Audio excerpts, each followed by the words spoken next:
Very good morning to one and all as we welcome you here to the Brian Lara Cricket Academy as we get ready for the TTCB Division 1 final, Premiership 1 final between Bess Motors, Marchin Patriots and Powergen Sports here at the Brian Lara Cricket Academy.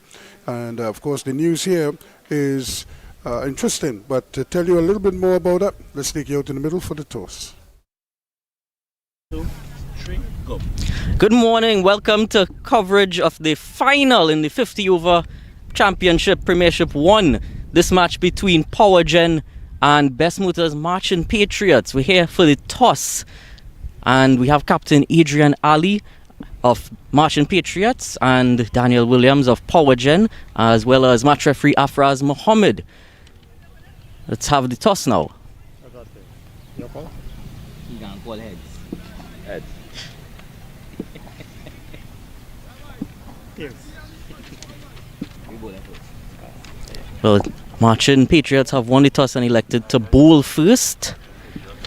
Go through any changes in your team from last match. Same team from yesterday's semi-final, and we're just looking forward to today's final. Thank you very much.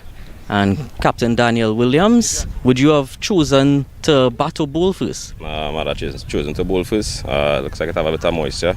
The weather a little gloomy this morning, so I'd have chosen to bowl first. I'd have liked to bowl first. Thank you very much. The Marchin Patriots will be bowling first and we'll get that underway very shortly. Thank you very much. So there you have the news is that the Bess Motors Marchin Patriots, they won the toss and they will field first. So a lot riding on this game, I would imagine. We saw a situation yesterday where it wasn't that competitive. In fact, when you look back at that score, the only reason, and I'm speaking about Jelani Beckles, of course, and the only reason why that game probably ended very early is because in the first half of that innings, the fast bowlers just dominated. And batsmen, they were 70 for 7 at one stage. They just never got a footing in the game. And I would imagine if you're one of these teams looking at that score, the obvious choice would be to bowl first and see if you can replicate what transpired yesterday. Good morning to you, Jello. Yeah, morning, Ruskin. Yeah, that game yesterday. So Patriots, not surprised that they won the toss and decided to bowl first. Of course, both teams here stacked with a lot of household names in local and regional cricket. Both, especially Marchin Patriots, have brought in recently a couple regional players, including Shannon Paul Hemraj, the guy in his top order batsman, along with all-rounder Raymond Reefer. Yeah, so with a lot of top players in this match. The only other team with as many household names other than these two teams is probably, of course, Queen's Park Cricket Club. So I think we're in for a treat here. This Premiership 150 over final. Yeah, it should be an interesting game, primarily because we kind of have an idea of what to expect from these two teams, in the sense that they've been at this for a while, and the important thing though is, can they execute on the day? And that is always the big question. I don't know if you're privy to see the IPL game this morning. The one team got off to a flying start. They were like 120 for 2 in the 9th over, and then got bowled out in the 19th over. Yeah, I think you're talking about the Sunrisers Hyderabad versus KKR. Yeah, I know some of these teams tend to be top order heavy and they get off to a flyer, but when they lose a couple quick wickets, things sort of fall apart at the end. Of course, the Powergen will be hoping to avoid a situation like that today. Yeah, it's really about organizing and keeping stuff going. Castro is going to open the bowling, and I'm sure they're going to want him to strike early and often. That's the general idea, I would imagine. Because when you win the toss and you insert the opponents, you want to take wickets. Certainly so. That's what transpired with Police yesterday. They got the wickets and they never let up. So it's Cooper and it's Castro.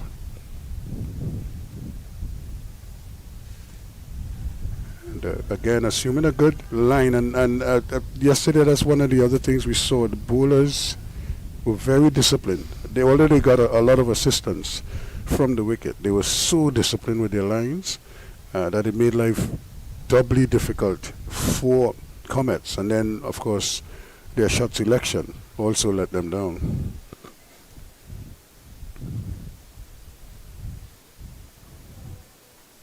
The slip in place for Castro seems to be Evan Lewis. And first run for the morning. Not going to get a boundary, but will take 2 comfortably. So Cephas Cooper is off and running. This Powergen team bats very deep. A lot of batting to come in this Powergen batting lineup with the likes of Jeremy Solozano, Navin Badesi. So a lot of batting to come.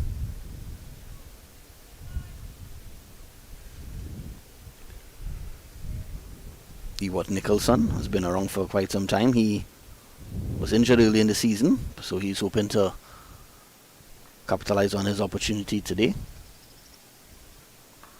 And again, that's well fielded there. Good field positioning there, Turton.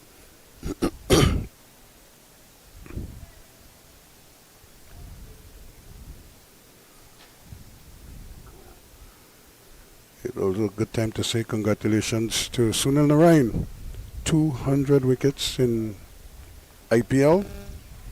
Is he the first foreigner to get 200 wickets in the IPL? Yeah, I believe he is. I saw the list this morning. I think he became the 4th bowler to get 200 wickets. So, and the other 3 principally homegrown talent. Yep. And this is somebody who was kind of in and out. You know, you had so many. He had to rework his action. He was in the game, out the game. You know, he wasn't sure if he was going to continue. He looked at one stage as he was about to give up, but here he is. With a reworked action and continues to take wickets. He's had a decent campaign so far, Narayan. He's been playing for KKR, seems like forever. Yeah.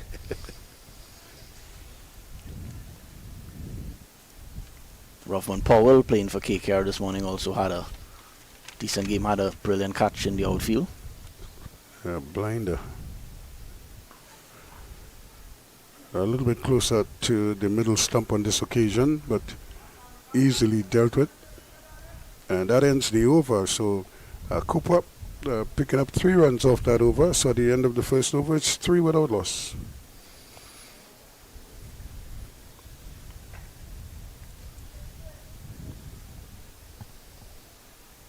Forgot to mention Mbeki Joseph as well. He's a very aggressive batsman, or former West Indies under 19 player. He is also expected to feature heavily in this Powergen batting lineup.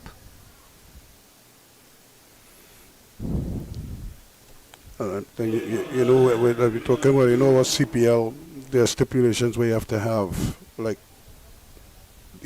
almost like an emerging player in your 11. And it will be interesting to see when they release the names, who are the players that would have been picked up.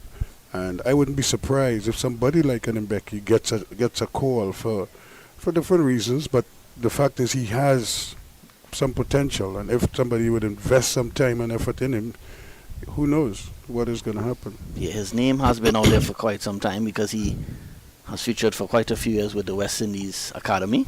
That academy, of course, based in Antigua.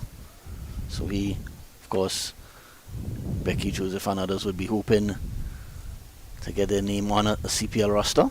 There's Raymond Reefer. He too would, I'm sure, would be somebody that the Barbados Pride would probably want to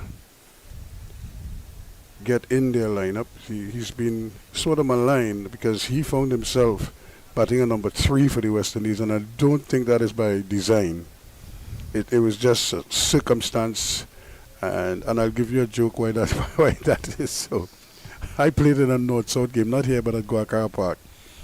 When we got there, the wicket was wet. Rain fell, and stuff. Nobody wanted to open the button.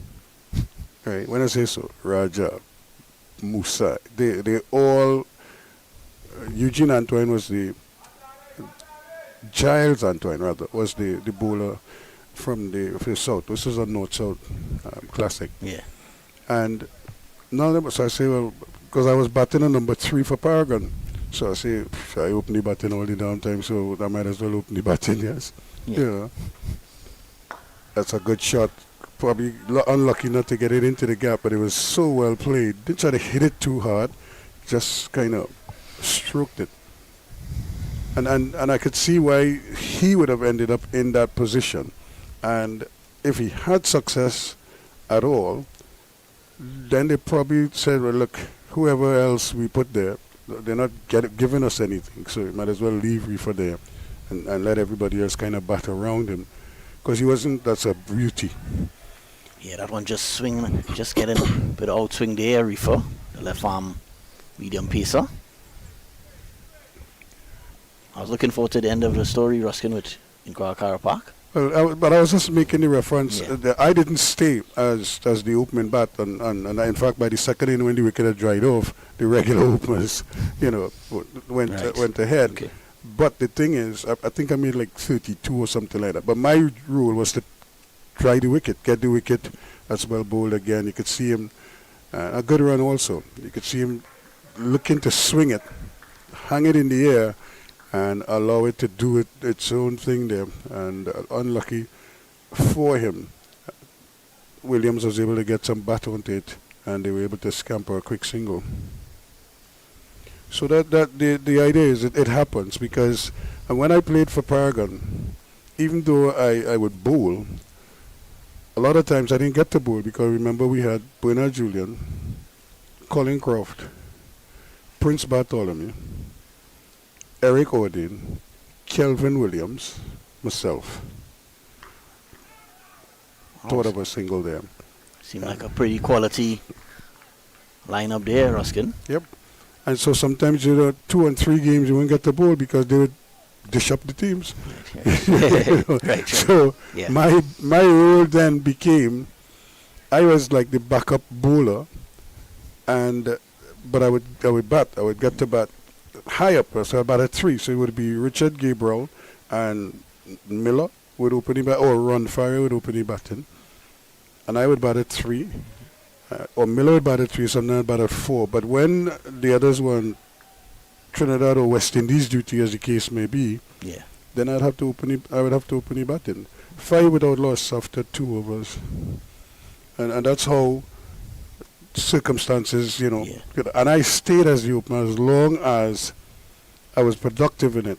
They would let me stay there. But I knew once Gaby and Ron were back from national duty, then Randy Glasgow and myself had to fight up down the order. Down the order, yes, right. So that was and the reason why it is I had some success, because I was telling them yesterday, I scored my first 100 in National League against Police at the Barracks, Alec Burns and some of the others, and it's because when you practice with the likes of a Richard Gabriel, and if you heard anything about Gaby at all, his big thing was his technique in terms of his foot movement, cover boundary for 4 runs. Yeah, Castro a bit short on that occasion from Castro outside the off stump as well, and Williams made full use of that delivery. So, not mistaken, that's the first boundary of the innings.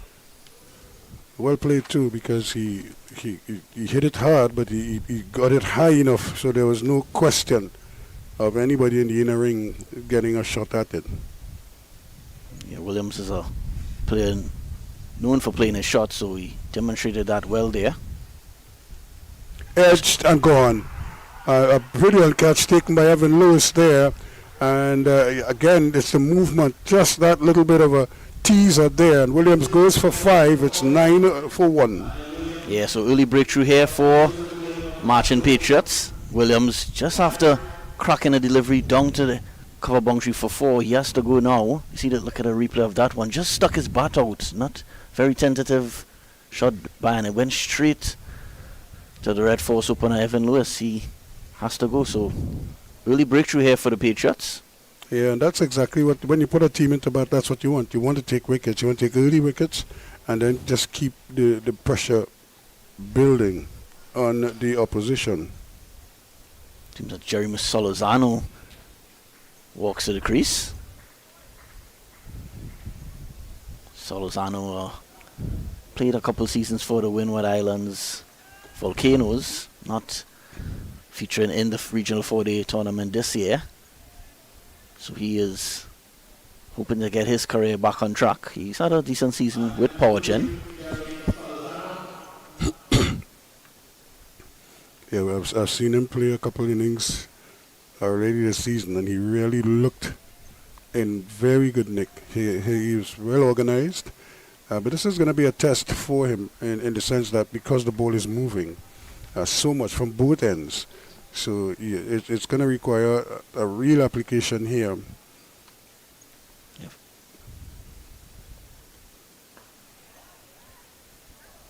Again, nicely into line and playing it, and that is what I was telling you about Richard Gabriel when he played. Gaby faced some of the fastest bowlers in the world from since youth days, because Gabriel played under 19 cricket for Trinidad and Tobago at 16 years, at a very young age, and even for the West Indies youth team, and he was like the youngest player on that West Indies team. In fact, he was sick like a dog when we played what was like a test match, when they played a test match. Westall went back to the hotel to pick him up and bring him to bat. Wow. So important he felt he was to the team. And Gaby responded. He was sick like a dog, but he made 100, you know. And again, it's because of his technique. He really had a good technique for fast bowlers. He was not afraid of fast bowlers. In fact, and remember, he played when we had all the great West Indian fast bowlers. Well, let's take it back, from Keith Boyce, Van Bonholder, you know, Bernard Julian. Well, he played with Bernard at Powergen and Trinidad. But then you got the others, you know, you had the Norbert Phillips and Andy Roberts, and then, of course, the Holdings and Marshalls and Daniels, Patterson. Right? And I'll give you a joke with Patrick Patterson. One time, on a wicket similar to this, spongy like this, and Trinidad playing Jamaica, and Patrick Patterson got one to jump, and it took Gaby's cap off his head, because he just kind of reared at him. And Patrick Patterson came down the wicket, like big, so he came down and you could see his chest swelling. You know, he's well bowled again. He's feeling proud of himself that he so you probably said something to Gaby. Listen to me. Every ball he bowled after that hit the boundary. You know. 11 for 1 at the end of over number 3. They asked him who was the fastest bowler he had to wicket keep to, and he did say Patrick Patterson, and I think it surprised some of the people. Yeah, because it's raw pace. It wasn't controlled pace, but it's raw pace. And when he got it right, and I'll call another name for you that could probably fall into that category too, Wayne Daniel. Okay. Now, since youth days, when we first saw Wayne Daniel, this is no joke, he probably missed his run-up about 10 times in every inning. Quarter bowl, he just missed it. He couldn't hold on to it. Yeah, those opportunities often difficult when after your delivery stride, they just have to trying to get in position to sometimes those situations. You're just lucky if they stick or not, but this time he had a bit of time, but not holding on in the end. Raymond Reefer. And that's probably what he had some time, so he probably was trying to figure out if I should just grasp it in one hand, go with both hands, and sometimes all you do is stick out a hand, let stick in the hand, you know, and that is what works. So Cooper gets a life there. Cooper off, very watchful here so far from Cephas Cooper, just 5 of 12 deliveries.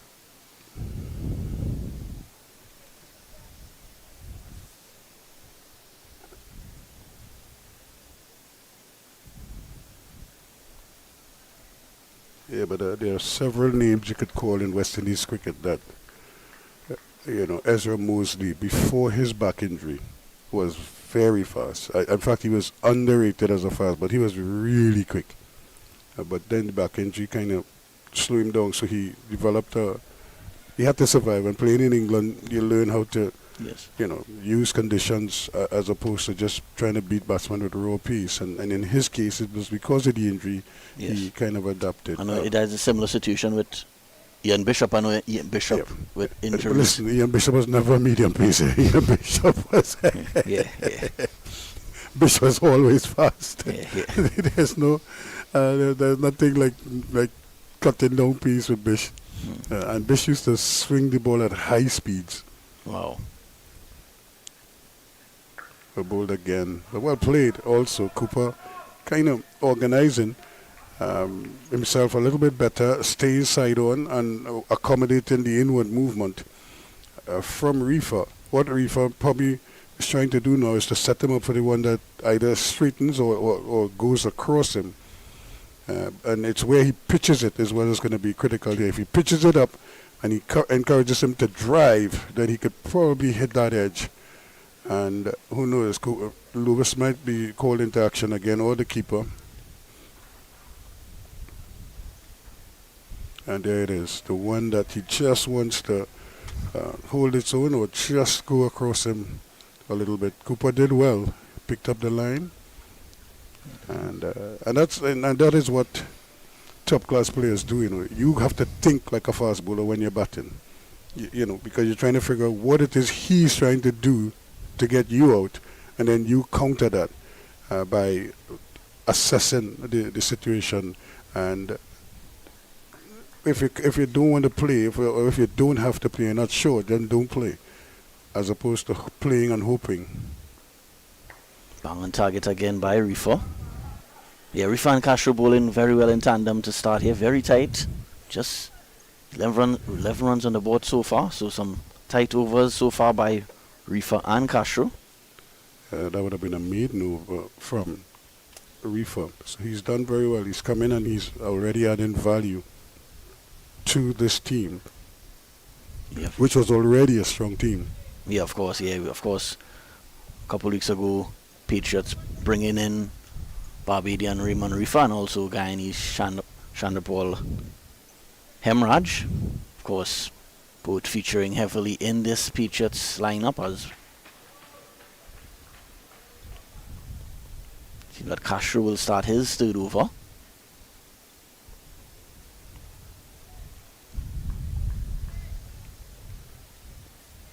Yeah, they probably would like to get another wicket or two, as these two operate so well. It's one thing to keep down the runs, but the best way to stall a batting lineup is to take wickets. Yeah, of course, Jeremy Solozano, former Queen's Park Cricket Club member, now playing his trade with Powergen Sports Club. His dad is in the stands, always present, Mr. Solozano.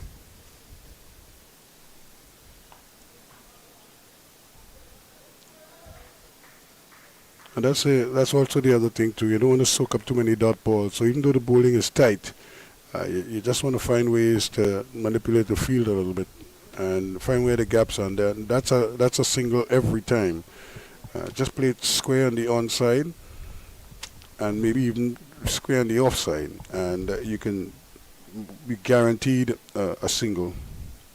Yeah, Cooper is a bit watchful so far. Just 5 of 16 deliveries. He's had a bit of a lean campaign so far, the Red Force opener. So he's going to have to hurry here, and in the end, the fielder just couldn't get around to it and pick it up. But again, Cooper doing the smart thing. He's just playing. He's not trying to go across the ball. Just playing it with as straight a bat as possible. As mentioned just now, Cooper taking a couple brilliant catches for the Red Force, but not scoring any half centuries just yet in his 3 or 4 innings he has played. And there it is again, that automatic single. Just nudge it square of the wicket, onside or on the offside, and you're almost guaranteed a single every time. Of course, this match, Powergen hoping to win their second title of the season. They won the midweek 30 over title a few weeks ago. Patriots hoping to win their first title, as of course Queen's Park Cricket Club would have won the National League 2-day title. For what number? Because I remember when I played, it was like almost, if anybody else other than Powergen or Queen's Park won the national title, that was like a major upset. And I think one year the team from Southwest, Sheldon and Larry, I think came and played for them. They won the title, but outside of that, it was very rare that anybody other than Queen's Park or Powergen would go and hit again to take in another well-judged single. Yeah, Queen's Park, a powerhouse in local cricket for decades. So 15 for 1 now at the end of over number 5. Yeah, excellent tight bowling here by Castro and Reefer. Of course, quite a few capable spinners in the Patriots lineup as well. Of course, very soon I'm sure we're going to see Ricky Jaipal, who has had an absolutely fantastic season. Chanapal Hemraj, of course, he's more known for his batting, but also a very capable left-arm spinner as well. Started on the pads this time, Reefer, and Cooper not able to take advantage of it. And one of the things that Reefer has developed over the years is a slower delivery, but you could see it's a little bit slower, and especially if batsmen are not aware of it, they tend to play much earlier. There he is again, going across the right-hander. Good carry through to the wicket-keeper. Yep. Yeah. Ali could have Ali's not a tall man by any means, but collecting that ball above waist height, so not a bounce off the surface here for Reefer. I think bowlers would enjoy these conditions here. We saw it yesterday and we've seen it again today.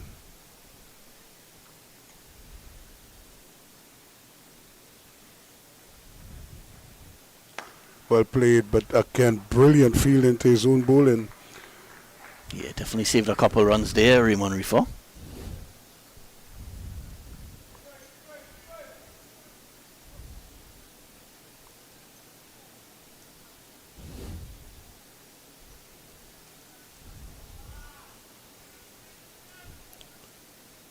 So he's kind of setting the example, because you always say if you can't field your own bowling, you can't expect the other players to field for you. That's the teaser right there. Just pitching it up a little bit, but not right up, and trying to get him to come outside the off stump and have a goal. Yeah, but I think that's a well left delivery by Cooper. Sort of on that 4th or 5th stump line by Reefer on this occasion.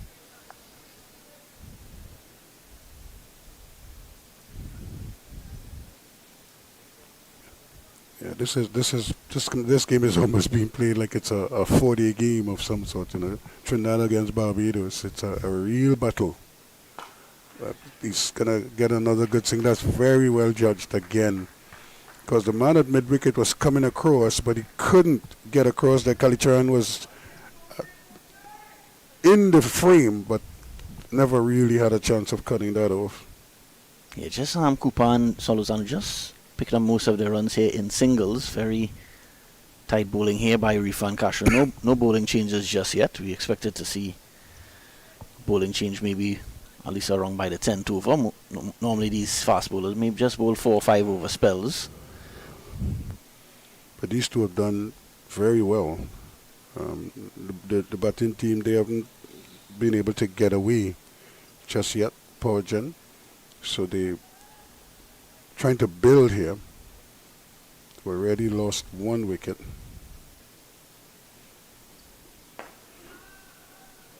And that is what Reefer is trying to do, is to get the batsman to play around his pads there, as was the case there with Solozano. He got so far behind the ball that he then had to bring the bat across the front pad to keep it out of going into those pads. 16 for 1 now after 6.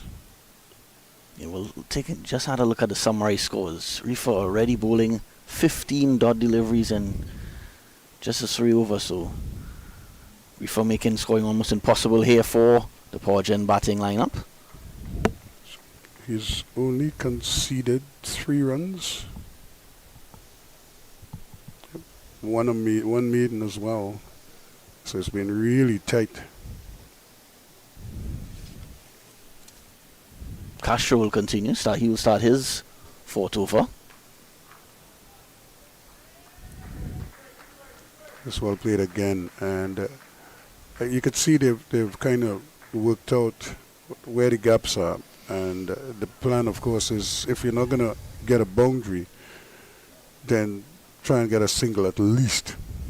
And these two have started doing that.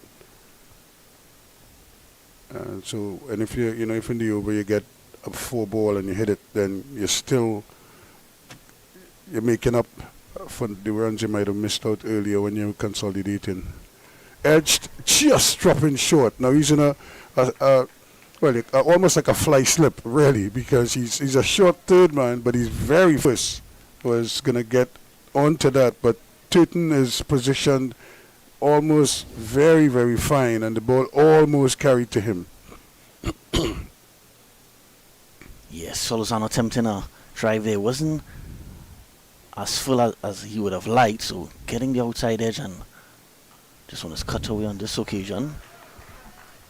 That's better, because he had a little more time to work with it, and played a horizontal bat, play with a horizontal bat, and got the single. So they're working out how they're going about this rebuild here after that early wicket, after losing that early wicket. Again, the man out early on was Daniel Williams for 5, caught a good catch low down by Evan Lewis at slip off the bowling of Castro. Yeah, you mentioned, Ruskin, earlier about dot deliveries. It's been a problem in regional cricket for the West Indies team. Darren Sammy, the head coach of the West Indies team, has been asked about it numerous times. West Indians have the tendency, at least in recent years, to hit boundaries, or it's either boundaries or dot balls. So it's good to see Cooper and Solozano trying their best to pick up the singles, as boundaries have been tough to come by. Yeah, and it makes sense, because you want to keep the scoreboard going. And a beauty. Just missed there, and an appeal for a run out, well, a stumping, literally, from way back by the wicketkeeper, but not out, says the umpire. Cooper's foot was, some portion of it would have been behind the line. Yeah, excellent stuff here by Tishon Castro. Just lucky on this occasion, Cooper not to pick up an edge. It was just outside the off stump, almost forcing him to play that one. Cephas Cooper, of course, former Naprimo College standout.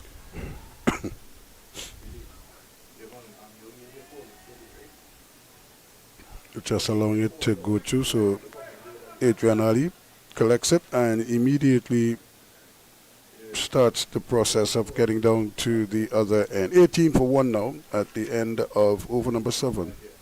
Yeah, just a perfect start for the Bess Motors Marchin Patriots. Castro and Raymond Reefer really doing the job for their team and their captain Adrian Ali.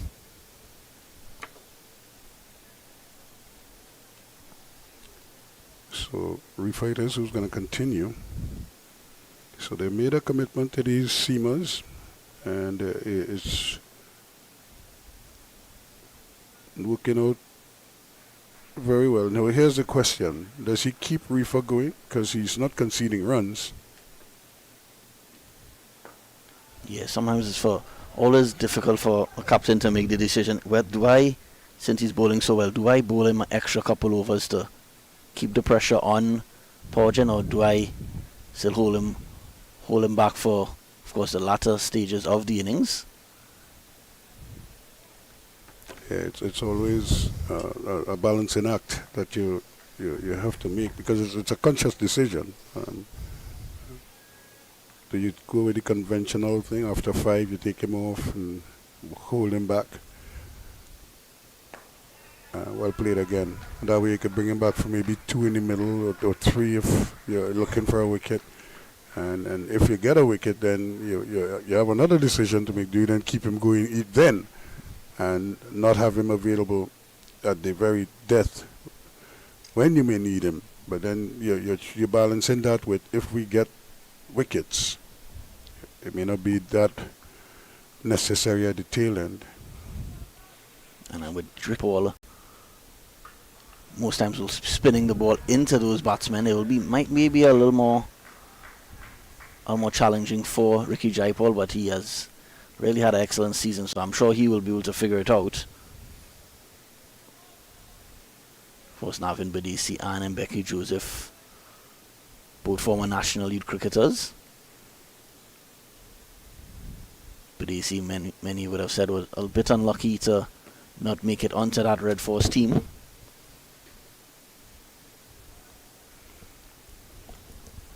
Yeah, and he did well in the trials as well.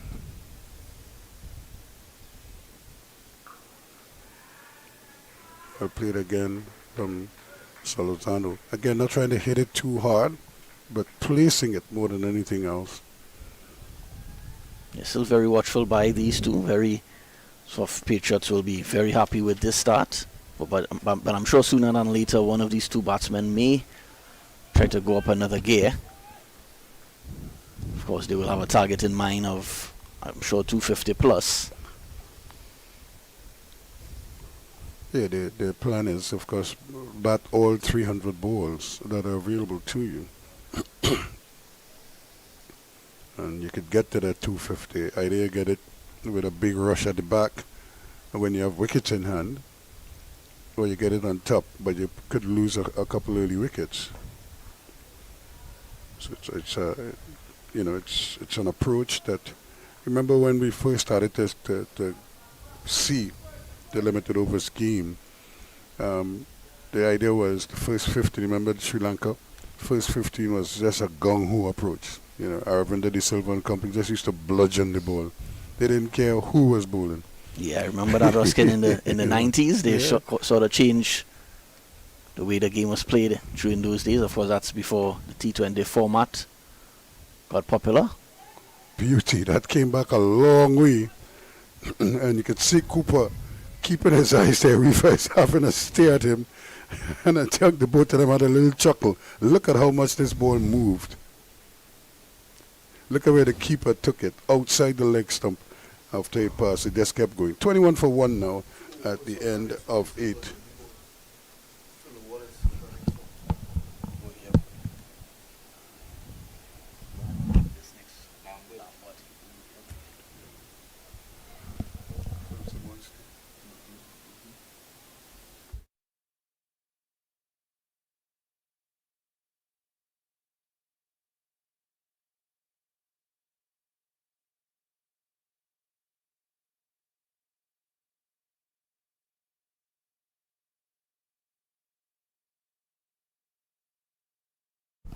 This one was driven in the air. It's in the gap. It's going close to the boundary. You won't get there.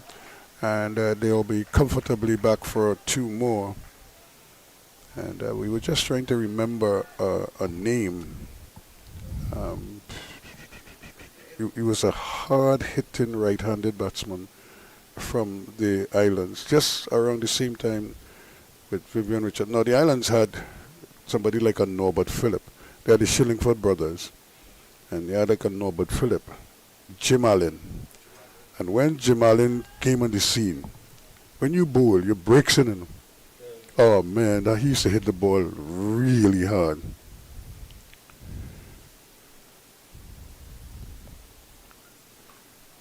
A little bit of wit again to work with, but he can't really get it where he wanted it to, but it did well enough to get another single. And so we've had those phases of the game. And I remember in England a lot, what we used to do was you'd bowl. Well, remember we had the Benson and Hedges, which was like the longest, was 60 overs. So you had 6 bowlers bowling 10. And I think, if I'm not mistaken, the first World Cup was 60 overs, right? Yeah. It was. So, so that was the pattern from the English league. Struck on the part, stifled appeal. Thought for a minute they have a single, but they refused it. And then you also had another competition, I think the Gillette Cup. I think that was the 40 overs as well. So that was almost like the forerunner to T20, but we won't call it that. Just like we used to play 30 over cricket in Trinidad. The same way like we have the midweek. We used to play one team bats one day, and then the next team would bat the next day. This time there's a loud appeal again. And this is really good bowling here. Castro really striving for a breakthrough. That one seemed to pitch outside the line of the off stump. Yeah, probably doing too much on that occasion. Probably would have missed leg stump. So I think a good decision there by the umpire. Yes. And you mentioned the 60 over game, Ruskin. I remember in those first couple World Cups, in the 60 over game, 200, 220 would have been a good score. Now 200 is now it's not. Now even in this year's IPL, you have to score like 230, 240 plus to really have a big score. Yeah. Yeah, that was a, and then we got that amazing game with, is it South Africa, when they chased down 300, Yep. And even since that time, we've had teams go past that now. So, and remember too, this is what is amazing about Australia. Australia were kind of late to limited overs cricket. They weren't, especially T20, well played this time, because you're not sure what exactly is going on out there, because Tishan Castro is nagging all the time. So he completes another over, and at the end of it, it's 24 for 1 now. Yeah, I think something has to give here soon. Cephas Cooper, 10 off 35 deliveries, so I think he needs to do a better job picking up those singles. If not, I think he has to get a move on very soon. Yeah, I'm sure they would have been hoping for 60, maybe 70 off the first 10, but that has not been the case. And I think, like we were saying yesterday when we saw what happened with the early going, where Alice Comets faltered is that they played as if it was a regular wicket, but the bowlers were so dominant that you had to adjust, and batter after batter came and went, trying to play regular shots and basically gifted their wickets away. And by the time they tried to consolidate, half the side was down, including some of their key batters. Dinesh Ramdin gone early. The two Simmons, Keegan and Lendl, and Imran Khan, who is not noted for his big hitting, was trying to consolidate and also keep the scoreboard ticking over when he realized he was batting with 9-10 jack. That's well bowled, but that's even better in terms of how he played it. Reef already into his 5th over now, just conceding 7 runs, so making life very difficult here for the Powergen batsmen, Cooper and Solozano. And this is done. I remember we were talking about, do they keep him going? Because of the fact that he said, no, we're coming up to the end of the power play, right? I'm sure the two batsmen are thinking, well, at the end of 10, the both of them might be rested. So what you, as a captain, what you're saying, okay, you only think I'm going to rest them, but I'll keep one going, just to see. And so that you're kind of trying to outthink them. Yeah. Well, yeah, so you're trying to basically outdo them in that regard.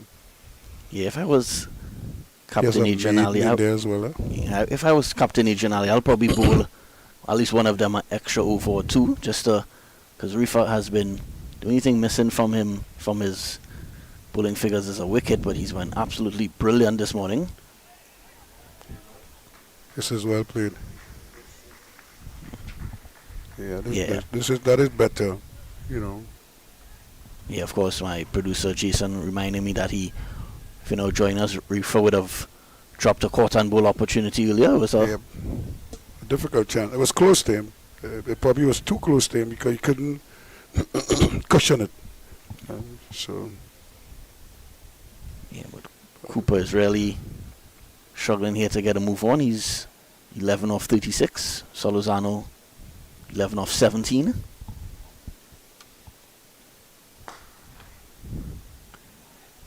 And again, driving beautifully, but can't get it through. That has been the story of the morning for him. He's played some good, positive shots, but he's picking out the fielders a lot of times. You could see Reefer there just wiping the sweat. He's working hard. And again, I have to say, Brian Lara, the ground staff has done an amazing job here. This field really looks like a world-class facility. Well bowled again. Reefer is really nagging here, and he's giving Cooper, Cephas Cooper, no end of trouble. 27 for 1 now, 10 completed.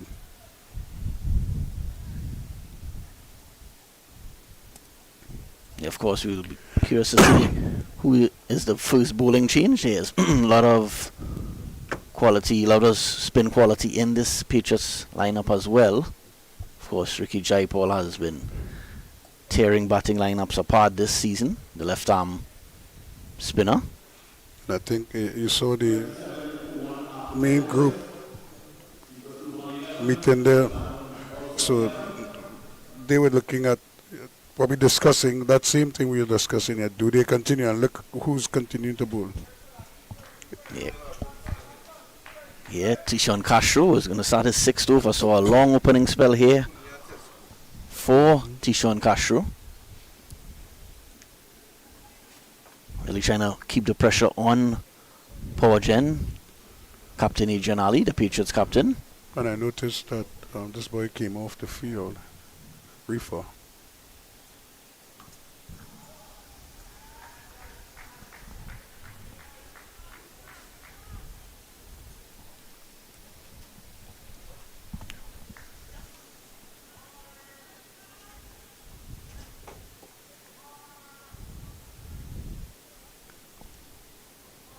Here, Cephas Cooper and Jeremy Solozano both would have played cricket at national youth level, trying to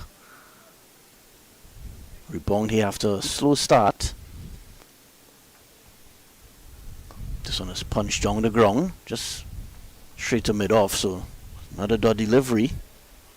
A little bit of swing in that one too. Again, he's pitching it up, and he's probably just getting a little bit of movement. Now that is causing some anxiety for these batsmen. They're not absolutely sure. They're not finding the middle of the bat to those pitched up deliveries. So it's cut away by Cooper. Runs here for Cooper. He'll just get one though. Another, as you mentioned, Ruskin, another good shot, but just for one. Not struggling to find the gaps this morning. Cephas Cooper. Yes, that Ricky Jaipal down there in the deep. Hoping he would have become a footballer with that name. Brazilian name. Of course, we're just 6 weeks away from the FIFA World Cup. A lot of people looking forward to that. There it is again, that slower delivery, but it's pitched up, almost got through Solozano's little prod there. You could see him checking the shot.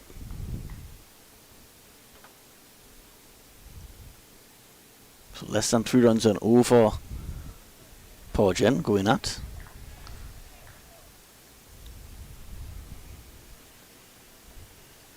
Powergen, sorry, Solozano slash outside the off stump. Will signal a wide, a bit harsh on that occasion, but you're seeing keeper Adrian Ali Not pleased with that call, but is it up to the discretion of the umpire? I'll have to take a look at that one again. They did pass over the bat. The bat was very close to it.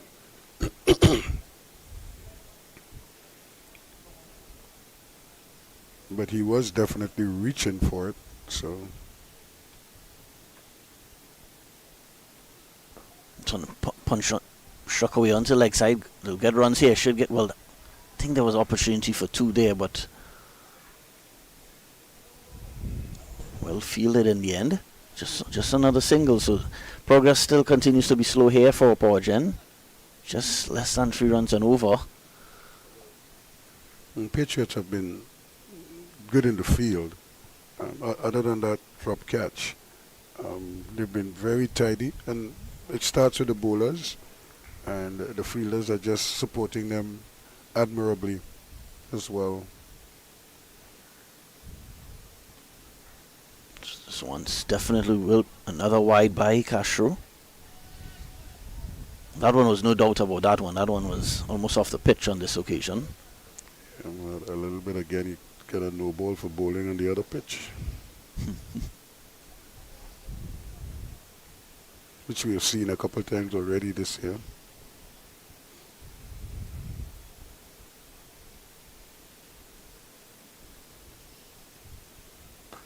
And again, just confidently push forward by Cooper. Still under that delivery. And brings another over to a close. And at the end of 11, Powergen, very cautious indeed, 32 for 1. Yeah, and going along at a slow pace. But that's primarily because of the bowlers. And so they have to, I suppose, now make an assessment as to where they are and how they plan to approach maybe the next 10 overs and see if their approach changes at all, or if it's just more of the same that they're going to go along with. Something is going to have to change, but you don't want to just give your wicket away. That's the worst thing that could happen after you go through a slow pace like this, to just lose your concentration and just give the wicket away. Then you would have wasted all the hard work that you did, you know. So we're going to see the first bowling change here, Ruskin. Ricky Jaipal, as we mentioned his name a couple of times already in this broadcast. The left-arm spinner has had his excellent season so far. Of course, and also being called up to the Red Force team as a replacement for Jaden Seals recently. Didn't feature in the Red Force's last game against the Leeward Islands, but he's in the squad. So Ricky Jaipal will be hoping to make further inroads here into the Powergen batting lineup. Yeah, it's an interesting first change, but I suppose the captain would like what he's getting. So he's trying to see now if he could continue the stranglehold that he has on the Powergen batting.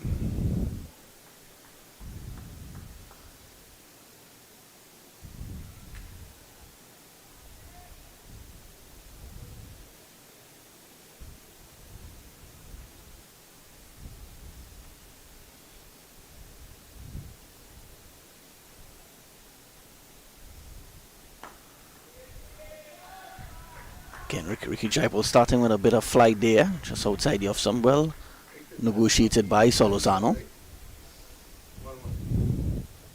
Yeah, it's going to be interesting to see if he's able to get purchase out of the wicket, get some turn, get some bounce.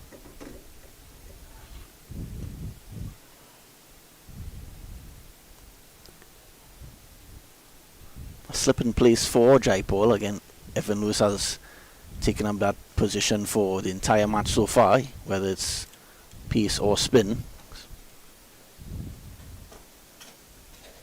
Yeah, good sensible bat in there, because now you're trying to assess to see if he is going to get anything out of the wicket. But yeah, I'm sure they're going to want to attack him at some point. Yeah, so Powergen 34 for 1, already into over number 12.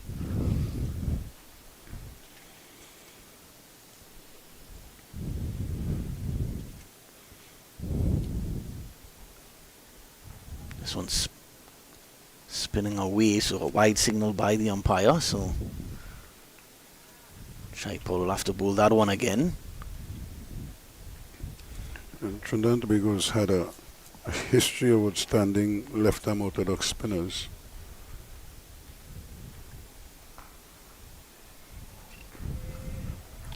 Best of them, of course, would be Rafiq Jumadeen.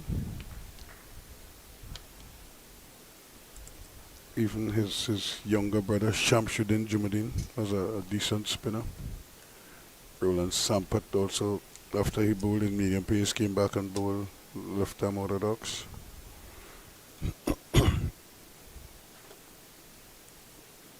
You had somebody like a Chris Galt at Queen's Park for years. Chris Galt was a real headache. Pascal Roberts, again, would bowl medium pace left arm and then come back and bowl left arm orthodox spin. It's when he started to grind the damn teeth that used to get you upset. You used to hear it, you're feeling the slip on your hair and him grinding his teeth and making noise. So it's driven. It was in the air for a short time, but just rolls to Christian Turton at sort of a backward point position.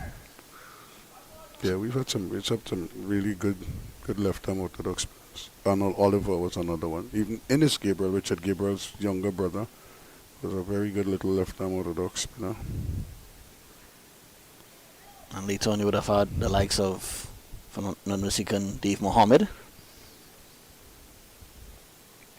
Man they used to call Tadpole. Dave was really a wrist spinner, more than an orthodox spinner. 36 for 1 at the end of that over. First over from Jaipal is pretty much it was expected from him. He's been very good, very tidy all year, so that just continues here. Yeah, but when you think now, remember, think of the wrist spinners, Ancient Ali, right? You have Rajendra Dhanraj, you had Ganesh Mahabir. We also had Jaichand Kanhai, who was supposed to be the replacement for Ancient because he was that good. He was very good. And then, of course, the unfortunate passing of Shivvan Prag as a teenage, as a 17-year-old who was a West Indies prospect. Even at that age, he was so very good at a very early age. Will come to mind, of course, Jack Norregan, 9 for 95. Yeah, I learned about Prague. Unfortunately, not mistaken, he died in a vehicular accident just as a teenager. He was inducted actually into the Queen's Royal College Hall of Fame last year. So good to see Queen's Royal College remembering his contributions to the school and to the local cricket. So Rivaldo is into the attack now. Rivaldo Ramlogan. I think I'm curious to see how soon Cooper, something has to give here very soon. He's 13 or 45 deliveries. So many times in situations like this he may get frustrated and open his hand and get out. May get out, exactly. That's what you don't want to do. You want him to kind of ease himself into form, to try to get on top of the bowling and and post a big score. So a play and a miss outside the off stump. Just hung his bat out for a bit, lucky not to get an edge. Goes through to wicketkeeper Ali. Take a look at the replay of that one. Yeah, dangerous shot there by Cooper. Yeah, no foot movement at all. one of the best spinners I think we've had. Of course, Ramadan would have been an outstanding spinner that many people didn't see. You might have heard of him. He was immortalized in Calypso and whatever, but well, small was decent, and along the way you had some of these really good spinners. I mean, I remember playing in an intercol final against Presentation College of Shogunas, and at Gilbert Park, and they had a spinner. He did the same thing. He opened the bowling and came back and bowled left arm orthodox. That's well played. That was not an easy delivery, but he played it very well in the end. A fellow called Rudy Passat, and Rudy was like Tarzan. He had this headband, the hair, flowing, and he'd run in and bowl. He was a real character, very nice guy. Yeah. But he could real bowl, And when Rudy bowl, the ball used to be singing coming at you and then after he bowled his medium pace, he'd come back and spin. And so he would be bowling wholly. You mentioned a few big names there, Ruskin, and for some of those names, their younger family members also. Rajendra Danraj's son is actually playing for Prez Shogunas. Taran Danraj doing very well. He also bowls left arm spin. You would have mentioned quite a few left arm spinners there. Yeah, as you were talking about Siobhan Prague, unfortunately, Siobhan bowled his last ball in cricket to me while we were practicing for the East team in the zonal competition. Oh wow! Rohan Kanai was the coach at the time, and after we had a practice session, Phil Simmons and I were batting. It's the end of the over, and at the end of it, it's 39 for 1 now, 13 gone. And at the end of that over, or after the practice session, or to get to the practice session, rain started to fall, and Simo and I were batting. I think Simo was in the 40s. I had just joined them, so I had probably had 10 or 12, and we were trying to face out the last over and Prague bowling, and he couldn't grip the ball. After he spun the first two and we probably whack it around the place, he decided he's going to bowl medium pace. And we walked off because the rain started to fall, and the Babu said it didn't make sense, so we came off. And then while we were discussing the day's play, he asked, we were just talking, and then both Prague and myself, he asked if anybody had any questions, whatever. And Prague, I remember, put up his hand and said, he has a farewell function. One of his friends got a scholarship to go to the UK, I think it was, and they were going to go to his home and, send him off with his friends around him and that kind of stuff. And that's when the accident occurred on his way back from that. Apparently he was sleeping in the middle of on the back seat. So, and whoever was driving probably came around the bend, and there was this truck parked at the side of the road. It's like an open tray truck. Yeah. And the vehicle ran right into the tree, to the edge of the tree there. And apparently Siobhan came with no seatbelt in it back then, came straight through. And of course, Prague had a potential, as you mentioned, to be a really top cricketer. We say hi to his family and friends. His dad was very, very supportive. And the thing, we resumed play the next day, but we didn't see him, so we didn't know. We just said Simo and I had a plan for him.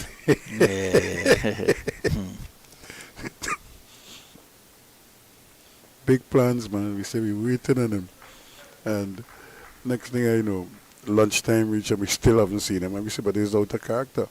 Yeah. But I think Raja knew where he lived, so they went, and that's when they got the bad news. Because we were at UE at the time. We were practicing at the Sir Frank Royal Park, which is like UE Spec now. Yeah. That's where we were practicing at the time. Ricky Jaipal is into his second over. Again, very miserly, not giving too much away. Batsman having a real hard time to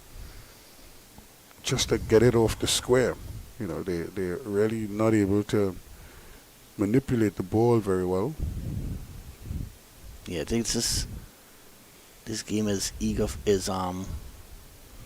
probably somebody like Ian Becky Joseph. Well, if he comes to the crease next, he certainly doesn't really waste any time. Played and a miss. Does he get a touch? The umpire says not out. Yeah, as I mentioned earlier, ball spinning away from Cephas Cooper. He will give some trouble to the right-handers. Certainly getting away with that one, Cephas Cooper. Okay. Cooper 15 off 51 deliveries, and at the end of 14 overs, Powergen 41 for 1. Yeah, it's really been a tough ask for them. They haven't really been able to get on top of the bowlers. It started with the opening pair bowlers, Castro and Reefer, and it's continuing now with Jaipal and Ram Logan. And I'm sure Ali would be thrilled with the way his team is going about this.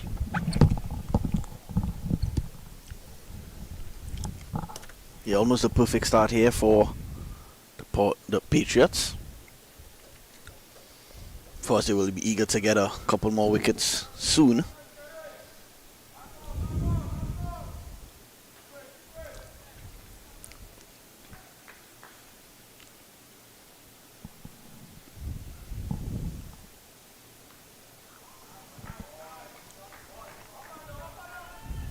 Well, I'm not seeing Evan Lewis at first up again. I'm not sure if he left the field. Actually, is at Mid-wicket, well, to the left-hander. yeah, it's now a deep the point boundary.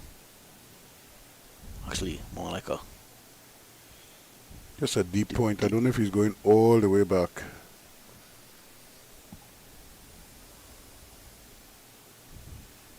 so 42 for 1 Powergen. Ready into over number 15. They started off a bit overcast at the ground, but clear skies now. No threat of rain whatsoever.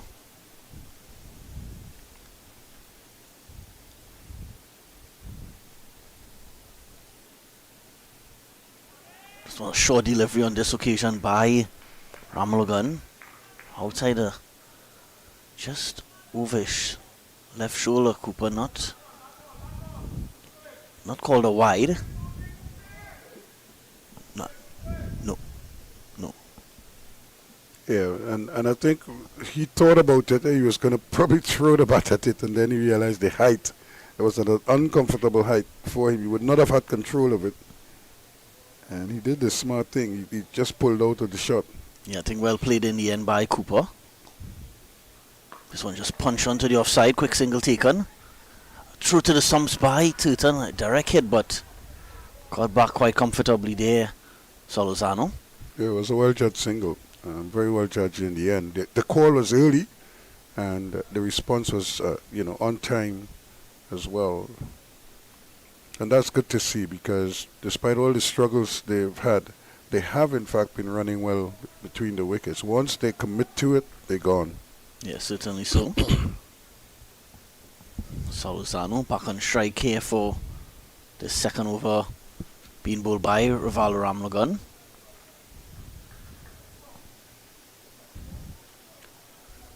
Remember yesterday, Patriots took care of business against Presal, winning by 2 wickets in the end. So just cut away. Kirsten Kalicharan runs to his left at a sort of a wide third man position. The field placing is been pretty good. The bowlers have bowled to the field, if you understand that, because it hasn't been a question of them bowling 2 down the leg side, 2 outside the off stump, that kind of thing. It's been consistent, and as a result, the captain could set a field and stick to it.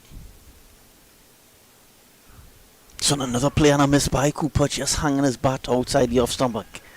Lucky to get away with that one, Cooper. So good stuff here by Ramlogan. Yeah, he drew him outside the off. Look at how far across he's going, and then you could see it's almost like a late decision to shuffle his feet. He was kind of in 2 minds, and then he seemed to be off balance by the time the ball was with him, and he just kind of threw the bat at it, and you could see the foot now getting into position, almost doing both of them simultaneously. If anything, the bat probably went before the leg got outside the off stump. Cooper just stuck in this one onto the leg side. And as we were saying, that single is available every time. I think Powergen is still just 2-3 good overs away from getting back into a strong position because they still have 9 wickets in hand. Not to say they're 46 for 3 or 46 for 4.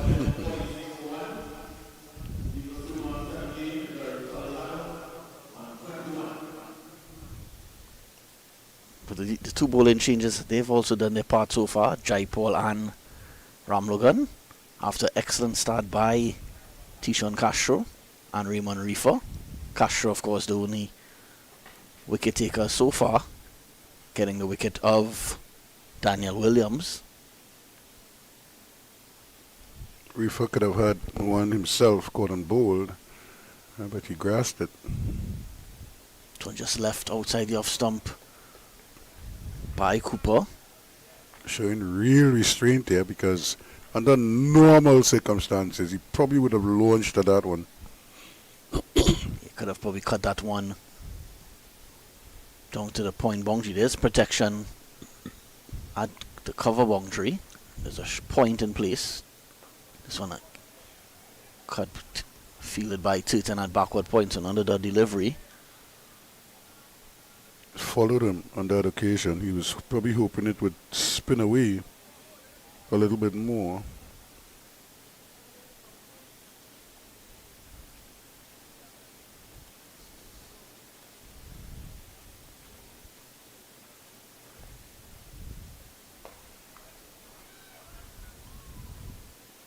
Another single to Cooper, just pushes this one down to long off.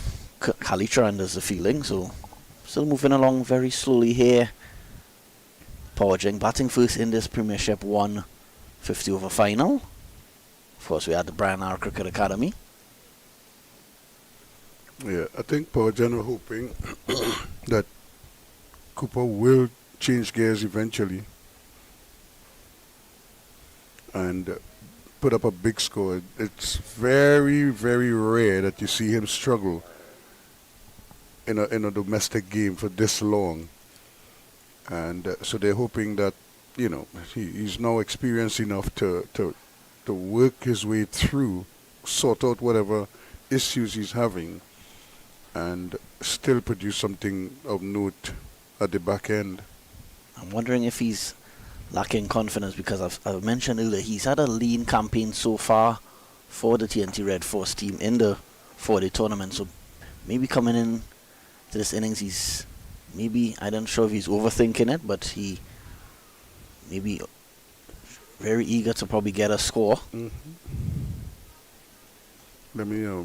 There are 2 names I want to add to the list of spinners that we've had over the years, so that nobody don't call and say we didn't mention them. Yeah, we don't want anybody to feel bad or Ranjin Anand, the late Ranjin Anand. But we won. As that over comes to an end, it's 48 for 1. So just a couple of runs coming off of that one. And the other would be Imtiaz Ali,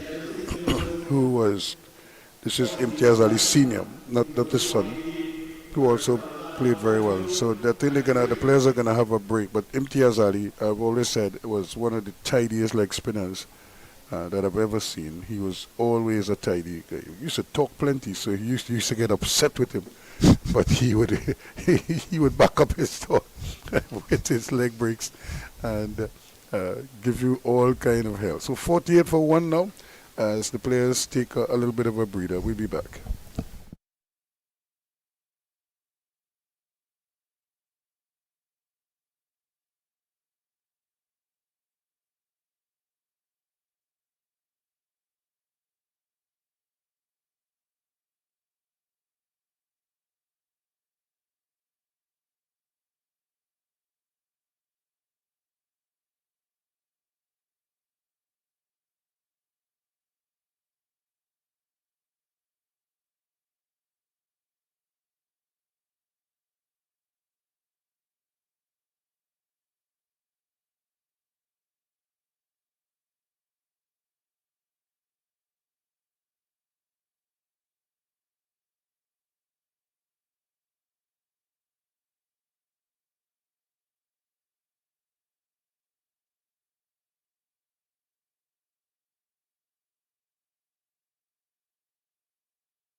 Welcome back. And when we left you, 16 overs gone, was 48 for 1 with Solozano on 22 and Cooper on 18. And it's Rivaldo Ramlogan who is going to continue. Just as the one slip with Jean-Paul Hemorrhage is the first slip fielder.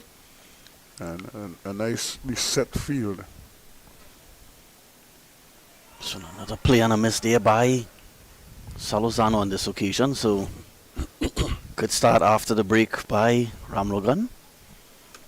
So Ali is I think he's, well, I thought for a moment he was going to stand up, but it's probably not advisable because the wicket has a little bit of sponge in it, and he might have real difficulty negotiating some of those effort balls that we've seen from Rivaldo so far. Just tucked away on the onside. He'll get one.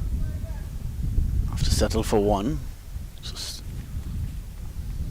That's called respecting the man who is the fielder, because it was Evan Lewis coming there.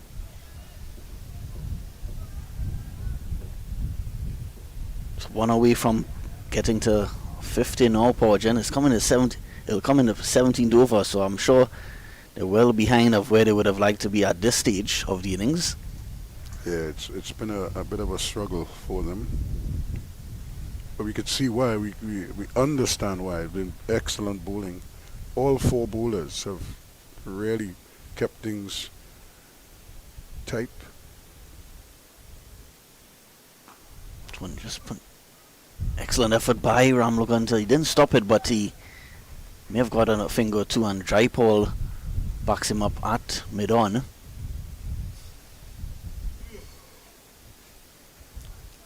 What a difference a day makes. At this time yesterday, Comets pretty much almost all out. I can't remember how many overs they faced. 29.2 overs all out. So it's struck onto the onside, so just a single for Cooper with that, but that single brings up the 54 Powergen in over number 17. 50 for 1 now, Powergen. Jeremy Solozano, he's 23 of 34 deliveries.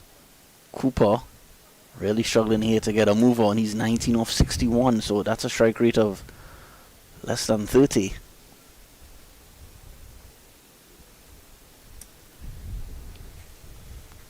He's really kind of dug himself a little bit of a hole here. Can he get out of it? So it's pulled away by Will should get a boundary here, so this may break the shackles, and he does. So he was on top of it immediately there. Solozano Ruskin, what do you think of that shot? Control, and that's probably the best. And he placed it well because he knew the man was behind square, so he hit it just in front of square. And despite the best efforts of Evan Lewis, he couldn't get around to it. Yeah, got on top of it well. It was above, around his shoulder height, and he got on top of it. A lot of time shots like that, batsmen tend to maybe sky it up in the air, but he was well on top of it. So good shot by Solozano. That was just the second 4 of the innings, my producer Jason Prasad is telling me. So that tells you how much Patriots have been really bowl disciplined today. And at the end of 17 overs, Powergen still moving along slowly here. 54 for 1. Yeah, and that's 54 earned the hard way. And that's despite those 2 boundaries. It's really been a slug for them. They really had to work and concentrate. They played and missed both batsmen a couple of times. And Cooper in particular has had his issues outside the off stump. And it just persists because Jaipal has adopted a good line. He's dropped in a good line and a good length. And like I said, and that would have been the hallmark of a Rafiq Jumuddin. And Jumas will bowl 6 different deliveries, but he'll run up the same way, more or less. And everything looked the same, but the angles were different. So they're always working. Jaipal has started his 4th over. Bowling to Cooper. And these are just some of the things. It's just unfortunate that we lost both Ranji and Rafiq, because I'm sure a lot of these youngsters would have benefited from just talking to them, just to pick their brains as to how they went about doing what they did. This one just pushed down the ground to long on, so just another single for Cooper.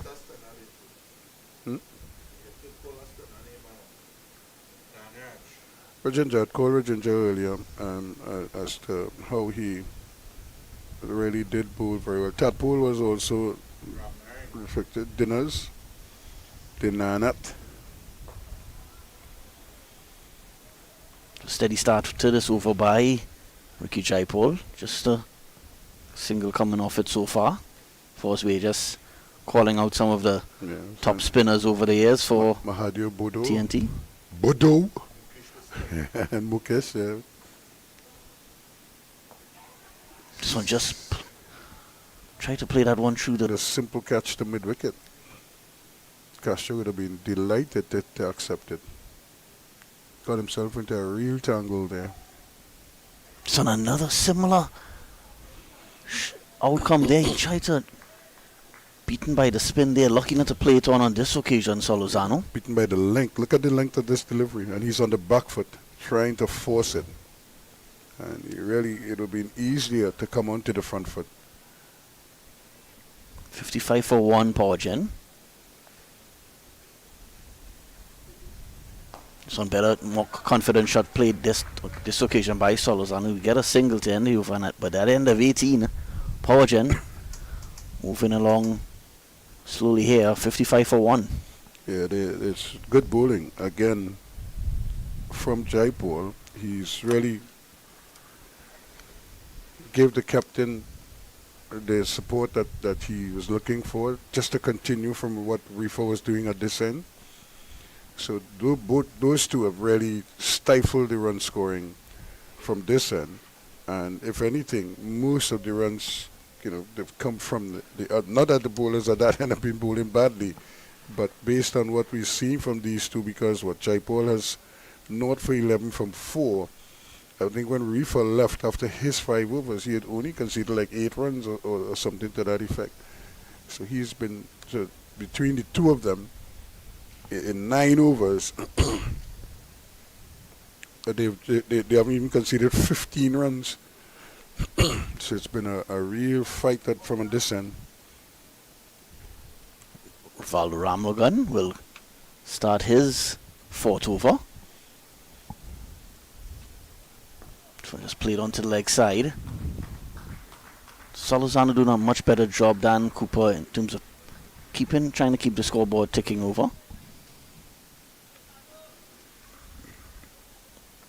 Yeah, and the thing is that these are two quality batsmen, and you're seeing the quality, but they're struggling against some outstanding bowling. And the state of the game doesn't warrant them just, head in the air and have a swing. They have to work through it. So now down the leg side, so Missed out there. That was a gift outside his legs.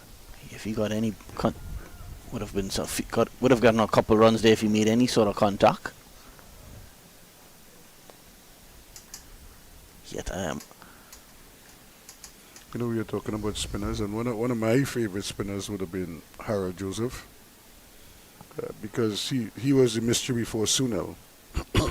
And actually, what Sunil is doing now, Harold used to do back in the day, which was bowl leg breaks with an off break action, essentially, and with just the way they grip the balls go. In fact, he befuddled Christopher Cowgie, the captain of the England youth team, that one year when they were here in the Caribbean, and we played them at the Oval.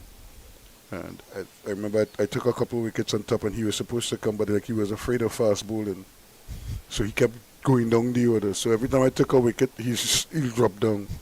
So, right. And then he ran into Harold Joe, and This one down the leg side. was there a touch? Might have touched his tie pad or something. Yeah, surprised it wasn't called a wide. Yeah. Yeah, so he kept running. He ran from me and he ran into Harold Joe. And then Harold Joe, he left alone Harold Joe off break, thinking it was going the leg break because he had played and missed a couple times. And he left the off break alone, lick away his off them. My Gattin was batting at the other end. Gattin, like they had their own personal issues because he declared their innings closed with Gattin on 98. Oh, wow. This one just... So you could. They didn't think that he should have been captain in the England team, and he only got the job, from what I gather, because his father is Colin Cowdrey. You know, but Christopher was a decent all-round cricketer, but he was not world class. Let's put it that way. And you could see it in the team. This one just played onto the offside. Another good single taken. Fielded by Turton in the point position. So that brings another over to a close. And one more delivery to go in this. Just changing ends. 60 for 1 Powergen. I think one of these batsmen will certainly have to probably take a few risks very soon. And they do. And the thing is, they're finding the middle of the bat most times. So just maybe pump up the volume a little bit. You don't have to hit a 6, but you can hit a 4 with a little more. This one was in the air for some time, but lands one bounce to Ricky Jaipal at mid-on. Probably trying to do exactly what we were saying, trying to increase tempo. But that brings the 19th over to a close, and at the end of it, Powergen's 60 for 1. When you look now at what the probable score would be here, 158, but this could change, you know. And so they might still be thinking 200, 220 or thereabouts. And funny enough, if these two stick around for a little while longer and start that change of gear of the innings, they could set it up. Well, we were speaking of breaking the shackles soon, Ruskin, and there it is. Jeremy Salazar just chipping down the wicket and hitting Ricky Jaipal for 6 over the mid-wicket boundary. Yeah, that will give him something to think about. It was a good shot. He got closer to it. The one before in the last over that he almost hit back to a short mid-wicket, he was nowhere near the pitch, and he still kind of threw the bat at it when it spun. This time he deliberately got under it and lifted it. Now you have to be careful. Jaipal is a wily character, and he might try to push him a little bit wider and see if he tries to repeat the shot. Although he does put a fielder out at that deep mid-wicket position now, not that he would have been able to take that catch, because that cleared the fence, cleared the ropes quite handily. That was the first 6 of the innings. Struck by this one is pulled away, so more runs here, but just a single. Picks out the fielder at square leg boundary. Yeah, he might be thinking he missed out there because that was short enough that he probably could have played it into the gap. But he picked out the man at deep square leg, and you could kind of heard him moan, the little groan when he hit it. He hit it well, but he hit it straight to the fielder. Solozano on to 37 now, moving along nicely now. Solozano on the other end, of course, Coopers continues to battle away, and that runs very difficult to come by for Cephas Cooper. Just the 2 4s and the 1 6 so far in this innings, and we're already into over number 20. I realize there's no Jason Mohammed today. And this sheet anchor suits somebody like a Jason Mohammed, but he has found ways to accelerate, you know, when necessary. We've seen him bail out Powergen time and again. Jaipal to Cooper. Again, just pushing this one back to Jaipal. So 21 off 69 deliveries now, Cephas Cooper. And Cooper probably has to be a little more assertive now. Played it back to the bowler. See, look at how easy and comfortable he is on the back foot, but he's just stroking the ball. When you get back there in that position, you have to punch that square down behind point or something to try to get some runs there. 67 for 1 after 20.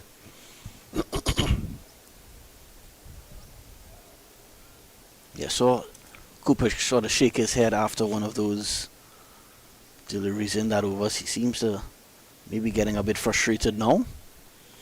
But he doesn't have to be, because that's what I'm saying. Because they're now experienced players. How long have we heard of Cooper and Solozano and some of these guys?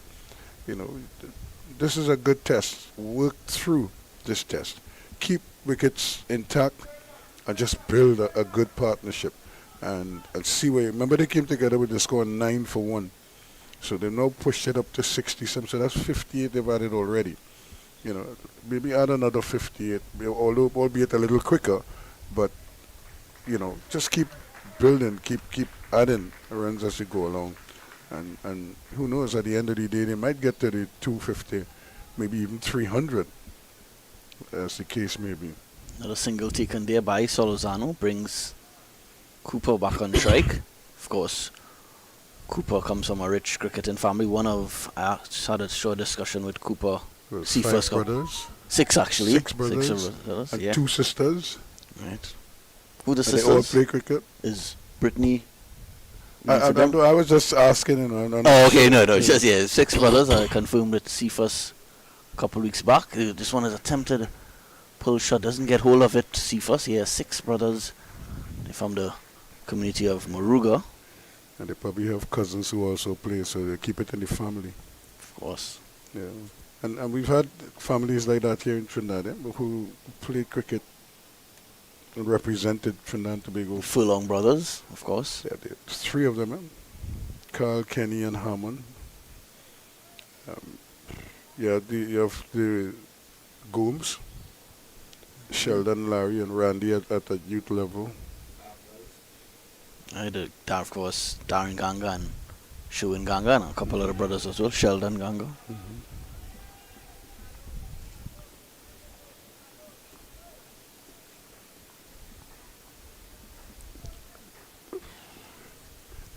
What we've also had, and there are a couple other brothers. Was it Ranji and Nirmal Nanan?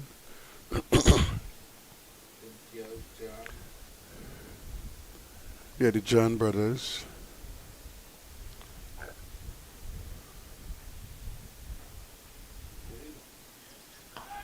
This one is pulled away, finds a fielder at mid-on. Just had to make a couple steps to his left. Yeah, he missed out on that one. Really could have put that away. There's one man in front there. Castro would have been hard pressed to stop anything to his left or to his right. So 69 for 1 Powergen.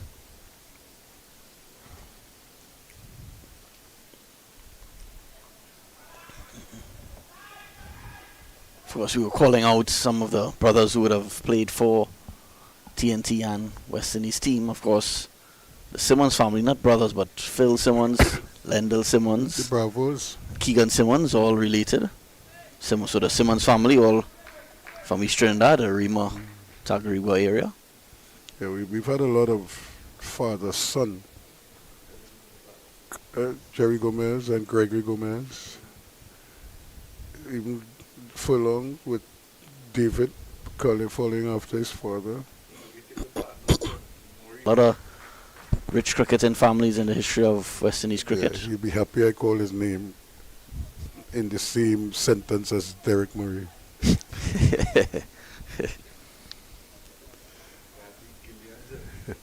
Right, the Gillen family. I'm gonna say hello to my good friend Justin Gillen, former schoolmate. We had Imtiaz and Imtiaz.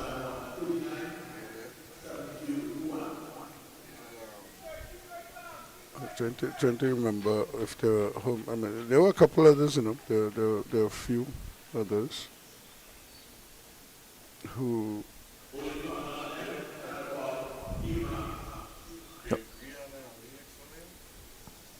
Mahabir. Yeah. Well, the So it's that. of the Davis family, Brian Davis, Gregory Davis. Of course, is Brian Davis's grandchildren also playing cricket, Joshua Davis and Jessica Davis. Jessica Davis captaining Holy Name Convent to the girls' title on Friday. Yeah. So a lot of families in local cricket. So struck onto the offside and the delivery to start here. So Shanapal Hemraj has joined the attack.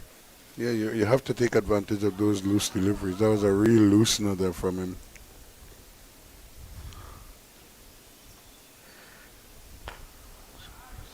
Single to Solozano. He's into the 40s now. He's moved to 40 off 51 delivery. So not a bad strike rate by Solozano. On the other hand, Cooper continuing to find scoring very difficult. But I think, as we mentioned, the families who have represented, I'm not sure if anybody beats the Cooper family at this point. 6 brothers representing. I think at least half of them have represented Trinidad and Tobago. Cricket or played at a high level. Yeah, Akil, Cephas, Daniel, Matthew.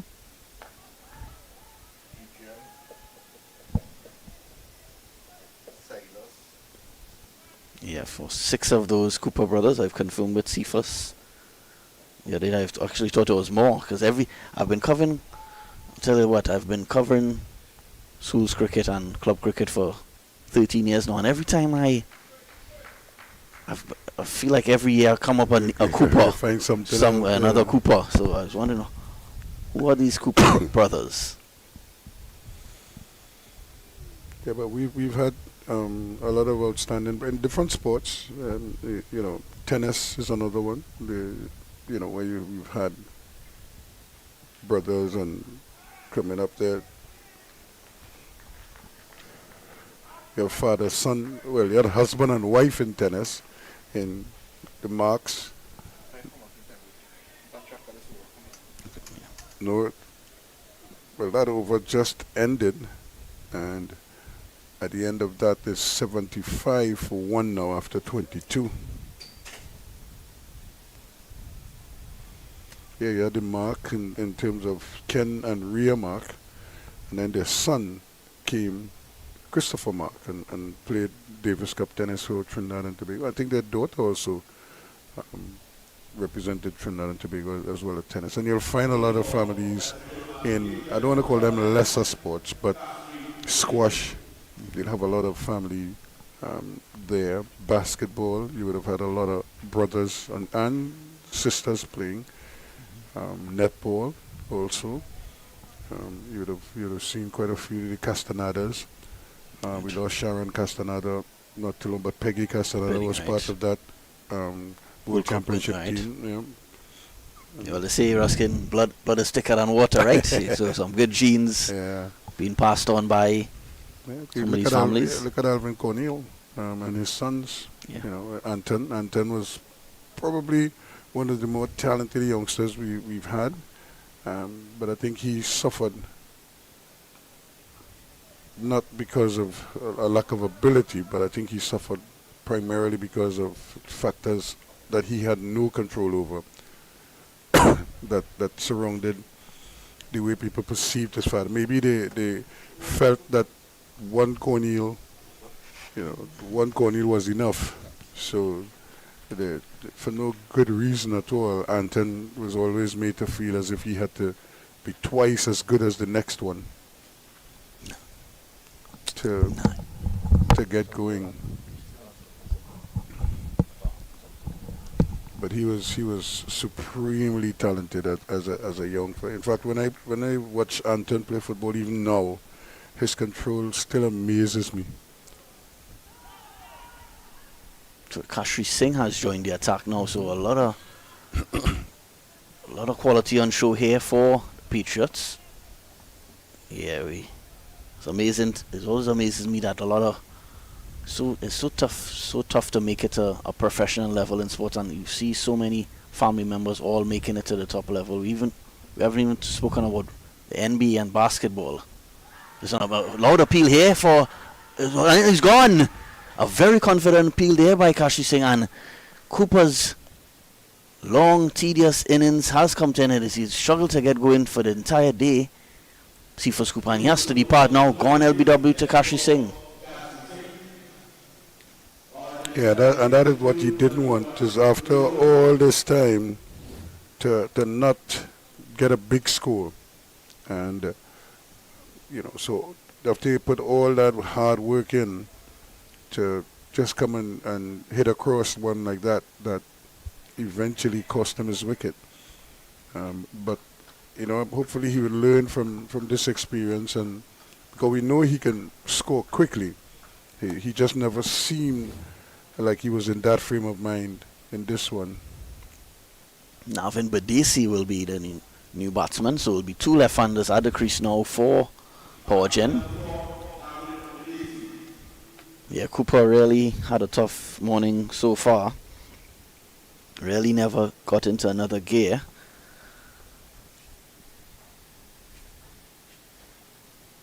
Cooper, he would have been very, very eager to get among the runs today. Not, as I mentioned, had a bit of a very mediocre campaign so far for the Red Force, taking a couple of brilliant catches, but not scoring the amount of runs he would have liked.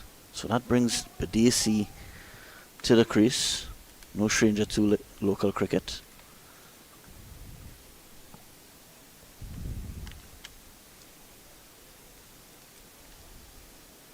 So Kashi Singh getting a breakthrough in his very first over here. 76 for 2. We're into over number 23 already, so almost at the halfway stage of this innings. So if somebody could come in here and make a quick 40 or 50 runs or even more, that will be very, very crucial indeed for Powergen. Just want to play on a miss immediately by Badesi. Yeah, again, playing slightly away from his body there, just feeling for the delivery.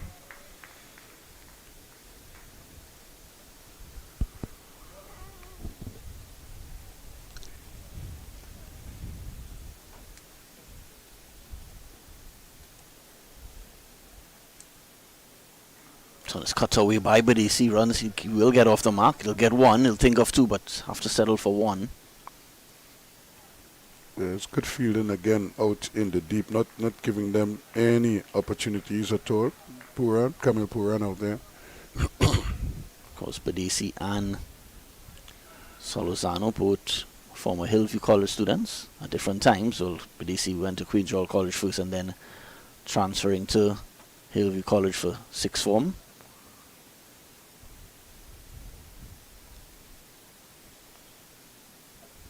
Singh to Solozano. This one is just pushed onto the offside. Was looking for one there. Solozano sent back by Badesi. You have to be careful. He has to recognize his partner is not Cooper anymore, and so he has to develop a better relationship now with his partner now Badesi. So 77 for 2, 23 overs completed. Yeah, I'm not surprised. I wouldn't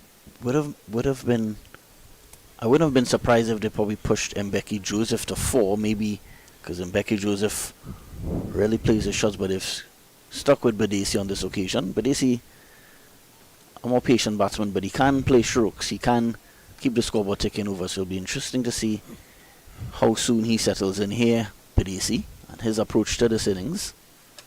Well, that is the little chess game that is going on with the two coaches as they look to get the better of each other. Hemraj has started his second over. This one is a trip. He dropped it. He never collected it.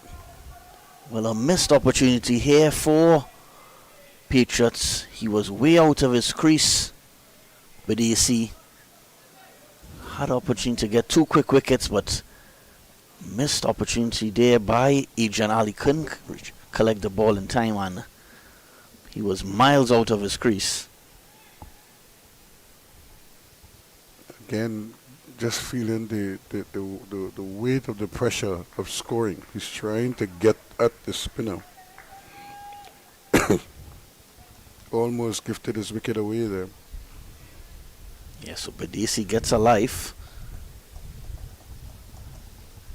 I think even if he collected it on a second attempt, I think he still would have had time to remove the bails.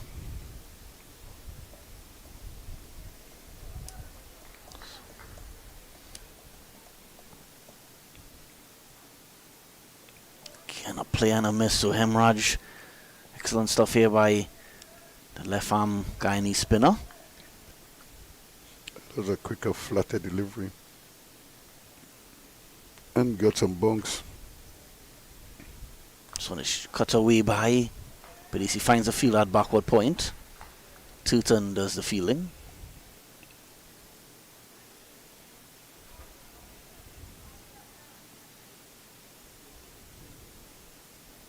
This one is pulled away, it's in the air. Will land one bounce to Raymond Reefer at long on.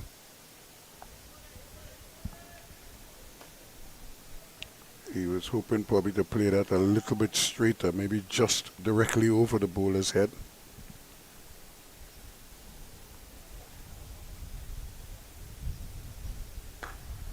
This one punched down the ground to get another single here. Kali Charan does the fielding.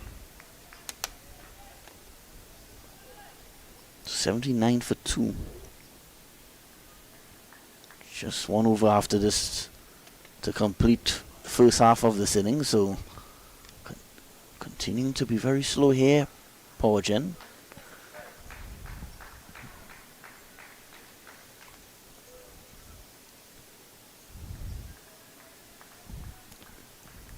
So that brings another over to close, and at the end of 24, a missed opportunity for Patriots in that over, missed stumping. At the end of it, Badesi survives. Powergen 80 for 2.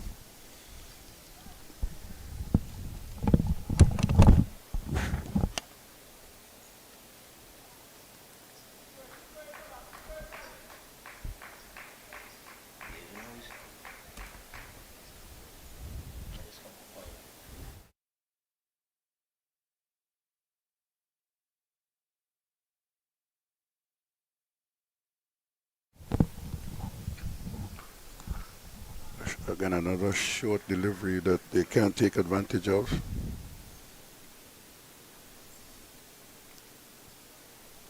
Yeah, well, you know, as you were talking about brothers, and did you see the Kentucky Derby yesterday where two brothers finished 1-2? I heard about it, Ruskin. I And heard the about trainer it. was a female. Wow, incredible. Some people just born gifted and gifted families. Kentucky Derby, one of the most prestigious horse racing events in the world, and you have two brothers finishing first and second.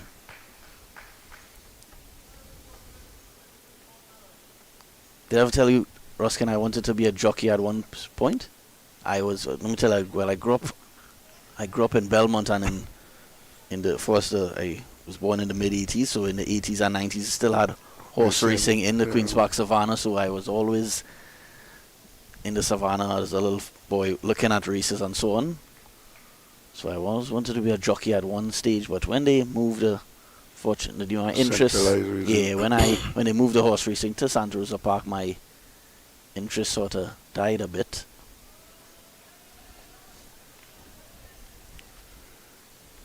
Singh is doing a pretty good job here because his line is good. He's attacking the stumps, so they can't, and he's getting a little turn also. So they can't take it for granted that they'll just go through the line of the deliveries unless they're right out to the pitch of it, and he isn't giving it much air.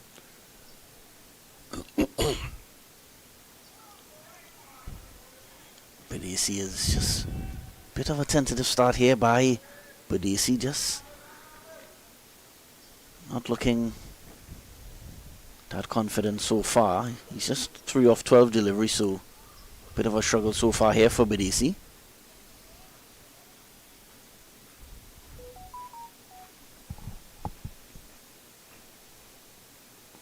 Just pushing this one onto the offside, but they see no run. That brings another over to a close. Another tight one there by Kashri Singh, and there's a maiden actually, and at the end of 25 overs, Powergen 80 for 2. Yeah, and it's going to take some effort from somebody now. In fact, the rest of the way, every batter that comes to the crease now must be thinking of quick runs. They have to put some kind of a total on the board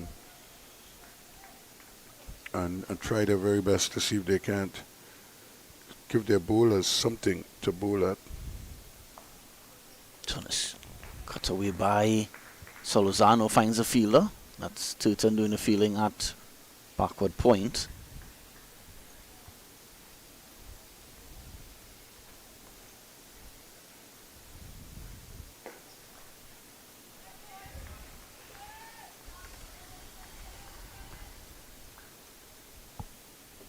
Hemraj is into his third over now. He too is bowling very well. Yeah, this has been excellent stuff here by all the Patriots bowlers. Oftentimes when a batting team is struggling to keep the scoreboard ticking, you're kind of hoping that one bowler will be a bit wayward, but hasn't come yet for Powergen. All these Patriots bowlers this one is cut away, runs here, may get 4, beats fielder at backward point, and it will run away to boundary for 4. So welcome boundary here for Salozano and the Powergen team. If I'm not mistaken, just the 4th boundary scored of this innings, pushes the score now to 85 for 2. Yeah, that's well played. Watch at him. He got into position, didn't back away too much, just gave himself swinging room and stayed on top of it, chopped it more than anything else.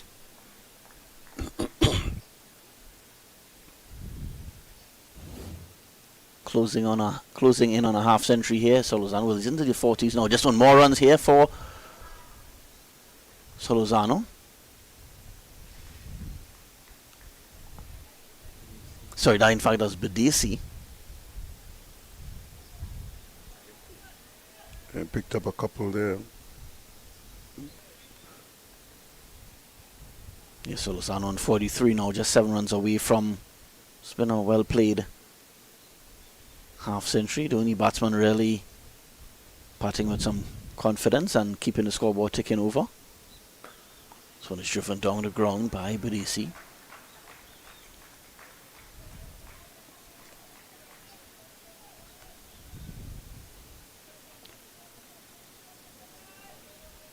And at the end of 26 overs, Powergen 88 for 2.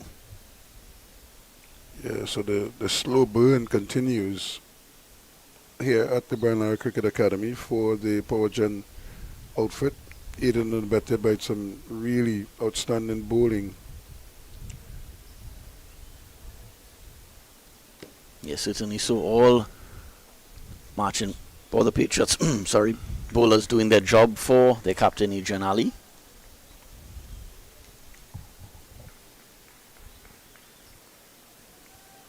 And that's the thing, they have to continue doing that, because you know the batsmen are going to be watching, looking for scoring opportunities. This one just pushed onto the offside by Badesi.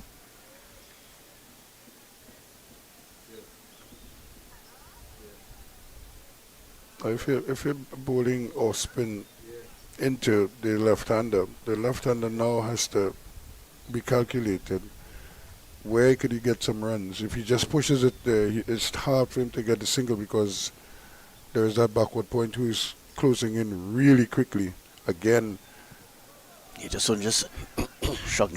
He didn't intend to hit that one that fine, but he will get 2 more to his name. Pushes the score along to 12 now. So runs coming a little more freely now here for Badesi. He was 3 off 12 at one stage.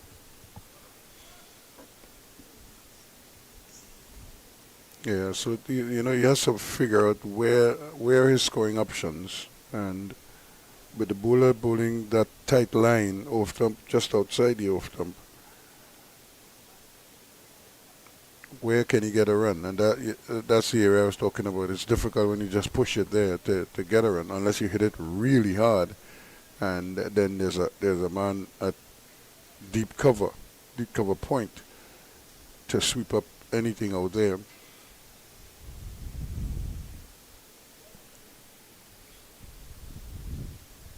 Singh. But this is playing on Mr. Half-hearted appeal there by Singh. Yeah, that's a peach of a delivery. Again, going past the outside edge.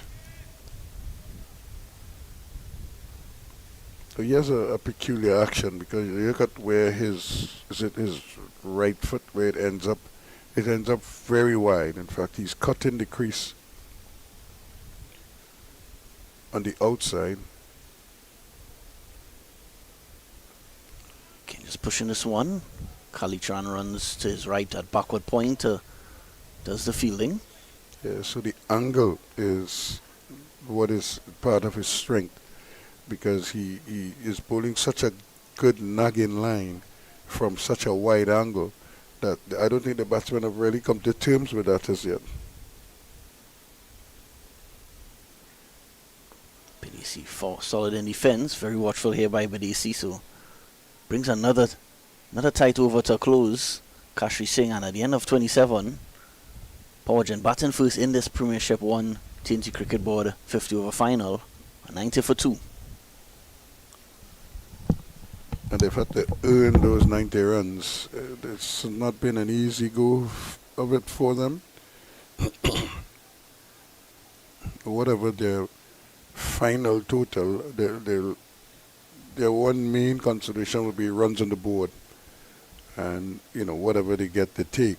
But they must be thinking in terms of who can we really attack, and who can we try and score off quickly. Unfortunately, they don't have a right-hander at the crease, so they're gonna have to deal with left-handers. They're gonna have to work out how they're gonna get to these batsmen. So Ramlogan will switch ends, bowl a few 5 pretty good overs from the southern end of the ground, so he has replaced Shannon Paul Hemraj from the northern end.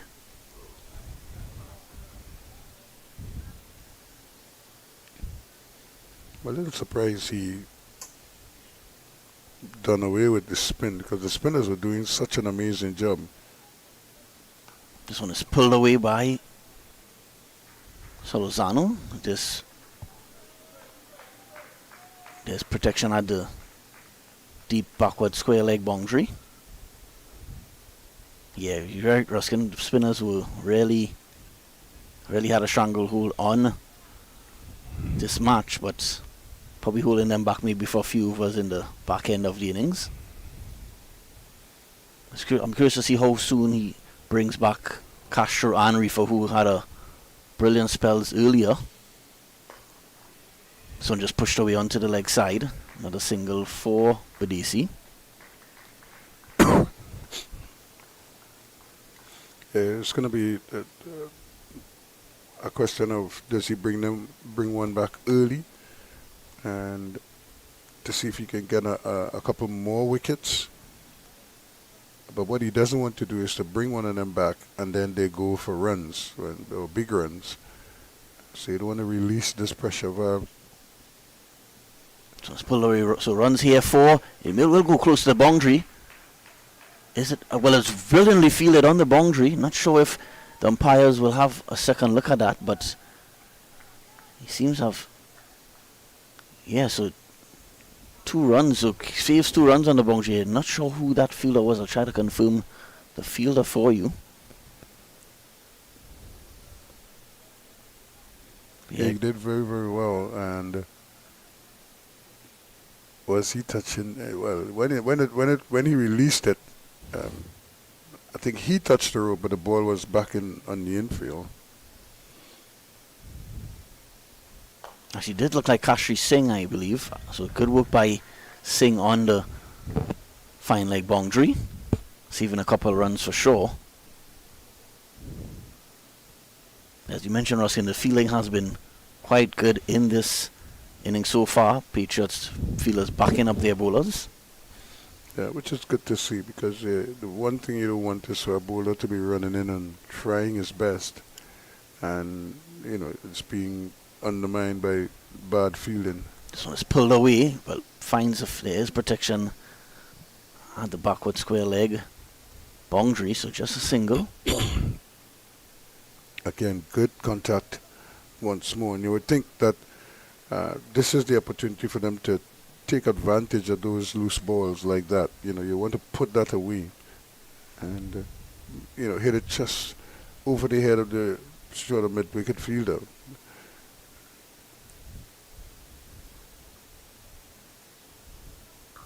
But is he just opening the face of the bat and staying that one down to third man?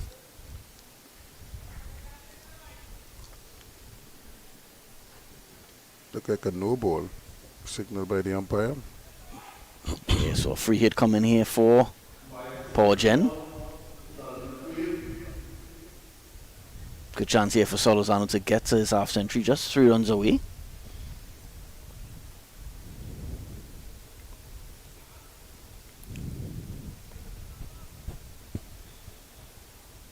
Yeah, this is that little middle passage here where you expect something is going to happen, but what you're not sure. Is somebody going to hit a couple boundaries, or are we going to have a little procession of wickets? So, well, brilliant delivery there by Ramlogan. Almost a perfect result. Well, overthrow taken because Evan Lewis thought it was a chance to run out Solozano, but able to complete another single, another extra run. So there was 1 run followed by the overthrow, so 2 runs to the total, 99 for 2 now, and that brings the 28 over to a close. Yeah, that was. I think he was kind of beating Evan Lewis there to make that throw. And Lewis, of course, always eager to take up the challenge. Yeah, even seen Raymond Rifa giving Lewis a 5, probably appreciating that game awareness.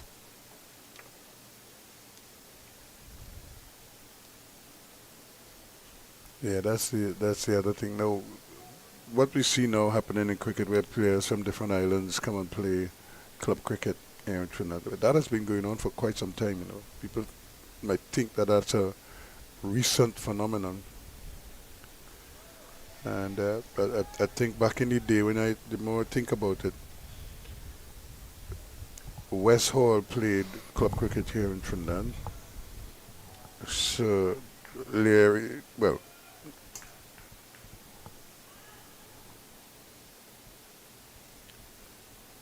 if I'm not, I think 2 of the 3 W's also played. Yeah, although Wes like to think he's the 4th W. So, as in West Hall. But you tell him you don't qualify. You always say that. You always say he's the 4th W. But... Well, if his name was Wes, yeah. Wesley, or, because you also for all from Barbados, the 4. Yeah, the 3 W's lived in a very close geographic. So I've heard, yes. Other. But Sir Frank Worrell played a lot of cricket here. In fact, that's how we ended up with the Sir Frank Worrell ground at University of the West Indies. So that's his 50th for Jeremy Solozano. 63 balls, 1 4 and 1 6. Yeah, just the 2 boundaries, but it's not a bad strike rate. So it shows that he's been really picking up the 1s and the 2s throughout this innings. Well played by Solozano. Also, so they've crossed the 100-run mark as well. Powergen already into the 29th over.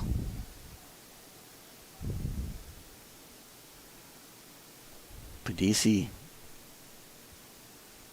is back on strike. This one is cut away. Just get a single.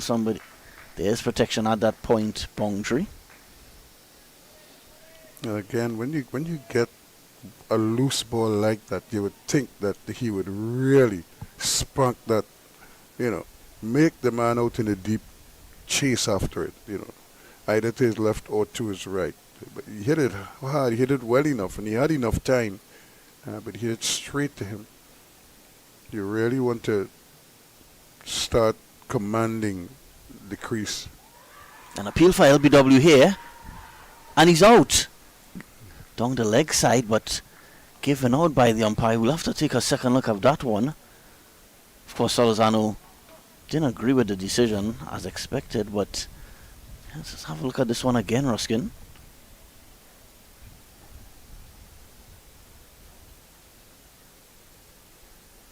Yeah, and again, the angle from which it's bowled, the ball is just spinning that much in terms of for it to come back and hit the stump. It probably would have been close to the stump, but I'm not sure it would have hit and the leg stump. I think the height would have been a factor as well, so but he has to go, Solorzano.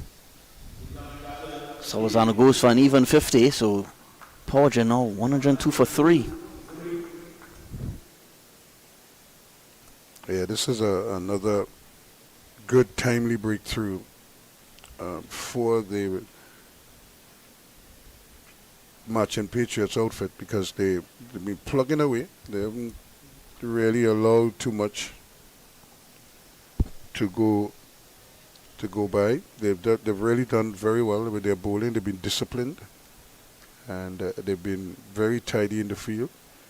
Apart from, well, that one overthrow we saw a short while ago and that drop catch from earlier. Akil Cooper is the new batsman, the older brother of Cephas Cooper. We were mentioning the Cooper family earlier, so this is the two brothers playing for this Powergen lineup. Akil Cooper with some need a big knock from him here. Yeah, that delivery to me seemed to be going down the leg side, but the umpire had other ideas. He raised his finger, so Solorzano has to go.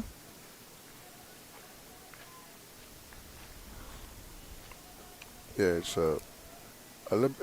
probably could consider himself a little bit unfortunate there, Solorzano, but again, he got to 50 and then got out. How often have we seen that? So the set batsman Solorzano has to depart.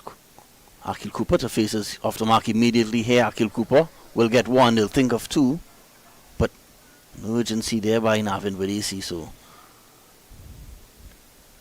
has to settle for one. And the end of a successful over there for Kashri Singh. He now has 2 wickets for 8 runs in his 4 overs, so excellent stuff here by Kashri Singh. And at the end of 29 overs, Powergen 103 for 3. Yeah, he's doing well. And now is the time to see if the left-arm, right-arm combination can just throw off the bowlers a little bit here. Let's see how Akil Cooper will cope with that nagging line that we've seen there from Kashri Singh, or any other spinner for that matter who would come on, and including Ricky Jaipal.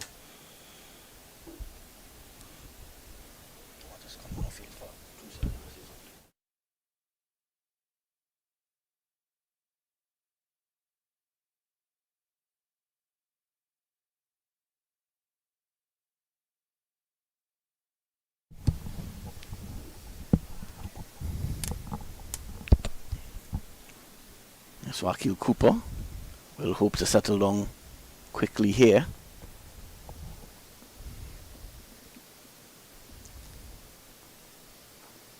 Jaipal just needs a wicket here now. Well, play and a miss there by Cooper, just spinning away from right-handed Cooper. Excellent stuff here by Ricky Jaipal. Some of those spectators long time would say, oh, well left there, Akil. Because he was beating all ends up.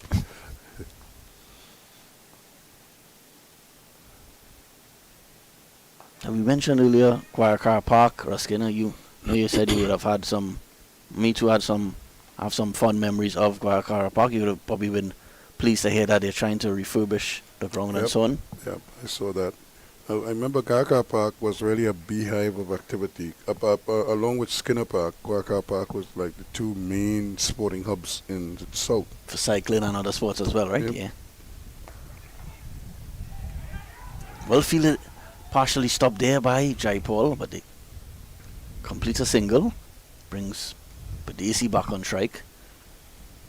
Yeah, because they consider the Southern Games at Guacara Park, the grass track, which was a novel idea for cyclists, especially European cyclists, even American cyclists as well.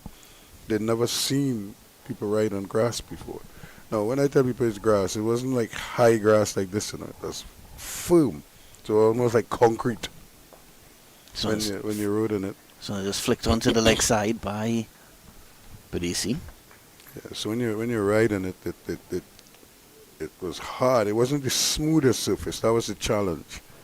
And so any time you produced there, you weren't going to break a world record because it was hard. You know, it was tough. It was slow. But it was a fun event because I think what people liked about it is that you had to put effort out. Cooper just tucking this one onto the leg side, another single. So continuing just to pick up the singles and twos here, Powergen. Really Just smart. It's just smart on their part. They really haven't. How many boundaries have we had? 3. We had the ones. We had 2 sixes or 1 6. 1-6, yes. And 3 4s, I think. A very capable producer. Jason will. Actually, so it's 3 4s and 1 6. So it shows you the struggles of the Powergen team here in this innings. 30 now completed. So it's 106 for 3. If they continue at this rate, they will fall short of 200. But of course, I'm sure players like, I'll be honest, I'm a bit surprised that Mbeki Joseph hasn't moved slightly up the order. Akil Cooper can bat quickly, but I think somebody like Mbeki Joseph coming in here and making, even if it's a quick 30 or 40 runs, really would have helped push the score along. But of course, the coaches, Powergen coaches, they will have their plans in place.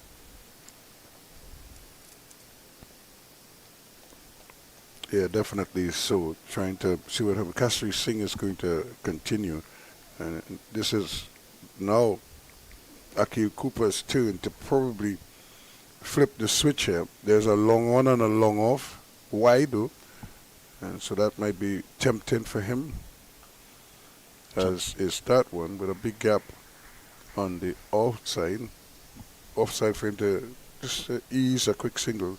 But somewhere along the line, they're going to have to start thinking in terms of getting boundaries, a boundary every over. You know, that could change the whole complexion of the game. So if you get a boundary every over, and if you get lucky on an occasion, you get 2 or 3, that is even better. But you must think in terms of getting a boundary now every over. So another single here too, Badesi. So continuing to just push the score along here slowly, Powergen. As you mentioned, Ruskin, if they could get at least 1 boundary every over and a couple singles and twos, that's easily 7-8 runs and over. And that's not just a feeling, so no run there.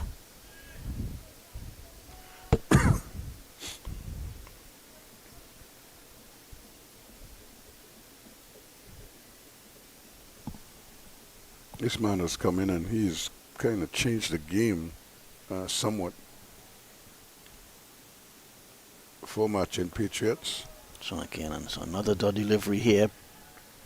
Singh really putting some pressure on Cooper and Badesi.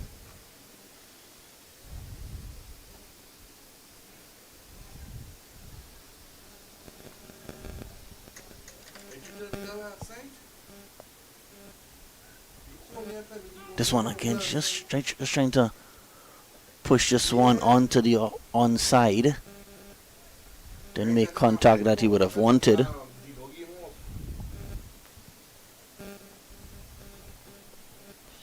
So Cooper, like the other Powergen batsmen, sort of bit of a slow start for him.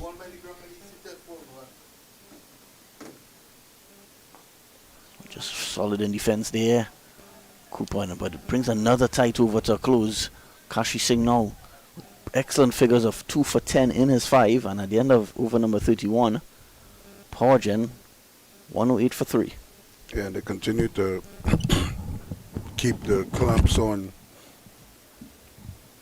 Marchin Patriots. Remember, they won the toss and up to the field first, so things have gone according to plan for them. They've really had a vice grip on this game. They haven't allowed Powergen to up the scoring rate at all, and they've really kept them in check throughout. So we'll see if this persists and how much longer it's allowed to persist, because you would imagine the batsman must be thinking, time to get a move on. Tony struck onto the offside, just easily fielded by Turton at backward point. But AC has been there for quite some time. 18 off 31 deliveries now for Bidisi.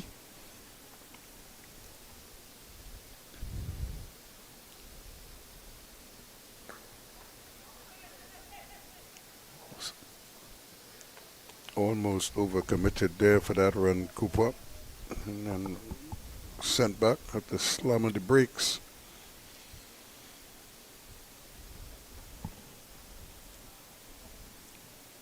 Jaipal isn't his 7th over now. No wickets his name yet, Jaipal. Not something he's accustomed to. This was a quick single taken here, but not picked up cleanly by, seemed to be Tishon Castro. So Hit a little bit firmer this time, and probably a little bit further away from him. So you had to do some work. You had to run to his right, pick it up, and then return it. You did one of those 3 things. You got to his right, but he failed to pick it up, and there was no real return to effect a run out. So just pushed onto the offside again, so another dot delivery. It'll be interesting to see where he's going to get his runs, and how he's going to approach this innings here against this very tight bowling attack.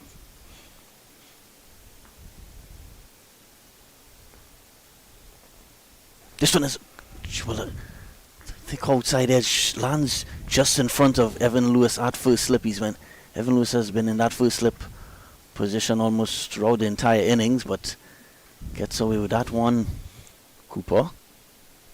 He kind of took the hand away, took the pace out of the ball and went down. Because if he had gone harder, then it probably would have flown to slip on the full.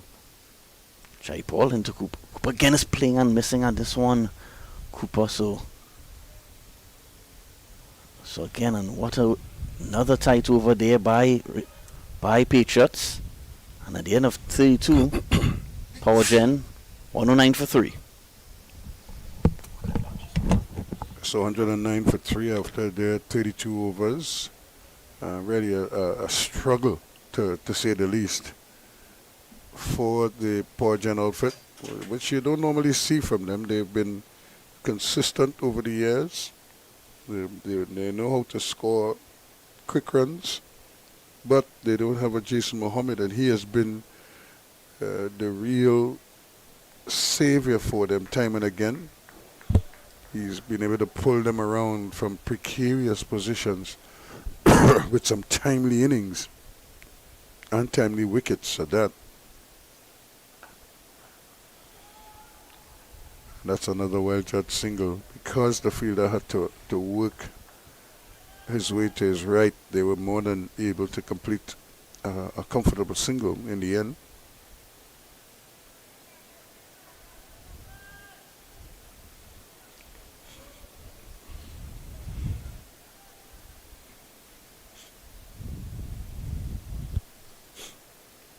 So Kastri Singh in his 6th over now, 2 for 11 so far.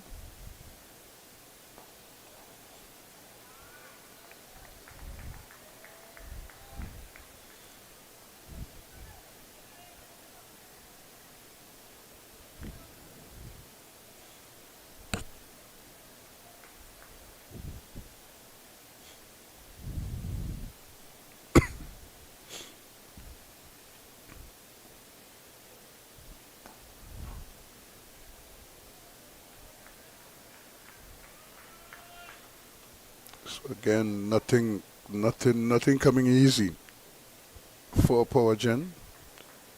They will look back at this innings and wonder what might have been if they were able to really get going. It's like a boxer who can't free his arms.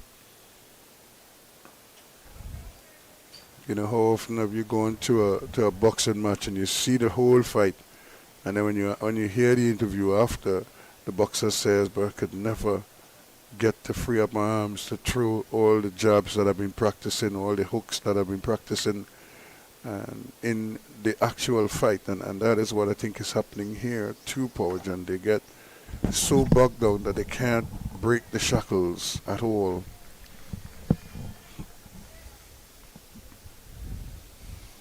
And like that proverbial boxer who can't free his arms, they can't hit any, they can't land any solid punches, to use a boxing terminology, but for cricketing sakes, they can't hit any big boundaries. And that has been the bane of this innings so far. So another over comes to another good one from the man Kastri Singh, and at the end of it, it's 110 for 3 now after 33 overs.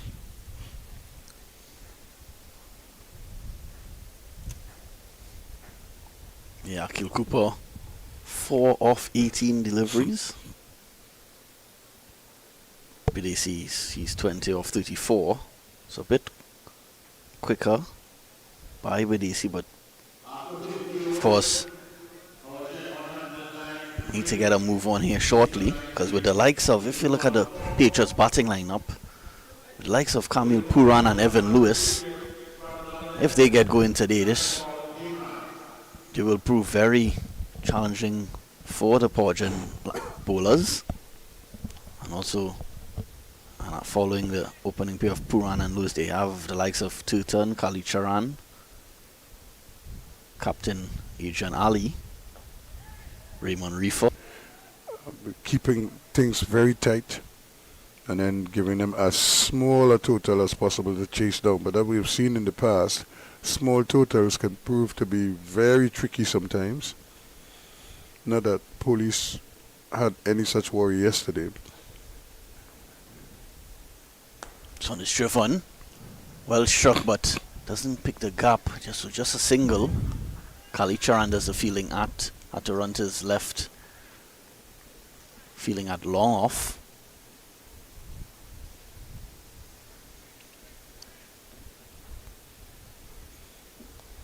Just a slight adjustment in the field. But he just punching this one down the ground again to Kali Charan.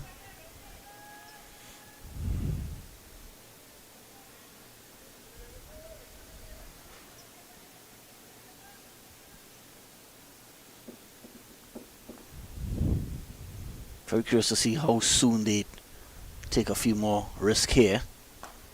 So they can't go on much longer like this. We're already into over number 34.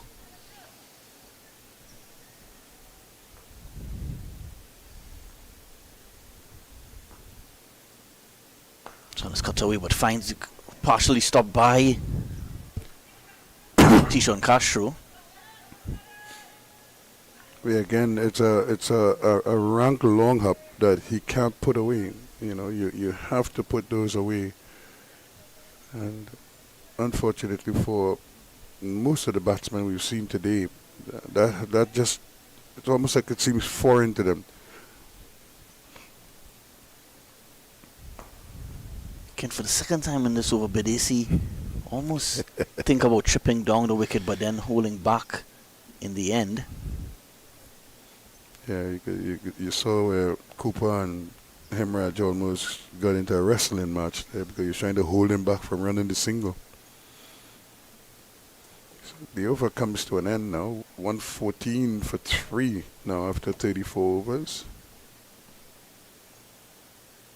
I'm going to have a bit of another drinks break, so we invite you to stay tuned to 360 TV for this Premiership 1 TNT Cricket Board final. At the break, Powergen batting first. After 34 overs, they're 115 for 3.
Okay, and welcome back here. BDC 23, Aki Cooper 6. It's been a bit of a struggle for them. Cooper 6 runs from 21 balls. BDC 23 from 37 deliveries. So, and when you think somebody like Akashri Singh, 6 overs, 2 for 11. And he was the 6th bowler used.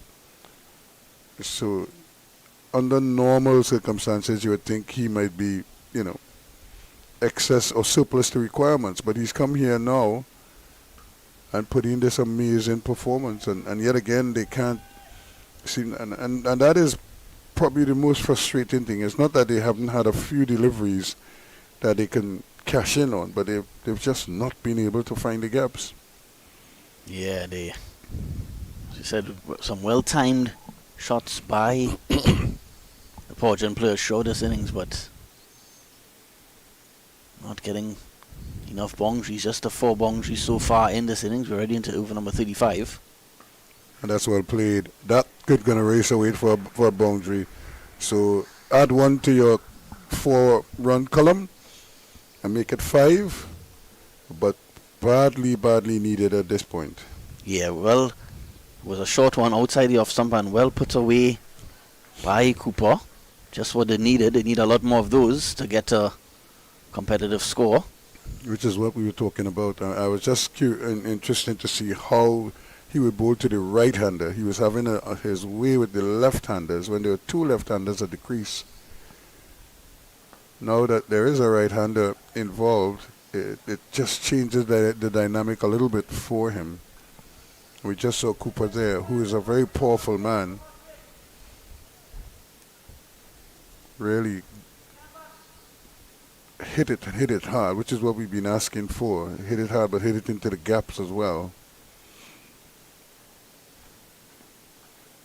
Just another quick single, and it well-timed singles taken, but that's not going to get you to 250, and unfortunately they really struggle to get the ball to the boundary.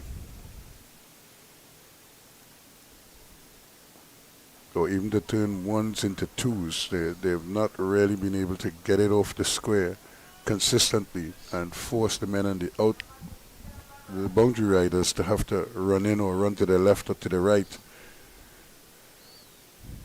Yeah, I think with 7 wickets in hand, I think sooner than later they would have to open their hand a bit. But you don't want guys just coming and just throwing the bat for the sake of throwing the bat. These bowlers are too good for that. They probably clean them up early. Yeah, calculated risk, as you would have mentioned earlier, Ruskin. Yeah, it's bad. It's really what is required now. 120 for 3. 122 for 3, rather, at the end of the over. Yeah, so just 15 overs remaining in this innings. Of course, we have Raymond Reefer has a few overs to go, along with Tishon Castro. Yeah, do you bring one of them back to maybe take 2 out of the way, 3 out of the way? Because you don't want to bring them back and bowl 5 on the trot in the dregs. So if you could get 2 out of the way now, and it doesn't cost you. But again, they've used 6 bowlers. All of them look like frontline bowlers. Yeah, everybody doing the job for Patriots. Now, it's not a wide. It struck the pad. Did it strike the wicketkeeper's pad or did it strike the batsman's pad? Nobody seemed too perturbed by it, so it must have struck or brushed the batsman. So again, another comfortable single. So they really have to look at how they're going to get up to maybe 200, 220. And like I said, somebody's going to have to just flip that switch and change the whole complexion of this match. Because if it continues like this, Marchin Patriots are going to have themselves a relatively small target to chase. And again, he got turned around there, just trying to just flick the ball, just turn it on the onside, maybe steal a quick single to a short square leg. Almost got a leading edge. That's more like it. But it's in just dropping and taking a turn, but only the 1 run. And we saw quite a bit of this yesterday where they got the ball out into the deep. And because it was a near chance like that, they didn't run very hard. When the ball deviated like it did there, they were not in a position to take advantage. Bit of a risky shot on that occasion by Cooper, but gets away with it. I think that was Valdo Ramlogan had to run in from square leg boundary.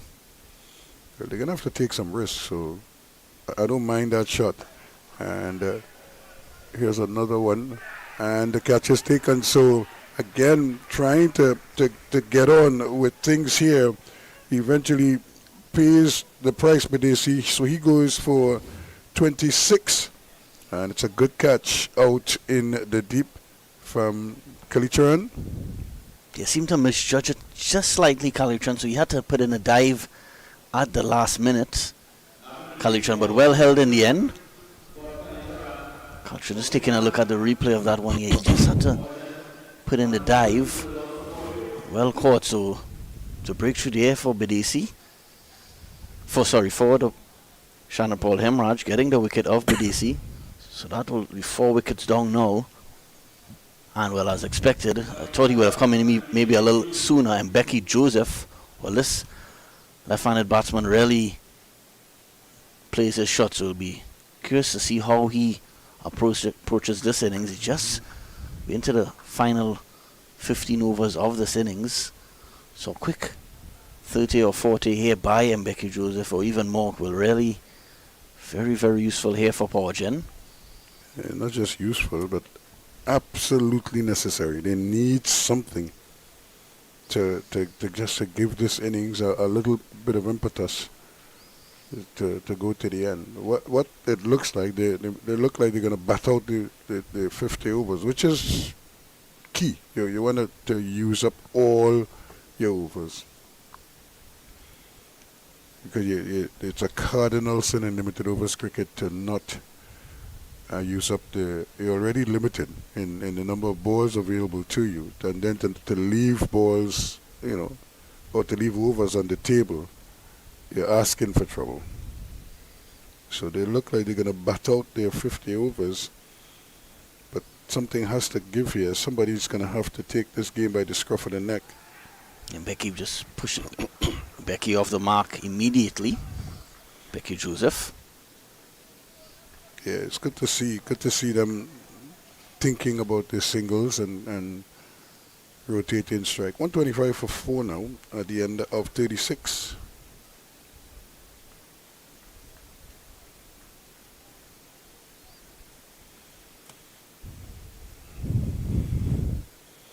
Becky Joseph, of course, have been based in Antigua for quite a few years prior to 2026, playing for West Indies Academy. Had a couple of decent seasons. Is he a Naps boy as well? No, if I'm not mistaken, he went to St. Benedict's College. St. Benedict's, yeah. I had a lot of friends, more footballers from St. Benedict's College. You know that whole, when we had all these vocational institutions in Trinidad and Tobago, I think that really, the genesis of that came at St. Benedict's College. Well bowled again, yep.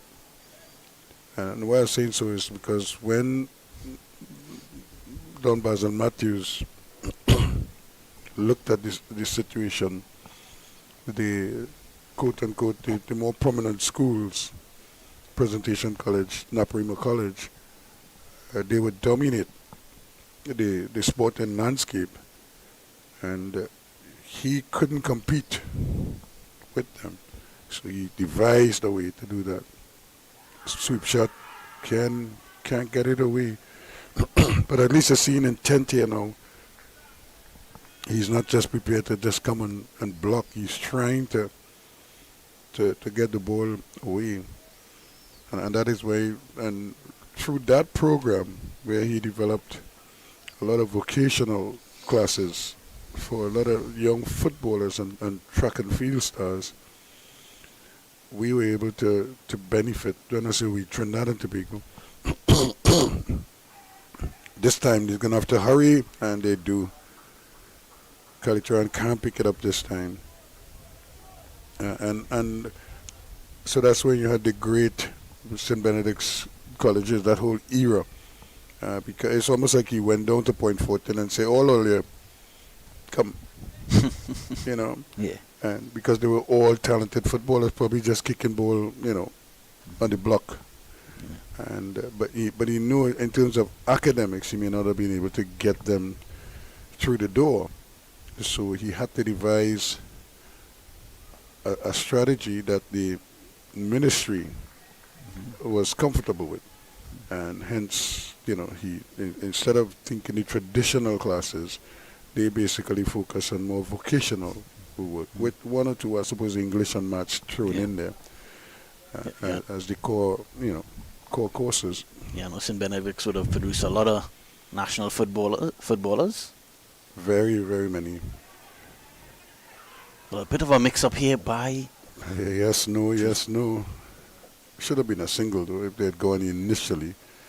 But they'll still get the wide. I think Ali just missed it. Yeah, his glove work hasn't been the best. But today, remember that one mis-stumping he had earlier? Hemraj could have gotten a wicket earlier. Didn't cost them too much because it was Badesi, I believe, just cost them about 15 or 20 runs because Badesi... He was on one, so okay, so it cost them... Cost them about 20-something runs. You take that out of the equation now, look at where they would have been. They would probably just be, you know, at 100, just over 100. So Kashri Singh, he's into his 8th over now, has been absolutely superb in this innings. Yeah, I would bowl him out and let him continue to wheel away from that end and keep things as tight as he has. The end of the over, 127 now for 4. And that's 37 overs completed.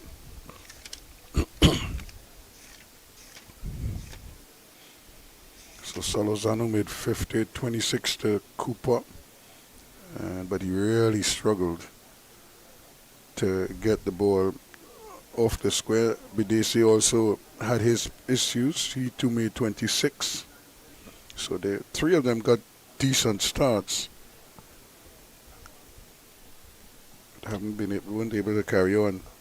This one is just tucked away onto the leg side. Another single by Cooper. Cooper, similar to his younger brother Cephas, finding it hard to score quickly here. Yeah, I think all the batsmen have had that same issue until somebody decides they're going to change it. So just played back to Hemraj. He's trying to flick it, and I keep making the point, you don't flick spinners, you hit spinners. Because when you try to flick it, a lot of times they turn the face of the bat. That's what you do with them. This one is struck down the ground, like right on cue, Ruskin. He asks. So straight 6 there by Mbeki Joseph over the long on boundary. Just what they needed at this stage. They need quite a few more of those. It was a full pitch delivery. Yeah, and that, how long have we been asking for somebody to come and do precisely this? But he has to carry on, but he has to pick his spots. Can't just swing at everything. And it's just tucked away onto the leg side, and more runs here from Becky Joseph. Just a single on this occasion. So he already has 10 to his name, and Becky Joseph has almost caught up already to Akil Cooper. He has 10 from 8. Cooper is 13 from 30. That's the big disparity right there. So no slip. So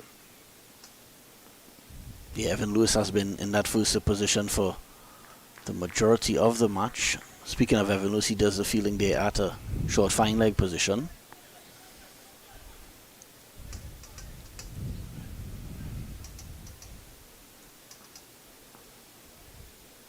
This one is shot. Well, Cooper, well, where did that one come from? Just a slog sweep for 6, and he clears the boundary. So great over here for Patriots. That brings the over to a close.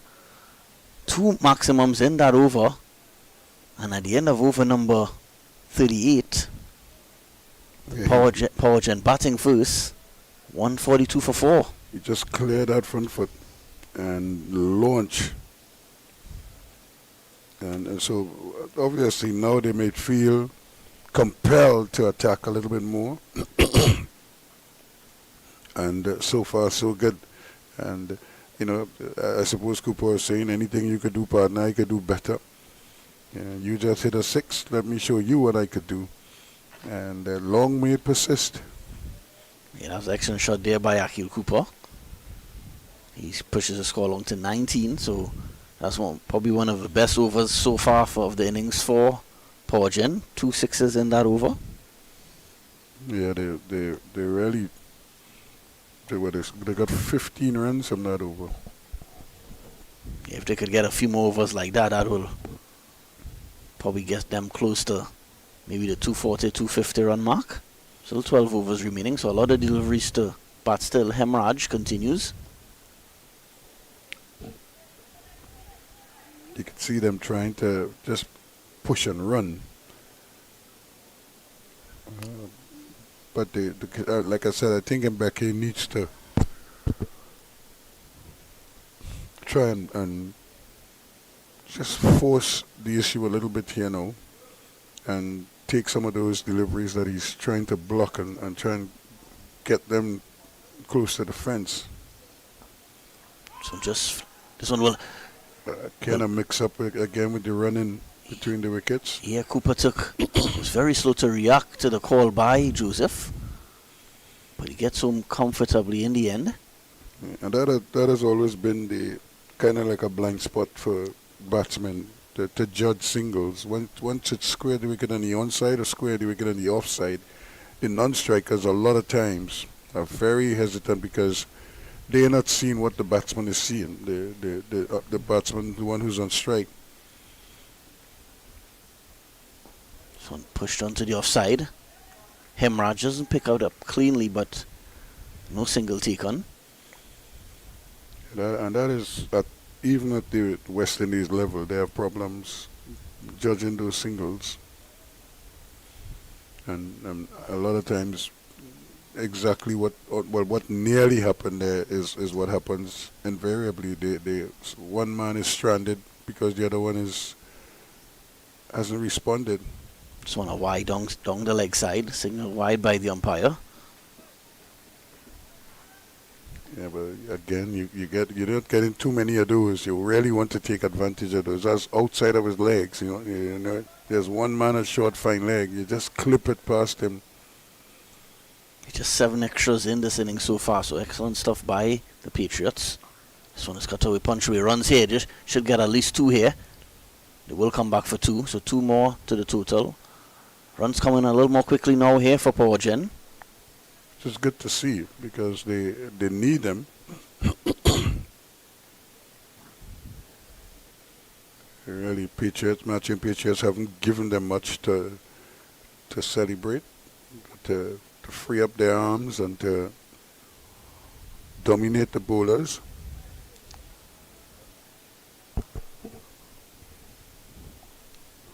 But the previous over would probably force a rethink from Ali now, and we may see one of the quicker bowlers coming back in. This one just tucked away on the leg side. Another single take on.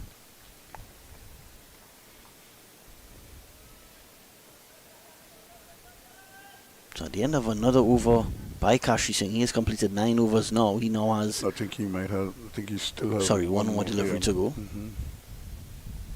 It's been excellent stuff by Kashi Singh. 2 for 26 from, 8 overs on 5 balls.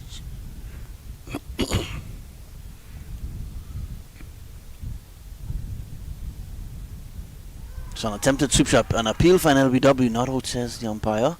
So they complete a leg by. And at the end of over number 39, Powergen, 147 for 4. Yeah, he didn't signal a leg by, so it's probably got an under edge. Apologies. So another run to Becky Joseph. He's moved quickly to 12 off 11, and with him on the other end, Akil Cooper He's 22 of 35 now. Yeah, this is the move on stage. You really got to get a move on here. If they could get around 8-9 runs and over, they could still get close to that 250 run mark. Doesn't matter when it comes, as long as it comes. If it comes at the death, fine. But you want to target 250. And then you also want to sort out how you're going to get to that 250. Because the bowlers aren't giving you anything. So as a batsman, you have to work out in your mind how you're going to attack these bowlers. As a batsman in your mind, you're working out, and as you sit in the pavilion, you're thinking, if I get a chance, how do I score off these guys? The goal slug sweep could come in pretty soon. We just saw one in the previous over that sailed out of the ground. Jaipal continues here. This one, to get a single, brings Cooper back on strike. 49 for 4.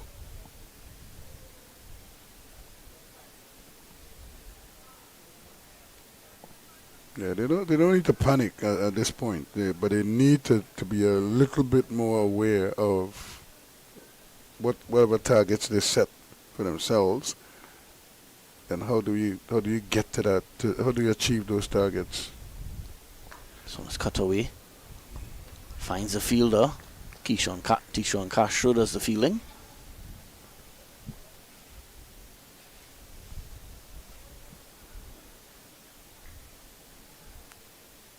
No wickets yet for Jaipal. He's into his 8th over. A slip in place for him, Evan Lewis. This one again finds a gap this time, but there's protection on the deep cover boundary. Yeah, he's bowled well. He's been very consistent with his line and his length. He just hasn't been able to buy a wicket just yet.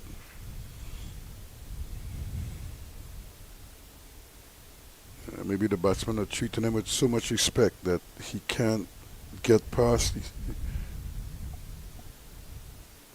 This one was attempted sweep shot. It seemed to probably come off the helmet there of Joseph. Yeah, see, the umpire is immediately signaling that the physio should come out and do the normal protocols as is standard in the modern game now. Because you may have to change the helmet if they test it or check it and realize that maybe that there's a hole in the infrastructure there, and that has been compromised. So we'll see what happens.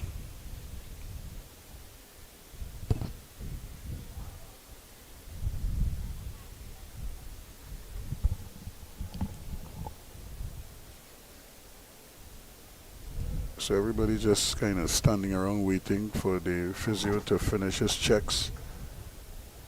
How many fingers do I have up? Yeah. Left, right. What's your mother's name? Your dog's name? They kind of ask you basic questions that you should know. What year you were born?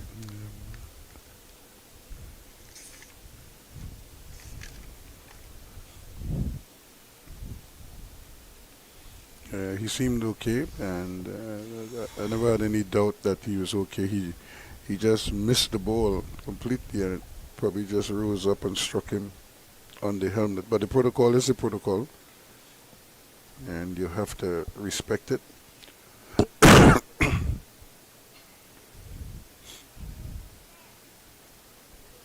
So we're in over number 40, 10 after this one. 149 for 4. Can they get 100 of the last 10, you think? Well, that will be. Well, if they get that, they'll get. Will get to the 250. This one just tucked away onto the leg side by Joseph. Joseph has showed a lot of intent since coming into bat. He's looking to score off every delivery.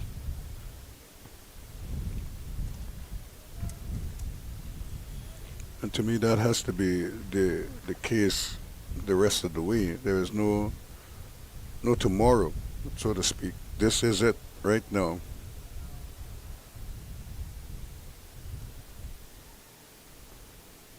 Cooper back on strike. Strike ball into Cooper. So an attempted cut shot doesn't get any bat on that one. Cooper, and that brings another over to a closer. So we've completed 40 runs here at the Brian Lara Cricket Academy, and at the end of 40 overs, Powergen 149 for 4.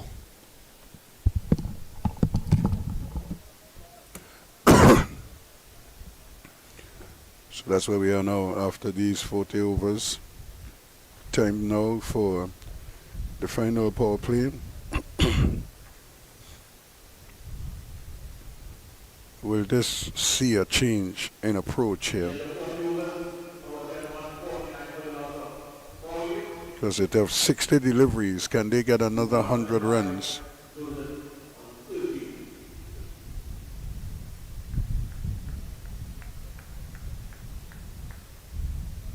And I would imagine that has to be part of the calculations here with these two batsmen, or any other batsman to come.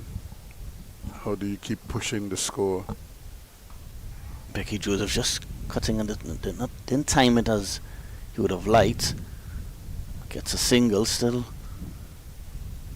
King doing an excellent job, and Becky, to keep the scoreboard ticking over, hardly wasting any deliveries. On the other hand, Cooper, has found it difficult. He's 22 of 40 deliveries now. Strike rate of just over 50. Of course, so 10 overs left, as we would have mentioned. Not sure. Let's see how much they could get off these remaining 10 overs.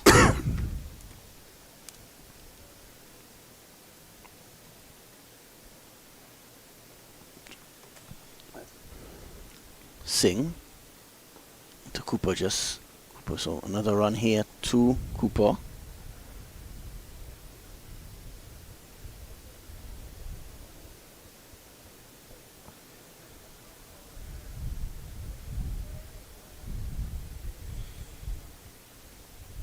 So nothing dramatic just yet, but you just get the feeling that Joseph is just waiting to launch.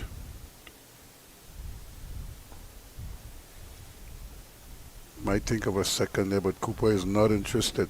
Yeah, but Joseph ran the first one very hard. He was sitting looking for 2, but Cooper clearly didn't run that first one very hard, so have to settle for 1. Yeah, right. I agree with you, Ruskin. I think Joseph is I expect any delivery now for him to really go hard at this Patriots bowling. 10 overs left. This one is punched away, another single.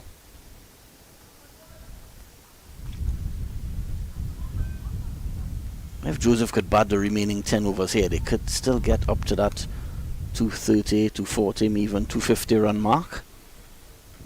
He's quite capable of doing that, and he's quite capable of doing it by himself as well, because he does hit the ball very, very firmly. It's really now a question of whether or not the bowlers will cooperate with him. An attempted sweep shot there by Joseph. Just a half-hearted appeal by Kashi Singh and company. If you notice what he's doing, he's trying to get his legs outside the off stump. So even if he misses it, the umpire's consideration is impact is outside the off stump. So he's trying to get across the stump. And there is a deep backward square there, but there's a man forward of square, more of a mid-wicket.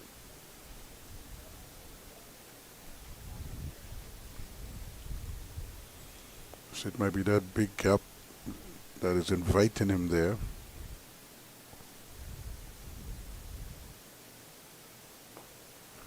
Push onto the leg side, it'll just be another single. No, they're coming back for 2 on this occasion. So good running better running on this occasion by Cooper. Ran the first one a lot harder, and they end the over with 2 runs, and at the end of it, Powergen batting first in this 50 over final, 155 for 4.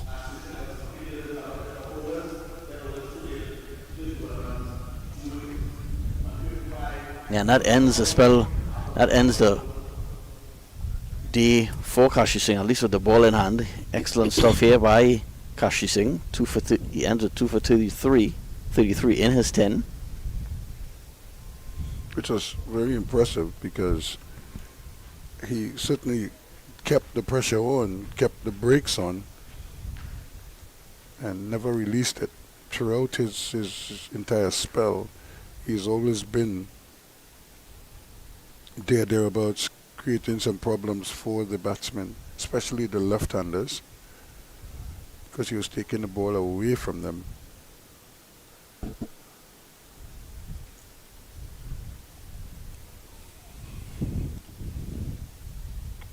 Cooper will face the first delivery of the 42nd over, bowled by Jaipal. This one is struck in the air, but in the gap, and no, it's actually straight to Kalitran at long off, so another wicket goes. Cooper struggling to get into second gear. He has to depart now, going for 24, so Jaipal gets his first wicket. Powergen now 155 for 5. Yeah, it's earlier soft dismissal because he hit it straight down his throat. And really just not what the doctor ordered here. If you're going to make that shot, you really want to clear the head of the man at that long off and really put some oomph into it. He just seemed to stroke it and probably hit it better than he thought he was going to hit it. Nicholson is the new batsman for Powergen, so a lot of depth in this Powergen batting lineup, but they still hasn't had that one player to dominate this Patriots bowling attack. Can Nicholson be that man? We'll find out. So into over number 42. Nicholson joins Mbeki Joseph.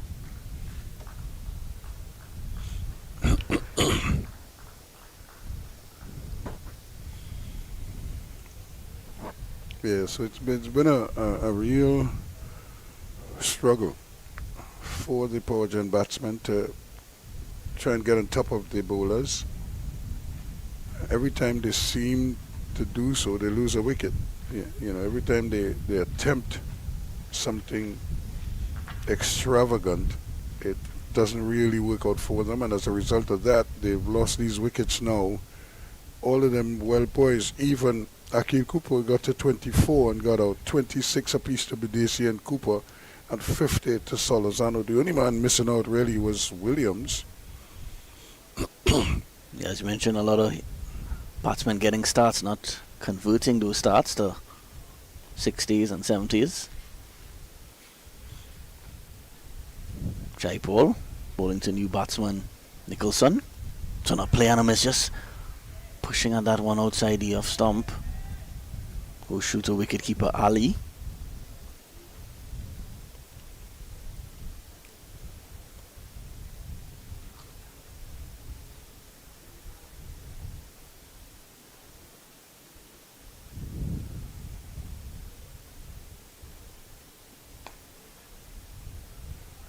Just pushing this one onto the offside. Not yet off the mark, Nicholson. Just 2 deliveries faced.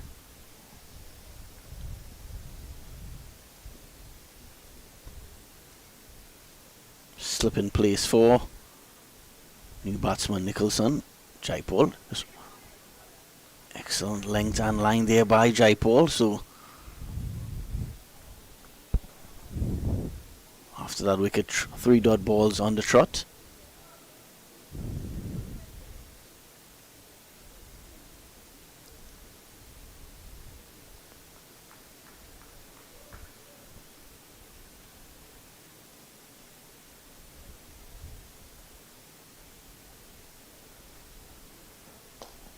Kane just pushed onto the offside. So Jaipal just 1 dot delivery away from a wicket maiden here. Not what they wanted at this stage of the innings. Powergen, we into 42nd over. You're really looking to score at least 9-10 runs and over at this stage. Jaipal just punch onto the Oswald, where he wouldn't get a wicket made in here, but just a 1 run coming off it. And at the end of 42 overs, Powergen in a spot of bother here now, 156 for 5.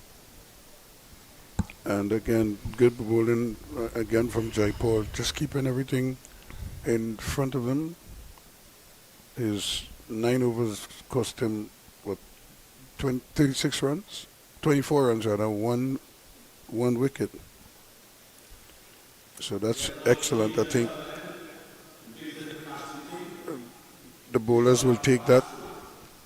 Captain will be happy with that. And you can tell they're trying to get on with things, because you're seeing all these messages going out there now. Guys are changing gloves almost after every over because they're not getting what they were hoping. They can't seem to get somebody to get at the bowling. I still think Mbeki Joseph has a key role to play here. If he could bat out these remaining 8 overs, I think he will certainly get Powergen to maybe at least 220, 230, hopefully, possibly. I'm not sure how much batting Powergen has to come. This one is struck away onto the offside. Brings Joseph back on strike. Yeah, waiting for the intent, because it's all well and good to be picking up singles, but that's not going to get you to the 250 that you're looking for. So you need somebody to show some intent and really just give them a chance to get to 250.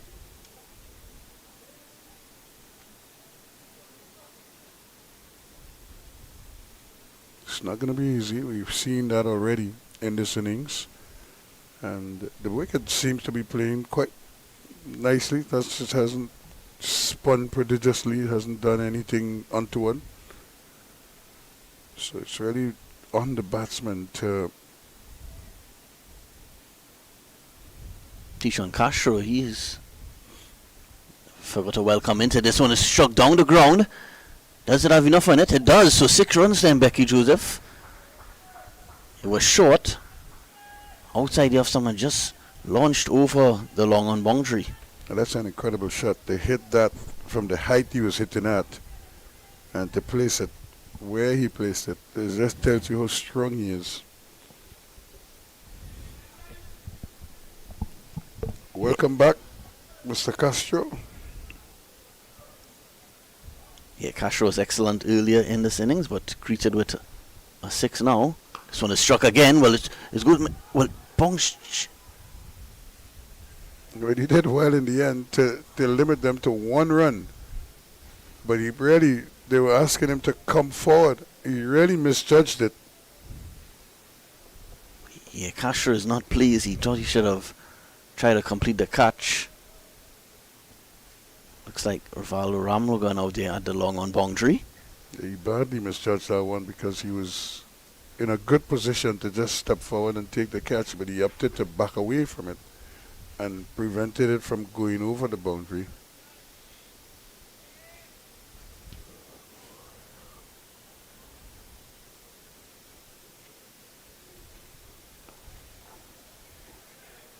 So runs here, more runs here for Powergen. He'll get 1, they'll come back for 2. So excellent running by Joseph and Nicholson. Turning into a very productive over here for Powergen.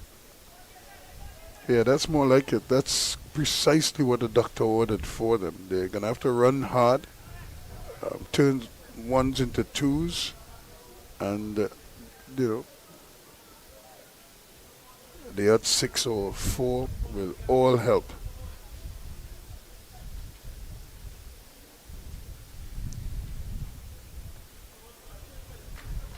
So now there's really like the happy hour coming up here now.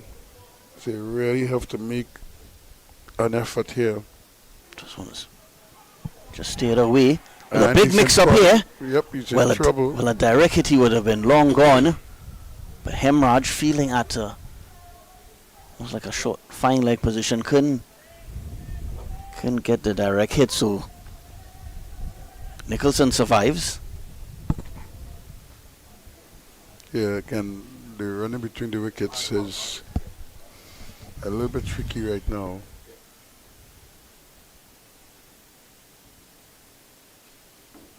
Crash through into Nicholson is pulled away. It's in the air, but will land safely. 2 bounces to the fielder, looks like Kamil Puran.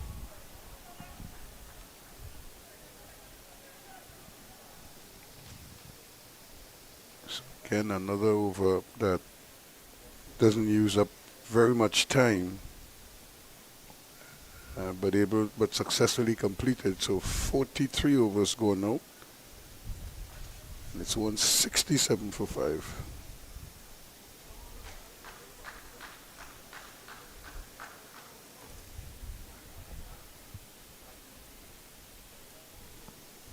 So who will go first? Who will go berserk here for Powergen? Yeah, Becky Joseph is probably the only batsman to have a strike rate of over 100 in this innings. He's 24 off 18.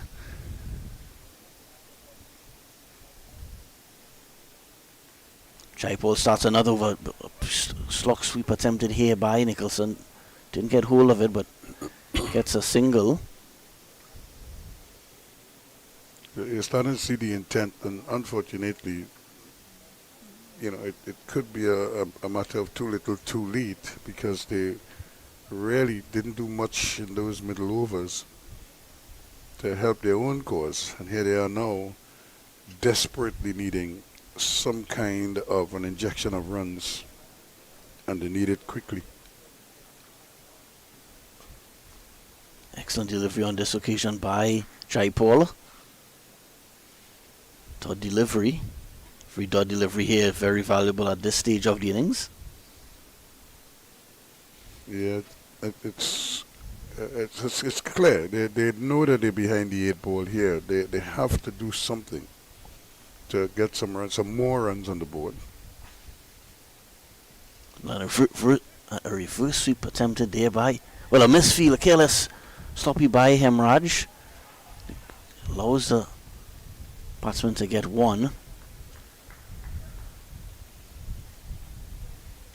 So again, a little bit of an invention there. They're trying to just change the package a little bit. Something has to work for them. Nothing seems to be working just yet. So maybe that is the way to go. Maybe you have a little switcheroo. Nicholson cutting this one, but finds Tooten at point. The delivery.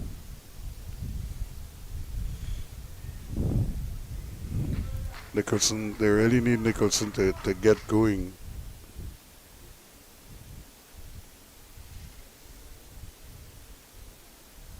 So it's struck down the ground. Does he have enough on it? And just beats the outstretched hands of Evan Lewis at running. He had to run to his right from long on. He'll get a boundary. You got a 6. She goes all the way, 6 runs. Just clearing the rope. So Nicholson on to 12 now. Yeah, doubling his score and one sweet stroke of the bat, one big swing, and he's into double figures.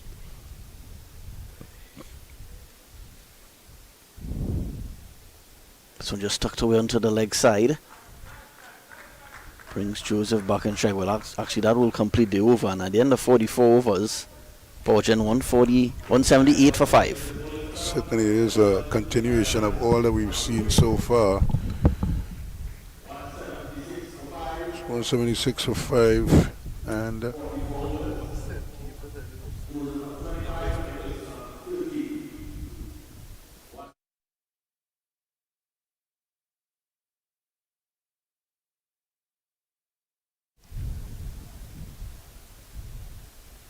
so 178 for 5, and we're into the last phase of this innings now, where somebody's gonna have to, the next 6 overs, it has to be helter-skelter. If we need to break up the rhythm of the bowlers, and this is, with only 6 overs, think to your 2 opening bowlers, they may not get to bowl out. In fact, neither one of those 2 will get to bowl out. I'm surprised we haven't seen Raymond Arifa again. This one is muscle down the ground. Just be a single though.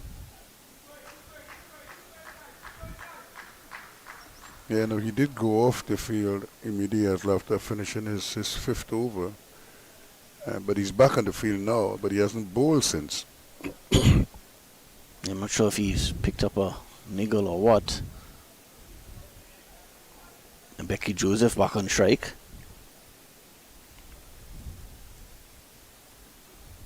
Because he was cracking this one over the cover of infield. It will go close to the boundary, but picked up just in time. They'll complete 2 more runs. Yeah, that should have always been 2 runs. I don't even think Becky should have been wondering whether it will go for, for a boundary or not. But even if it didn't, you want to be in a position where you could get as many runs as possible. That ball is almost on the ropes at that deep extra cover position. Yeah, if that throw from Reefer went to the keeper's end, I think Joseph may have been a bit of trouble there, but the throw was on the wrong end.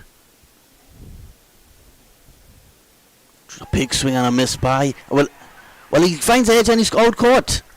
Yep. So big wicket there for the Patriots, and so Becky Joseph has to depart. He was trying to hit that one through the mid-wicket region, and he could only get a thin outside edge, and Adrian Ali, the Patriots wicketkeeper, takes a simple catch. And Powergen now 181 for 6. Yeah, it's not been going according to plan for Powergen. From the very beginning, they had their problems manipulating the ball around the park.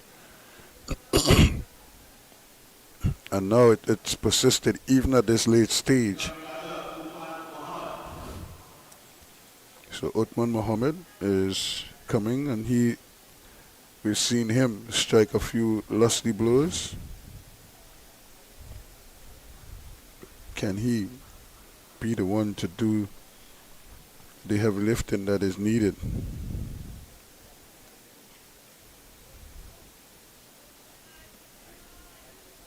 Yeah, Powergen still searching for that one batsman to.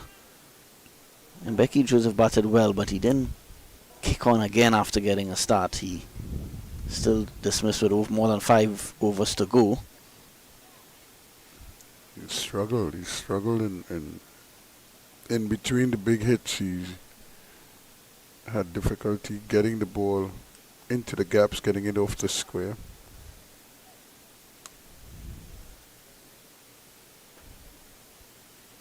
I suppose that's why you have so many cricketers who are trying to make the step up to the next level, and this is what you have to do. You have to master these situations. Well struck down the ground by Uthman Mohammed. So off the mark immediately. He'll come back for 2. And again, there shouldn't be a debate as to whether they're running 2. From the time that ball passes the non-striker, he should be going helter-skelter to get down to the striker's end and then back to the non-striker's end. There shouldn't even be a debate.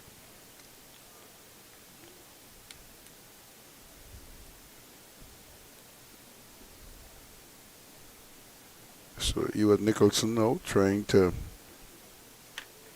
sort out their differences. This one is pulled away. It's a good shot. That's 4 runs. Well, Yorskin, did mention he's a very capable batsman and definitely showing his ability on this occasion. So 4 runs to Mohammed.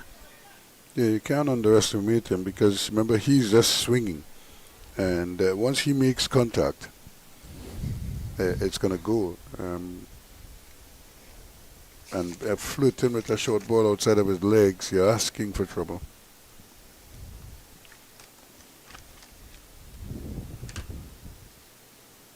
So again, a similar shot, but finds the fielder at deep square leg. These overs really quickly now. 188 for 6. So just 5 overs remaining.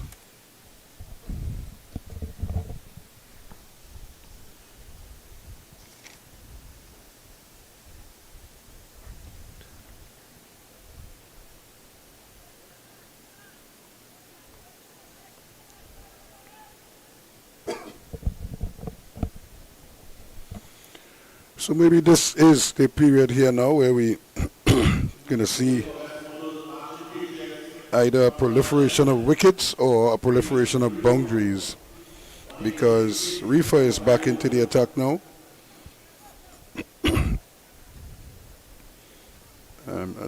He has 5 overs remaining, but he can't bowl all 5 consecutively, so he will not finish his spell, his allotment. But that's because the spinners have done such a very good job that the captain persisted with them. And now he has a situation here where his 2 frontline seamers may not get to finish their quota.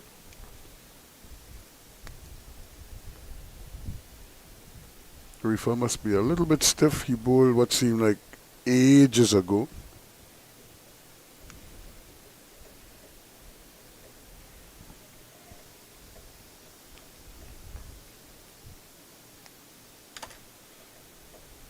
Can somebody deliver a real cameo here now?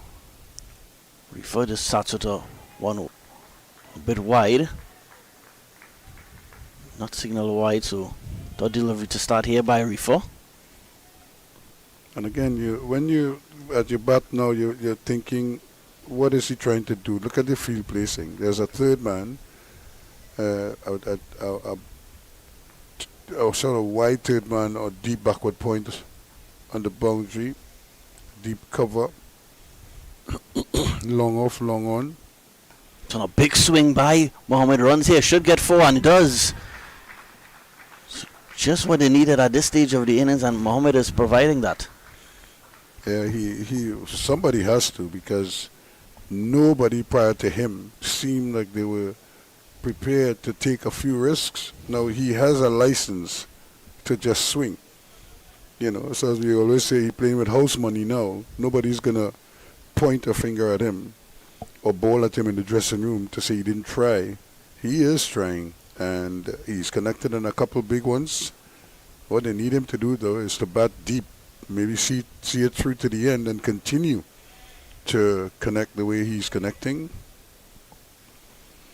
For just adjusting his field. This one definitely will be called a wide. He asked the deep cover fielder to go more to deep extra cover.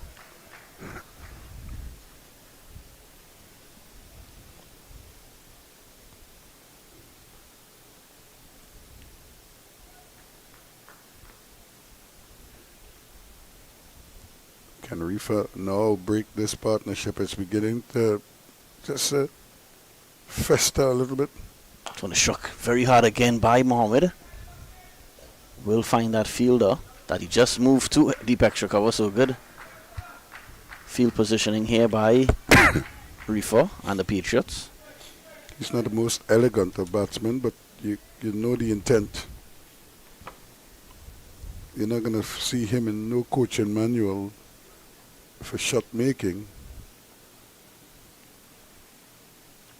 but he has a role, and that role is to get the ball deep now.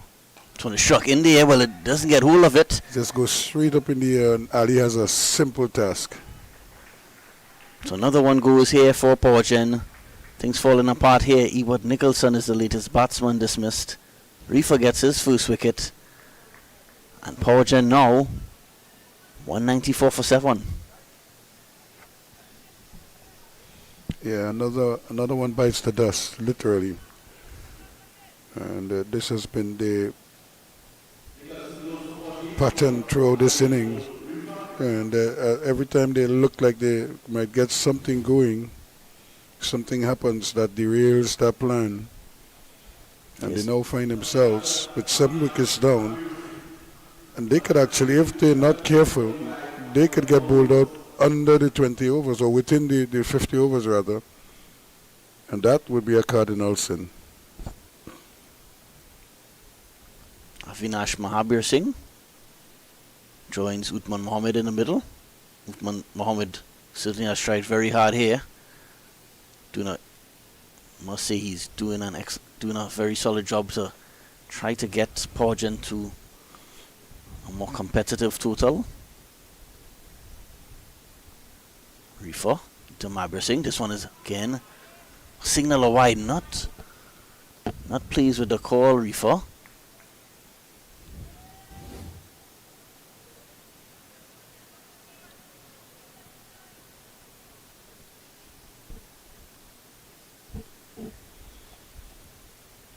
Yeah, but you could see he's trying to bowl those wide Yorkers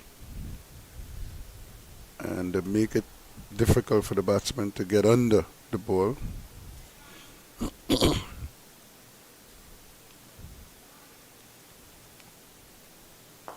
This one again was wide outside of someone. Makes connection this time.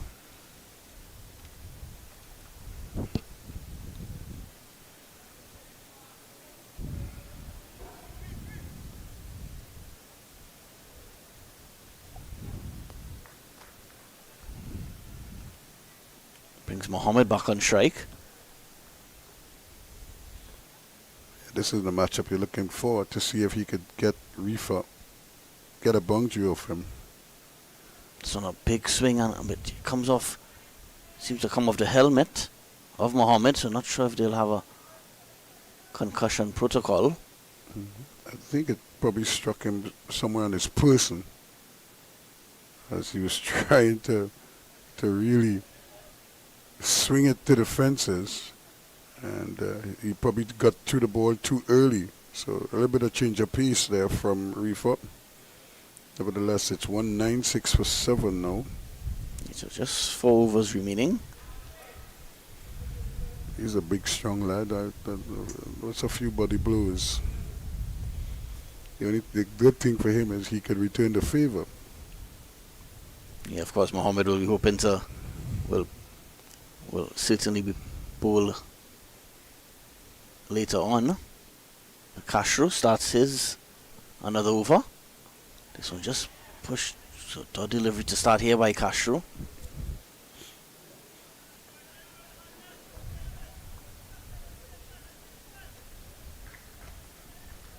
Mahabir has to really get something. He needs to get energized. He can't wait for Mohammed to do all the heavy lifting. His role, get him on strike quickly. One ball, single. This one is pulled away. Well, she gets that single to bring Mohammed back on strike. Yeah, that's good cricket. That's what you want to do. You want to make sure that you read the game, understand what is required right now. And they need him to keep Uthman Mohammed on strike for as long as possible and as many balls as possible. This one just stayed down. Just a single, so good over here so far by Castro. Just 2 runs coming from it.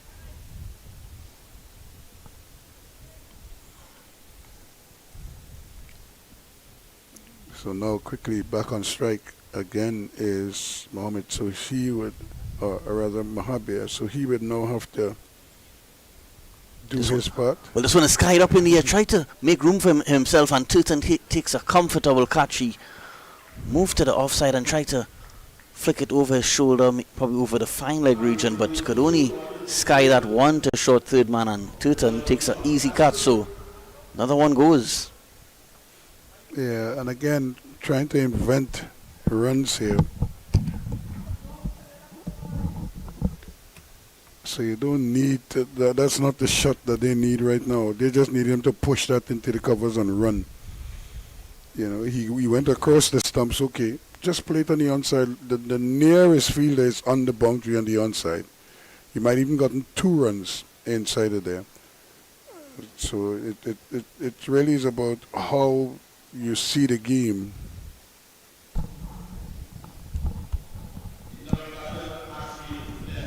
Yeah, things falling apart here for Powergen. Batting first in this Premiership 150 over final. So it looks like a good decision right now. Of course, Patriots won the toss and decided to bowl first. Looking right now like an excellent decision because Powergen sure will fall well short of their intended target of the total they would have hoped to post batting first. So 198 for 6, just 3 overs and 2 balls remaining. Castro already has 3 wickets to his name. This one is flicked away, so off the mark immediately Ashmead Ned. Again, that's what you want. Get Uthman Mohammed on strike as early as possible the rest of the way. Unless it's the last ball of the over and you feel, look, better you leave it, better you stay at this end and let him blaze away at the other end. It's on a big swing. Was short outside the off stump, but doesn't get any bat on it. Uthman Mohammed. And at the end of 47 overs, Powergen still hasn't gotten to 200 at 199 for 8. And this is the thing. Within these 3 remaining overs, the game could change ever so slightly, depending on the success these 2 batsmen have, especially Uthman Mohammed, who started well, but now the boundaries have kind of dried up on him, so he needs to recalibrate now and see if he can put away any kind of loose deliveries that would come his way. That was a difficult shot to make because he had to try to time that when it was dying. First, it had no pace on it. It was coming at an awkward loop, almost like a tennis ball coming down from the heavens, and he was trying to cut it to catch up with it and probably punch it behind point somewhere there. And it was always going to be a difficult shot to make. He probably should have run behind it and hit it back past the wicketkeeper. So Reefer will start his 7th over. This one is again, as you mentioned, Ruskin, a Yorker length delivery wide outside the off stump. Dot delivery to start here. Yeah, if Uthman Mohammed could get a few more boundaries in these last few overs, try to get up to at least 215, 220. Yeah, he just needs to push and run. That ball passed him almost on the full. And just get bat onto ball and take off. So again, there you go. Yeah, so that single will bring Mohammed back on strike. And that will bring up the 200. It's coming the 48 over. So I'm sure well behind of where they would have liked to be at this stage of the innings.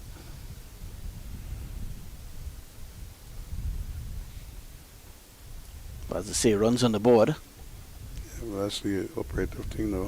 How many more can you get now? So we're well struck by him. Just open the face of the batter at the last minute. Run down to the boundary for fun. He gets 4. So well executed shot there by Mohammed. And good cricket from both batsmen. Ned getting him on strike in the second attempt, and now Mohammed getting another boundary. So we were just talking how the boundaries kind of dried up for him. Well, here you go. Yeah, 17 off 10 now, Mohammed. And he needs a couple more here just to try and put some pressure now back on the bowlers. They bowled literally pressure free all afternoon, all morning long. Now it's the batsman's turn to probably just return the favor a little bit now. Try and squeeze a few boundaries out. And this is the experience Reefer setting the field, trying to. So he's pushing everything across the right-hander now. Actually, he should put the third man and the man on the boundary, the men on the boundary. Well, this one will be called a wide. Yeah, he probably should push everybody around. He has two short third men and at the circle. Oh, they're very fine. And like I say, the man at third man on the boundary at backward point he's fairly wide. I would put him around a little bit and take the cover around also, as well as the long off. This one is up. Full toss, struck away by Mohammed, just a single. Again, just lost the shape there a little bit. Trying to hit it too hard. Ended up really mistiming it. But he got the single all the same. Now can Ned get him back on strike?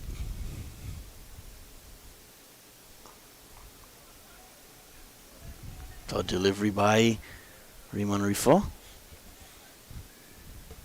Yeah, he just needs to push that into the offside. There's not even a ghost of a chance of him getting run out if he plays that on the offside.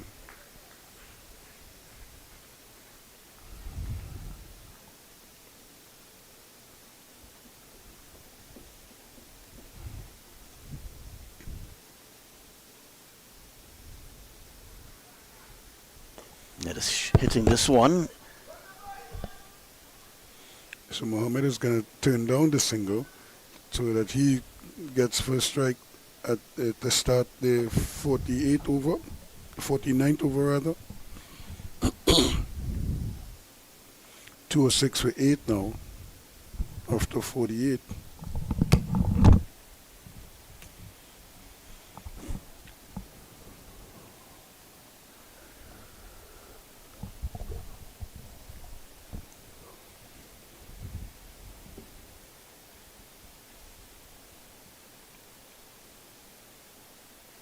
Tishon Castro, 3 wickets to his name. Already Rifa has 1. These two have really bowled well. That's gone from the moment it left the bat. And that's why he didn't take the single the last ball of the previous over.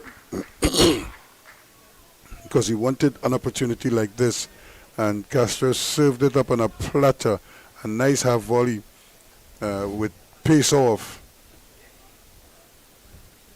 Yeah, a few more of those by Mohammed will certainly get Powergen maybe to 225, 230. Just 11 deliveries left in this innings. Trying to give Powergen bowlers something to bowl at.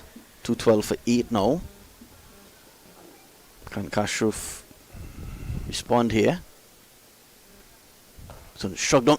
Well, brilliantly caught by Castro. It was struck very hard back to him. He just stuck out his hand and completed a brilliant one-handed catch. So every absolutely amazing. Because he probably was out of pure instinct. Just a reflex action there, and the ball stuck in his hand. And those have to stick, because while it wasn't hit as hard as he probably wanted to, it still had some pace on it. And that worked against Mohammed there. So he goes to 24, caught and bowled by Castro, who picks up his 4th.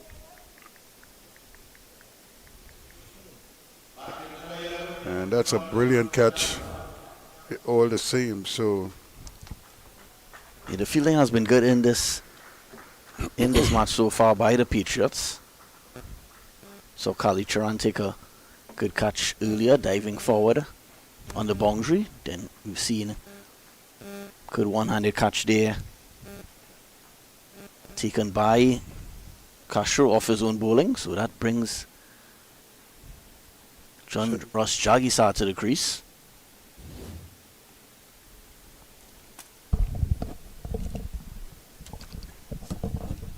Take a look again at that caught and bowled by Castro. He just stuck his hand out and enjoyed that one, Castro.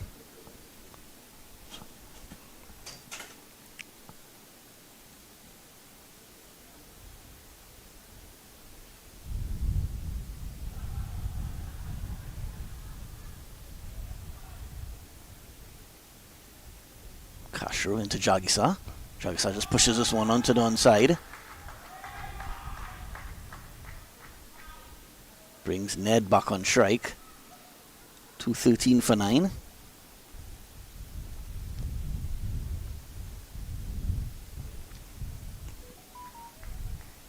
So I'm sure Patriots will fancy their chances of getting to this target. They have a strong batting lineup.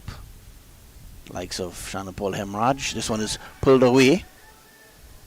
Here, Shanapal Hemraj, Raymond Reefer, Camille Puran, former West Indies batsman Evan Lewis.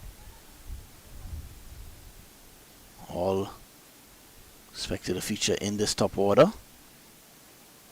Also Christian Turton, Kirsten Kalicharan, so that they have at least 6 or 7 batsmen that could really take a game away from a bowling lineup. This one is just punched onto the onside. They'll get one, they'll think of 2. They'll settle for 1. Pushes the score along to 215 for 9 now. Just 7 deliveries left in this innings.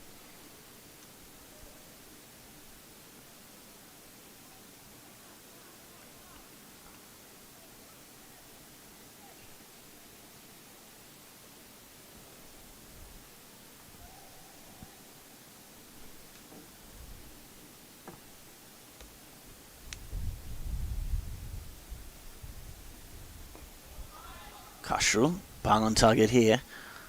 So that ends Castro's evening, at least with the ball in hand. What a day for him with the ball. He ends with 4 for 56 in his 10 overs. So great stuff there by Castro, leading from the front. And at the end of 49 overs, just 6 balls remaining. Powergen 215 for 9.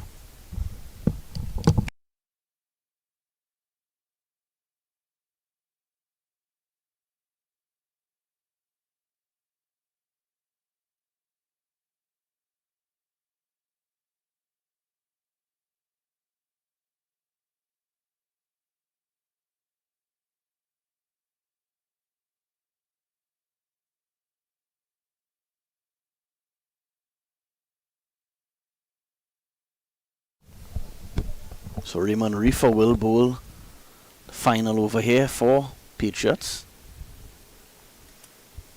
Of course, Castro ending with 4 for 56 in his 10 overs. Excellent showing here by Tishon Castro. But this is Reefer now into Jagisar. Gets a single. 216 for 9.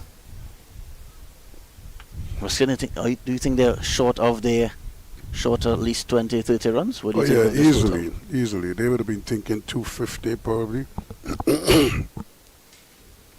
So they're probably about 30 runs short of where they want to be right now. But that's a credit to the bowling, the quality of the bowling. That's why.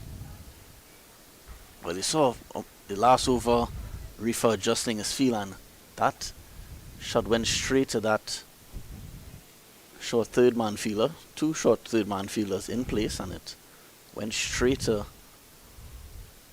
one of them. So dot delivery. 216 for 9 Powergen. And that's the experience coming to the fore there. So again, a play and a miss. So excellent stuff here by Reefer.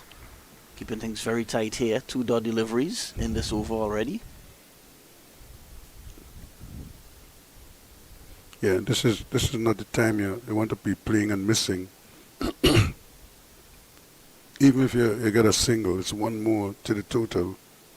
Because this game might very well come down to those fine margins. A run here and a run there, or a wicket here or something. So again, this is a wide.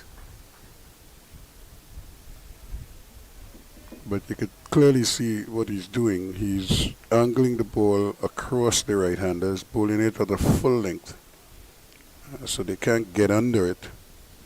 And he's bowling at a fair clip also,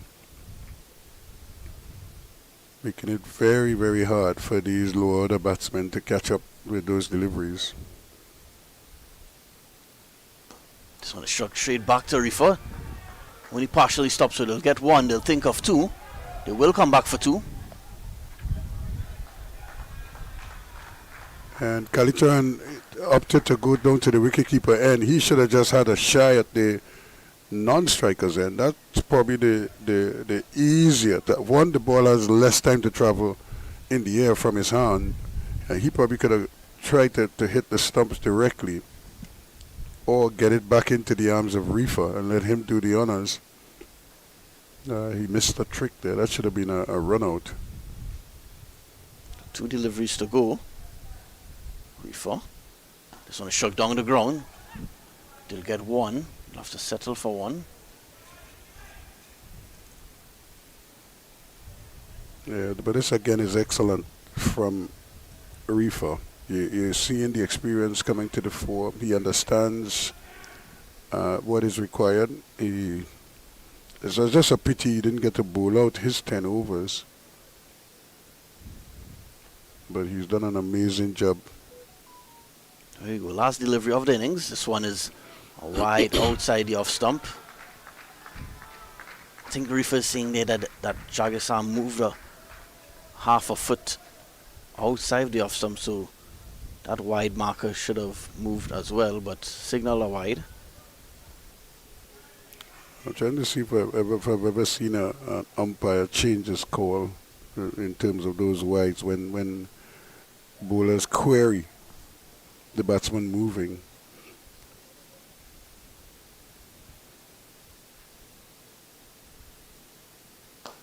So struck down the ground. They'll end with a single here. They're gonna try to come back for two, but no, they think so. That will bring the innings to a close. And at the end of 50 overs, Powergen batting first in this Premiership 150 over final. They close on 222 for 9. So we're gonna ask you the top performers in this first inning is Tishon Castro. He took 4 for 56 in his 10, really leading the way for the Patriots. What do you think of the batting, Ruskin? They only 222 for 9. Yeah, it was a struggle. It clearly was a below par performance, but spare thought for the quality of the bowling, the fast bowlers who started at both ends. They created problems. They dried up the boundaries early, and then the spinners came and they followed in a similar pattern. So it was always tough for the batsmen to get on top of the bowling. I don't think anybody did. Kudos to Solozano for his 50.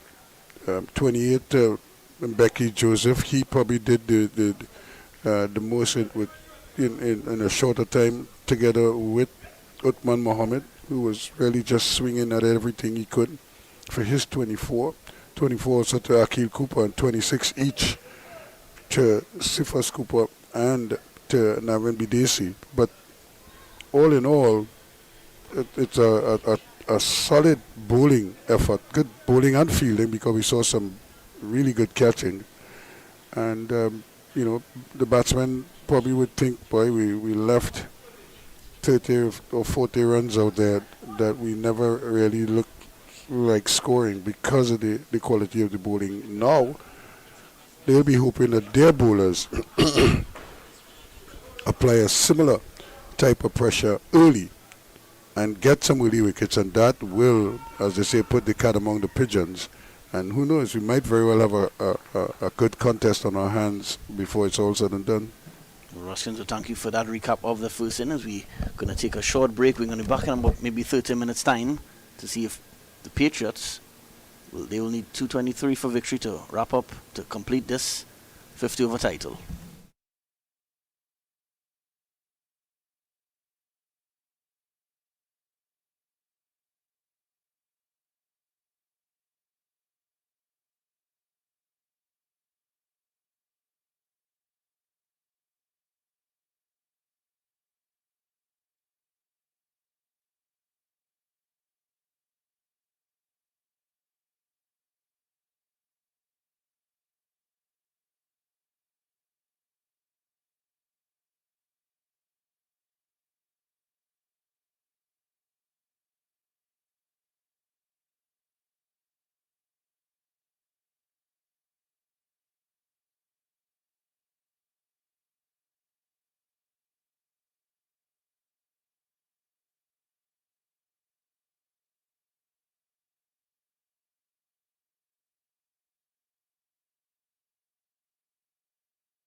So welcome back to 360 TV for this live coverage of the TNT Cricket Board Premier 1 50 over final. Powergen batted first, scored 222 for 9. Patriots are about to start their response. Opening the batting for Patriots, Camille Puran and Evan Lewis. I want to welcome my name is Shalani Beckles. I want to welcome Ruskin Mark back into the commentary booth for this second innings of this final. Thank you very much. As we get ready for Camille Puran to take up the attack, no doubt we'll be hoping that he could really give his team a very good start here, unlike what we got in the first innings. Again, Puran already at that first delivery already looking to score, but just pushing that one back to Jagisa.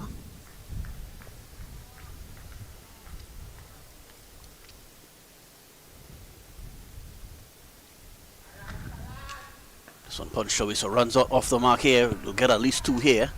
They'll get 1. Will complete 2 runs quite comfortably. So great Patriots off the mark here, 2 without loss.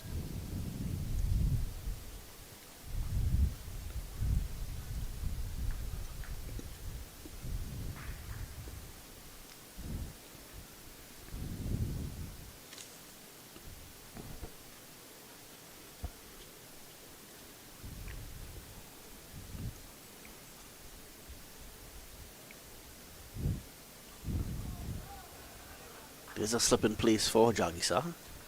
Becky Joseph, a very deep first slip.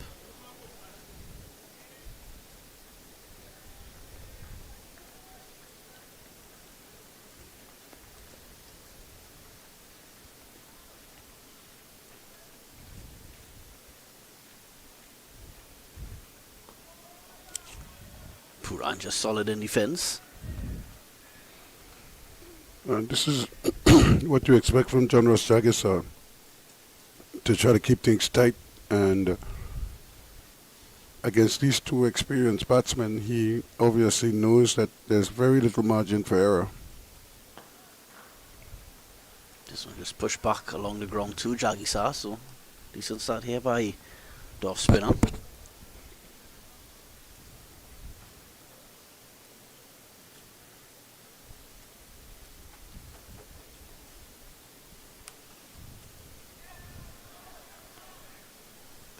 That will end the first over. It's a good start here by Jagisa. Just 2 runs coming from it, so at the end of 1 over, Patriots in pursuit of 223 for victory, 2 without loss. So a very good first over from him, and which is kind of like par for the course. The question is now, will the others, or can the others, be just as frugal with their bowling and limit scoring on the part of these 2 batsmen? Evan Lewis, of course, is the big fish. If you can get him out cheaply, that will go a long way. Ashmead Ned is into the attack. Another emerging talent. Saw him in the regional tournament a couple of years ago doing very well, bowling long spells.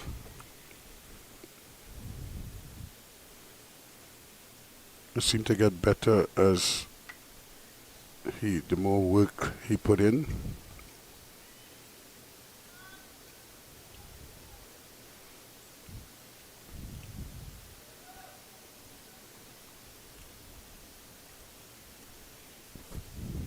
Ned will be bowling to Evan Lewis to start his first over. Of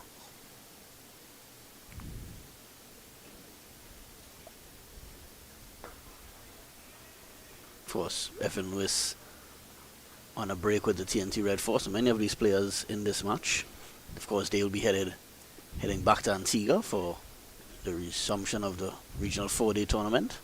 Of course, Red Force will be coming up against Barbados Pride in basically a virtual semi-final to make advance to the final, where the winner will face the Guyana Harpy Eagles. And there's been a lot of conjecture about the format, the new format. Does it help or does it hinder players? Lewis just pushes this one onto the onside off, so he's off the mark. And better turn there for Ned. And again, he has this kind of quick, whippy action. And doesn't flight the ball that much, although he can. We've seen him flight some, but his natural ball, or his stock ball, is really a kind of a quick turner into the pitch and let it bite and turn. And the speed at which it happens sometimes is what causes the problems for most batsmen.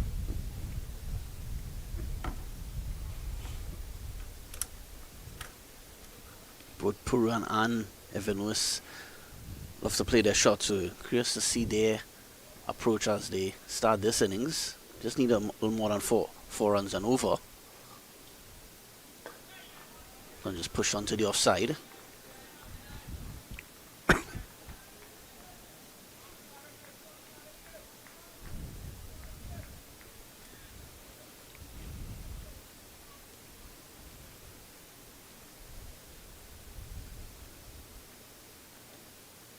So struck through the covers, but finds the fielder at extra cover, so no run. Cover rather.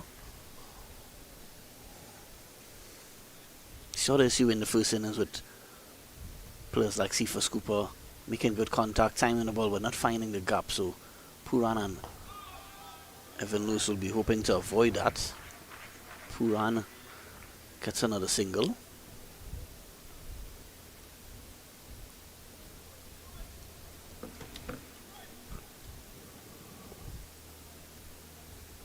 So Ned, of course, who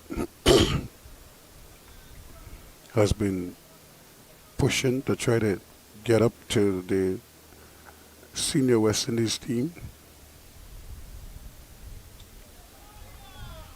So just left alone by Evan Lewis, and it brings another tight over to a close. And at the end of 2 overs, Patriots 4 without loss. And this is exactly how they need to go about this particular innings, where every bowler has to come and try to make life as difficult as possible for these openers. Just to strangle them a little bit, see if they get them into a rash shot early, because that's when you want to get at somebody like Evan Lewis. Snaps into place with him, and then before you could blink, your car is in danger in the car park. Not necessarily at this ground, but at some grounds. This one pushed along the ground to mid-on, gets another single, Pooran.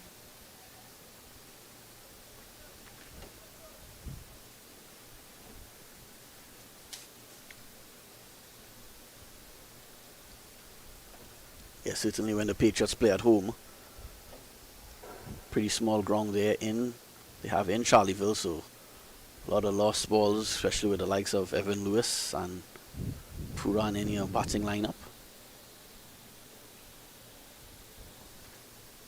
I suppose the management will probably tax them for a ball tax.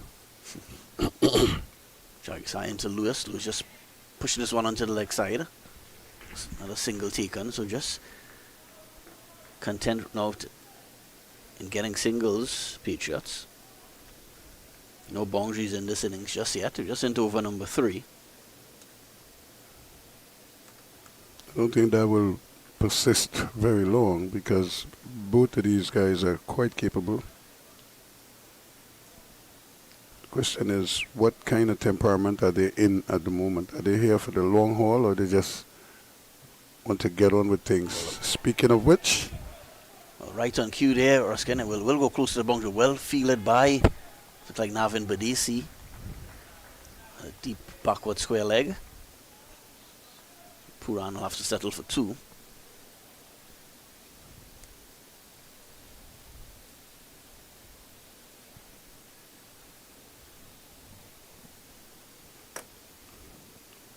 Again, John Ross was just attacking at a leg stump. Puran just taking the chance because he knows that there are big gaps in the field. Once he gets it over the inner ring, he's safe.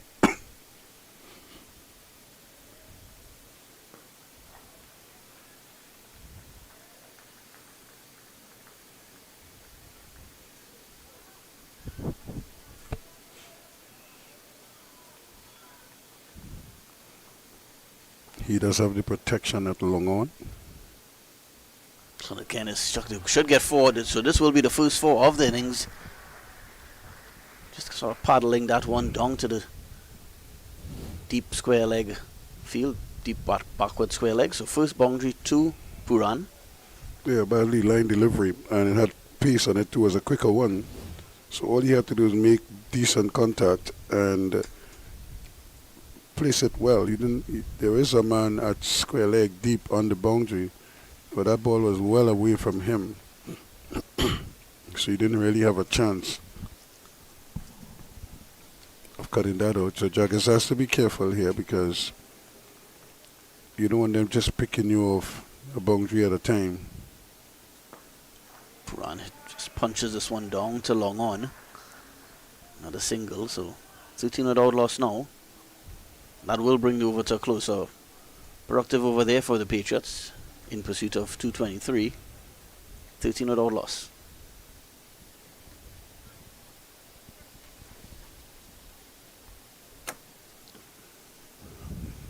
So far so good for the Marchin Patriots. They are doing exactly what they should be doing, which is keeping the scoreboard ticking over. They would have seen their opponents struggle to do that in the first innings. And when the boundaries dried up, they didn't have much option but to rely on singles. All the Patriots are probably thinking here, let's try and get ahead of the asking rate. And then, we could kind of dictate where we go, what approach we take. Ned starts his second over. Bonks just seemed to surprise Puran on that occasion.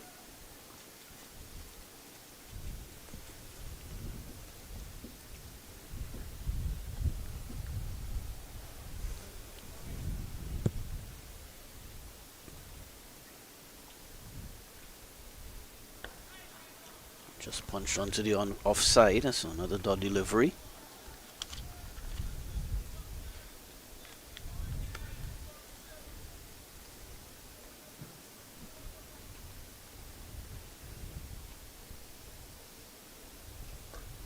Runs here for Puran, just a single.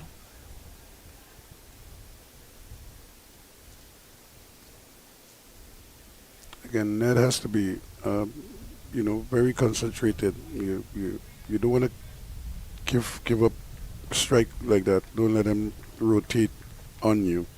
So he wants to probably be bowling at Puran, maybe 4 deliveries on the trot, so he can work his magic. Just on a swept away, should get 4 here, and it will. It's very similar shot to what Puran played in the previous over. So first boundary for Evan Lewis. Score quickly moves to 18 without loss. Another gift on the pads, short. Thank you very much, says Evan Lewis, and helped himself to a boundary.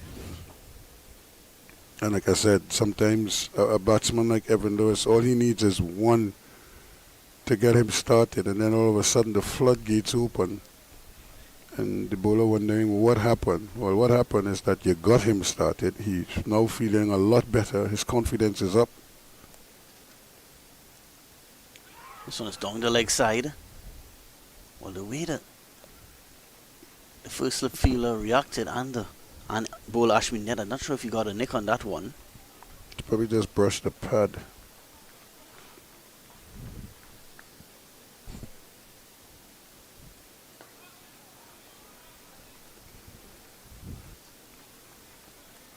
So it brings the fourth over to a close, and at the end of it, a decent start here by the Patriots. The 18 without loss. Certainly an interesting passage of play here. They obviously need to get off to a good start. That would be perfect for them. Of course, Powergen would love a breakthrough and probably a couple early wickets just so that they can put some kind of pressure back on the Marchin Patriots batsmen and at least carry the game deep into the late stages so that whatever is the equation, at least they're part of that and they're in with a chance. But if these two take it away from them early, it will be a mute case. Attempted cut shot there by Pura, not getting a hold of that one. You've seen opposite to Powergen would have started with a pace on both ends, but different approach by Powergen. Starting with spin on both ends. This one is struck. This one will be on the second boundary for Puran. So second four of the innings for Puran. Pushes the score along to 22 without loss. Another well-timed shot. Again, deliberately getting under it and hitting it inside out, getting it over the inner ring and down to the boundary. That deep cover for 4 runs. And just gradually you're seeing these two starting to assert themselves. They've added 22 already and threatening to do more. Well, just fails to keep it back inside the ropes on back-to-back boundaries here for Camille Puran. Yeah, he probably got too much under that one. He hit it high in the air. He didn't really get the distance. He got height, but he didn't get the distance you required. He didn't necessarily need to hit it that. I don't think he intended to hit it that high, but he got so good, so well under it that it just went up, up, up, up. Can Jagisa find a response here? This one just pushed down the ground to long on. I think I won. There was a thought of 2 for a moment there, but so you're already seeing four fours off this innings already. Unlike the first innings where Powergen were really struggling to find the boundaries. Yeah, and this could be worrying for Powergen in the sense that these two are not taking any huge risks right now, and they're already starting to score, fairly rapidly.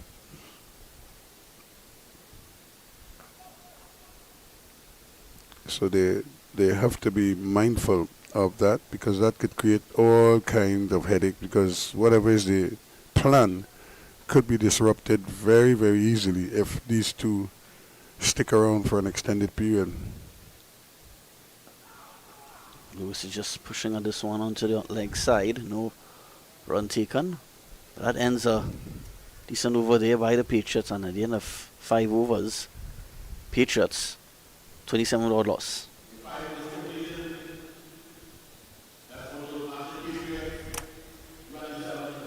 27 without loss and looking very, very comfortable. And when you consider after 5 overs, the Marchin Patriots are 27. Powergen didn't get to 27 until the 10th over. So big difference in terms of the start for both these teams. Ned will start his 3rd over.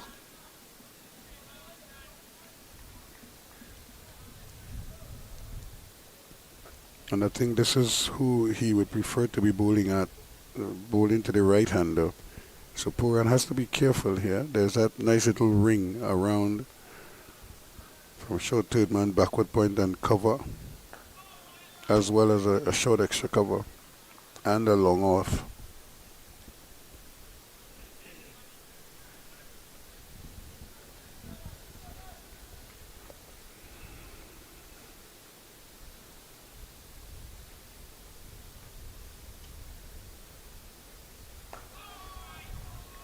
To 2 dot balls to start this over by Ashmead Ned. There's a nice 6-3 field. He's plugging away here. This one is pulled away. Runs here for, and it will go all the way. So just clears the rope. So the first 6 of the innings, and it comes off the bat of Kamil Puran. Yeah, he tried to pull that one down, and Puran was quickly into position and just literally helped himself to a 6, which is what we weren't seeing from Sifos Cooper and others. They would hit the ball, but they hit it straight to the fielder. And that's when they connected well. The other times they didn't connect as well, and the ball just kind of trickled. So if you hear, it's positive stroke play, and they're making good, solid contact as well. Yeah, so Puran races at 27 off just 24 deliveries. How often have you seen somebody outscore Evan Lewis? Hogging the strike here, Puran. Lewis just facing 9 deliveries so far.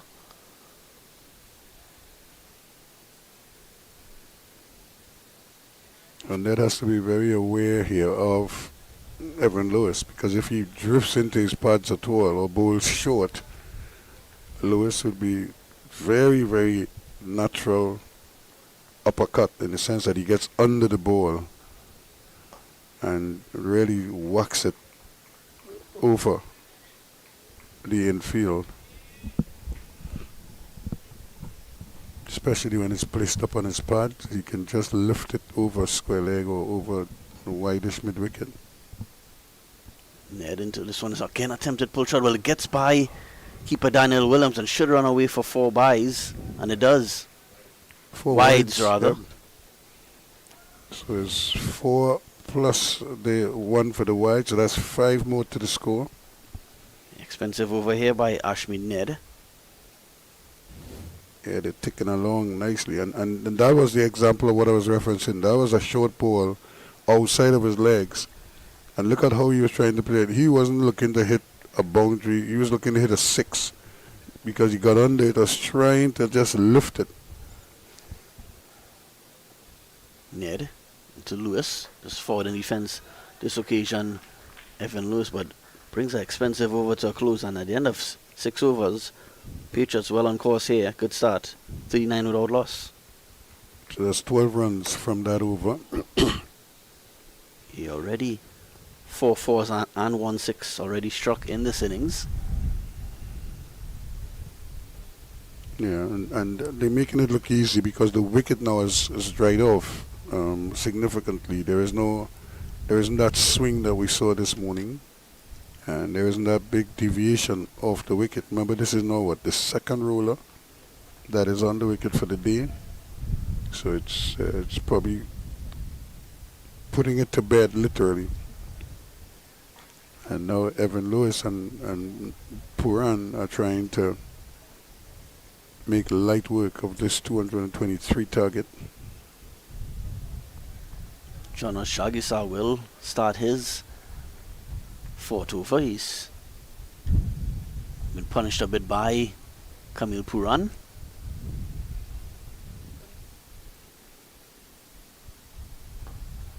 Just playing forward at this one, playing straight back to Jagisa. Doesn't collect cleanly, but field at mid-wicket, just running to his left to do the fielding. So dot delivery to start here by Jagisa.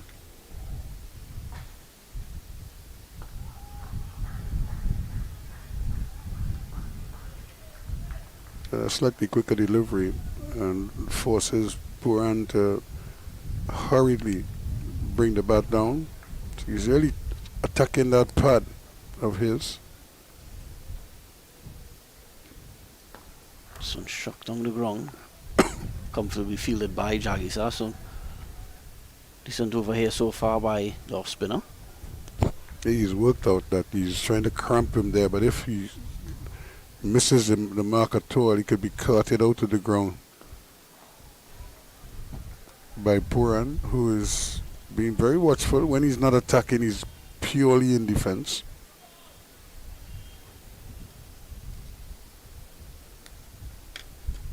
.39 without loss, Patriots. So perfect start here for the Marchin Patriots. Trying to get to this Victory target of 223. This one again just pushed along the ground, so no runs off this over just yet, just the one delivery to go.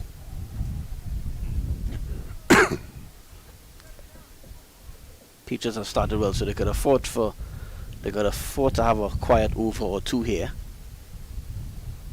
Yeah, there's no need for them to force the issue. You must score off every over. This one, well, we wouldn't get a maiden Jagisa, but excellent over by him. Just a single coming off that one. And at the end of 7 overs, Patriots, strong start by them. They are 40 without loss.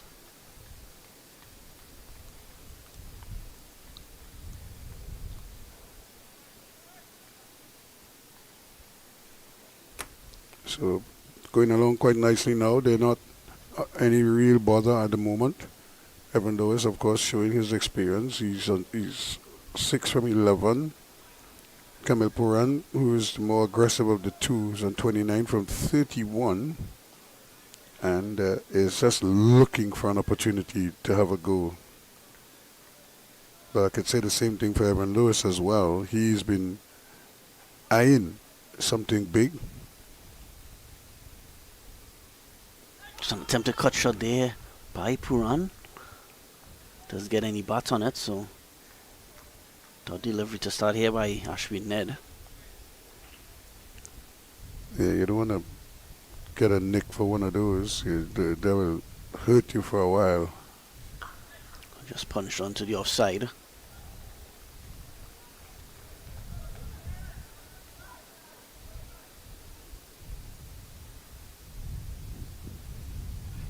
Powergen need a couple wickets here soon. They're not defending the biggest total in the world, just trying to defend 222.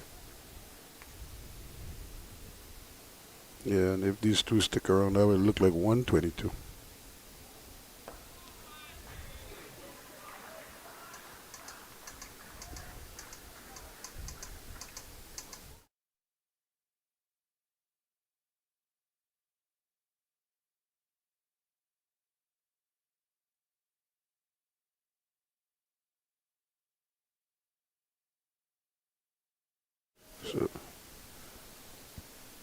So Jason has just informed us that the official scorer says this 220 is what Powergen put on the board.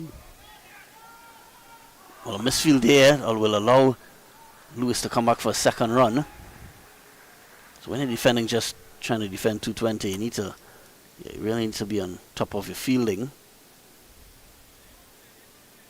43 without loss now.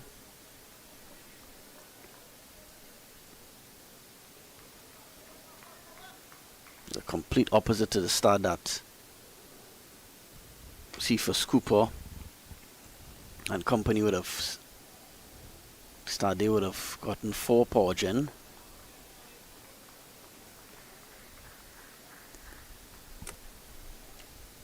Yeah, and this helps because they can relax. They know they're under no stress right now to score quickly.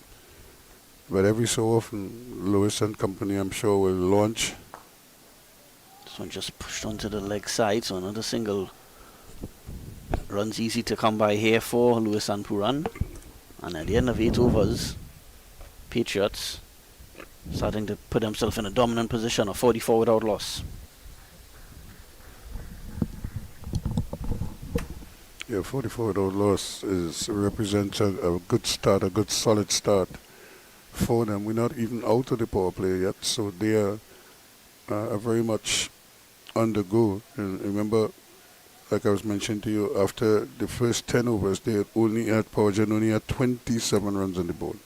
That's how tough it was for them to score in the power play overs.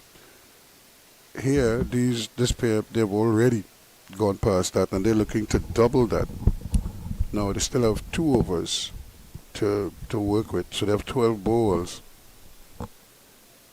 before they get out of the first power play.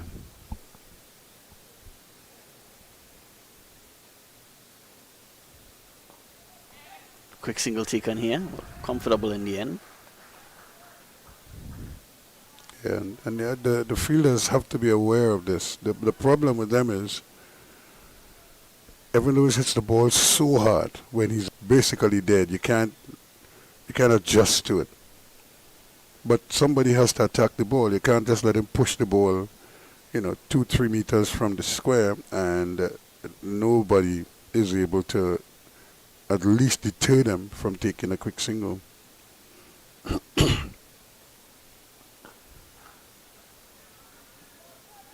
Pooran was looking for a single there, not incorrectly sent back by Evan Lewis.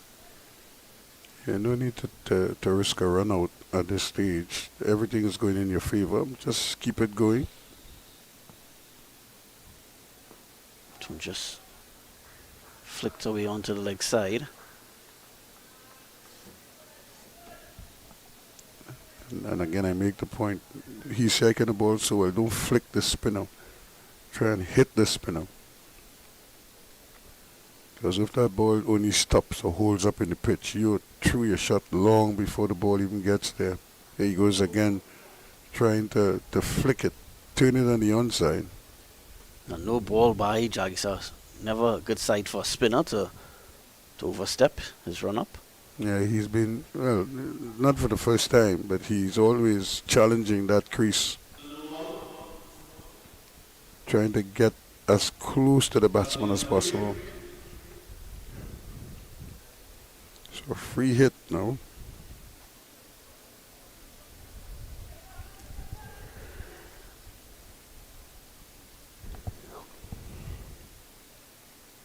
This one is struck away and will capitalize on this one. This will run away to the mid-wicket boundary for 4.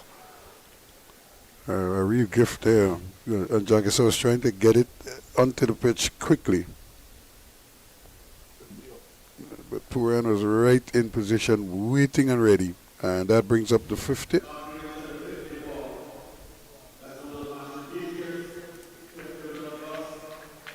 Ruskin, I wonder what over the Powergen Powergen got to 50, because we were just into the 9th over and Patriots have already gotten to the 50 run mark. 16.4 overs.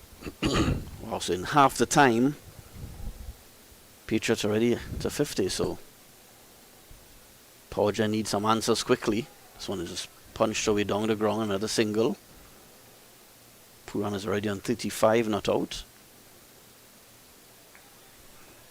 Again, like we always say, cricket is a strange old game, They got a wicket or two, and next thing you know, panic setting, or if they don't score for 2 or 3 overs, somebody feels they must hit one out the ground just to get the scoreboard ticking again. We haven't seen Uthman Mohammed, so he may come and do something. Well struck down, brilliant drive. Didn't time it perfectly, but it should go all the way, and it does. So just a second boundary for Evan Lewis.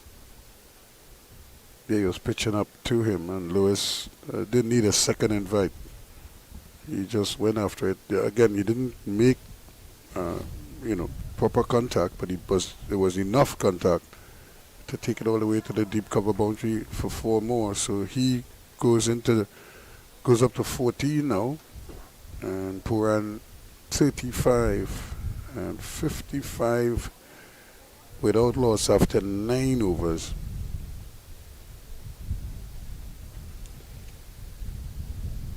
This was just about a perfect start here for the Patriots. Of course, they trying to get to 221 in this Premier 1 50 over final.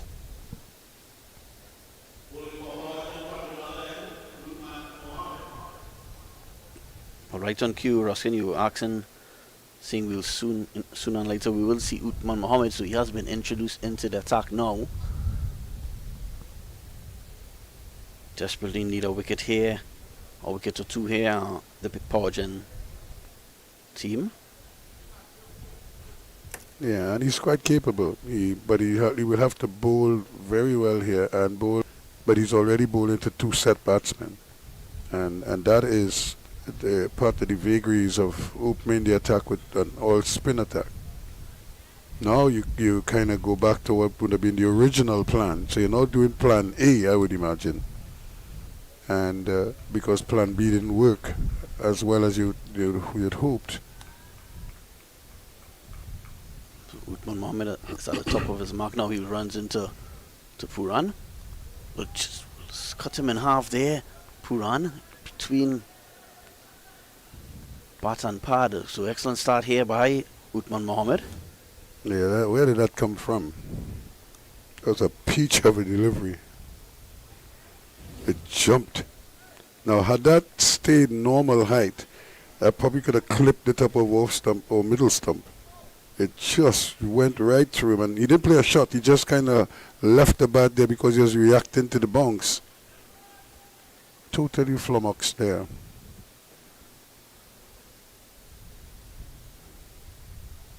Puran just pushing out this one. Brings Evan Lewis back on strike. 56 without loss.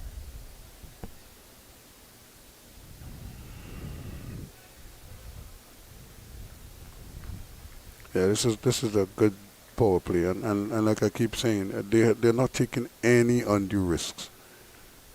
They're just playing on merit, and they're accumulating the runs all the same. So long may it continue. They don't need to change a thing.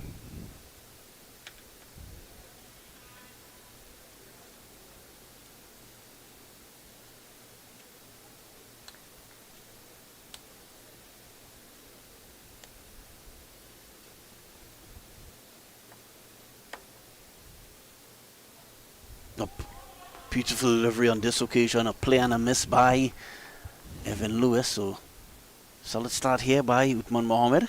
Yeah, that's 2 in the over, 1 against each batsman. He cut Puran in half, and he just missed the outside edge of Evan Lewis's bat. He's bowling from around the wicket, but that ball deviated away, so that's the most difficult one to do. This one is struck. It was in the air for some time. Only partially stopped by Mbeki Joseph. Allows the batsman to come back for 2, so 2 more to the total.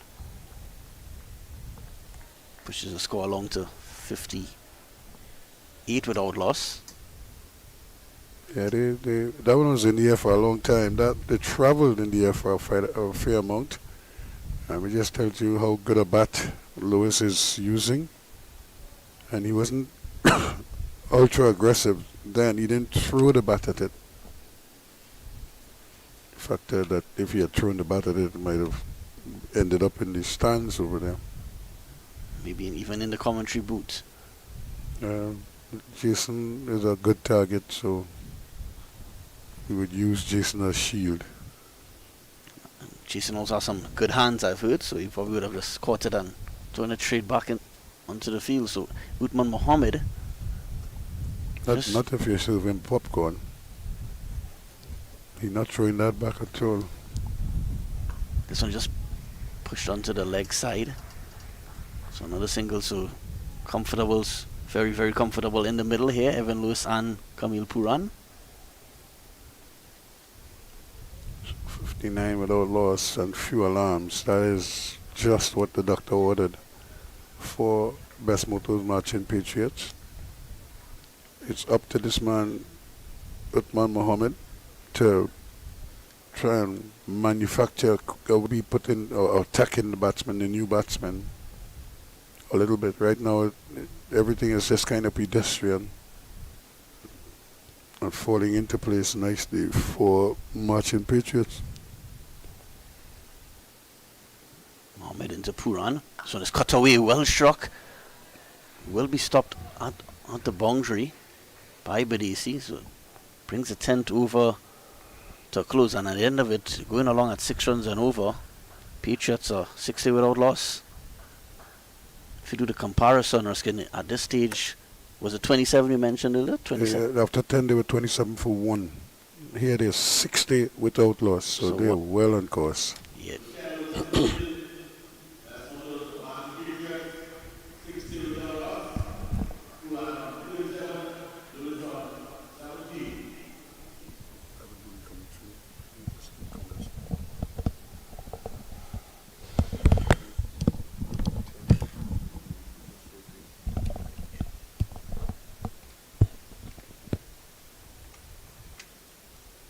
Jason would be happy. Jason's Manchester United defeated Liverpool today, so he's all happy.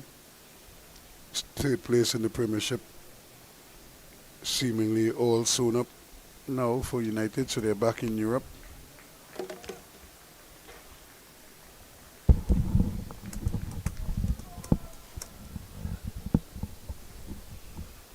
So, Avinash Mohammed, Mahabir Singh.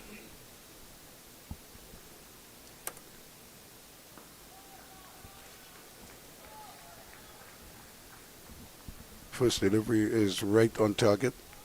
And as he comes on, the sun is trying to peek out at us. That's a good hit, but only going to get a single for it. But you could see the intent there from Kamil Puran. He wants to keep the scoreboard ticking over. He doesn't want to give them a look in here. Yeah, it's not often that when Evan Lewis is batting that somebody is batting a lot more quickly than him. Not well, actually, Puran has faced the bulk of the deliveries. That's a beauty. Again, we've seen a couple of these now lately. Mahabir Singh, a former Naprima College student.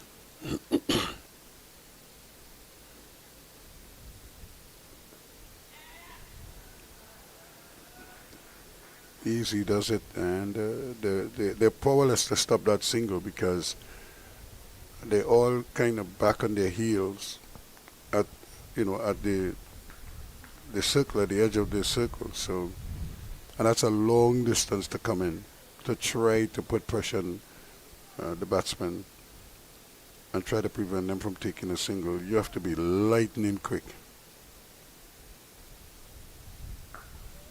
Thank you very much, but still doesn't hit it into the gap. He hit it straight to the fielder. Yeah, that was well struck. 10 yards either side of Badesi would have gone to the boundary. Question is, where do they get a wicket there? Who did they turn to? Uthman Mohammed bowled a brilliant first over. Yeah, he beats both Puran and Evan Lewis. Beat the outside edge on 2 occasions. Yeah, so another over comes to an end. 11 completed now, and it's 63 without loss.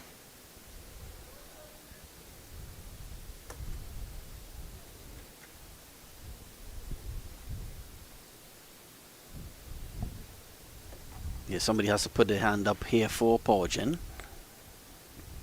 Need a couple quick wickets here. Because of course, Patriots are bat very deep. Still the likes of Shannon Paul Hemraj, Raymond Reefer, Kusin Kalicharan, Christian Tuton. You know, as we were talking about the Premiership and Jason's Manchester United getting away, Tottenham Hotspurs are leading Aston Villa 2-0 at halftime. That's number 5, trailing number 17. Aston Villa hoping to get out of relegation right now, and they have a 2-goal cushion at the interval. Richarlison scored for them. So let's look now at Uthman Mohammed. He had a brilliant first over. Can he follow it up right now? Yeah, beat the outside edge on 2 occasions.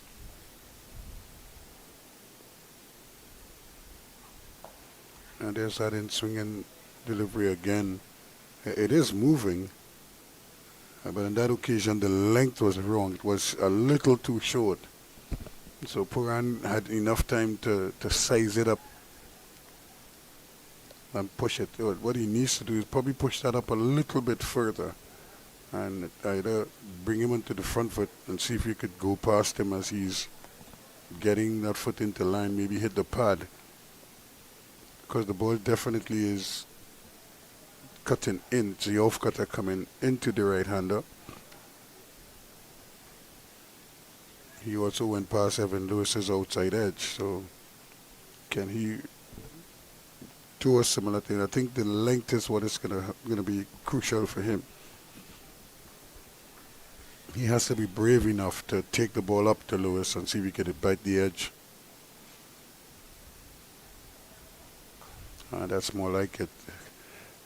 You know, just make it uncomfortable for him. Don't just allow him to stand there in the back foot and hammer you through the offside. And Lewis, I'm not quite sure how he played that one. It was kind of an awkward finish where the bat came down at a cute angle because he was hurried. Of course, Evan Lewis will be key for the TNT Red Force in their pursuit of breaking their drought in the regional 4-day tournament. Of course, those Red Force players will be leaving sometime later this week as that match against Barbados Pride will be pulled off next week Sunday.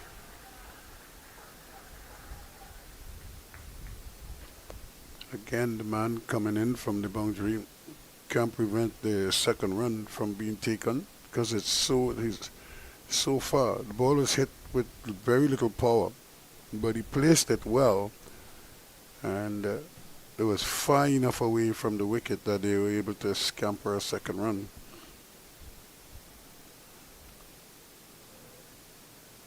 Yeah, so the regional tournament, now that is a real acid test for the TNT Red Force against the Barbados Pride outfit. They're peaking at the right time, and their bowling obviously is a strength.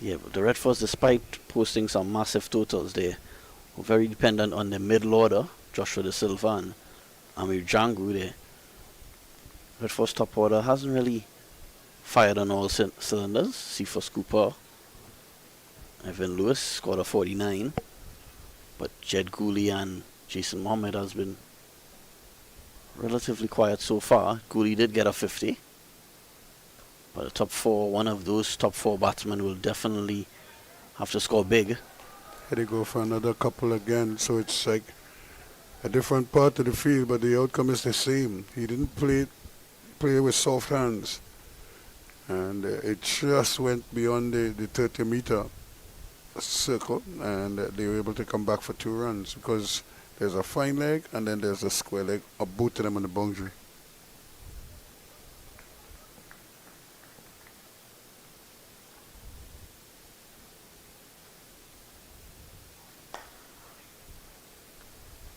That's well struck, but too straight, and he doesn't get a run for it. And the over 69 without loss at the end of it.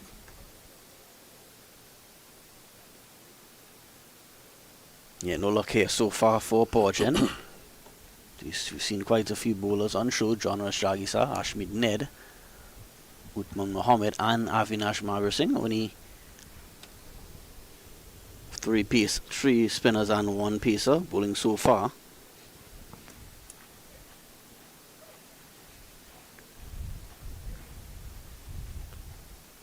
Really needs something special here to get back into this match. The Powergen outfit, winners of the 30 over competition earlier this season, trying to add a second title here. Yeah, the challenge is the wicket. The wicket is flattened out now, so it's almost a perfect batting strip.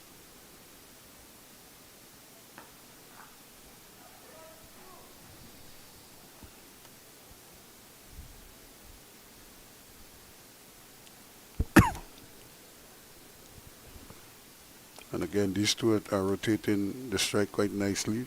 What they're doing also is putting pressure on the bowlers to have to maintain their concentration levels, because you bowl into the right-hander for one ball, then you bowl into the left-hander for the next ball. So if you're not careful, your length and your lines could be disrupted with the left-hand, right-hand combination.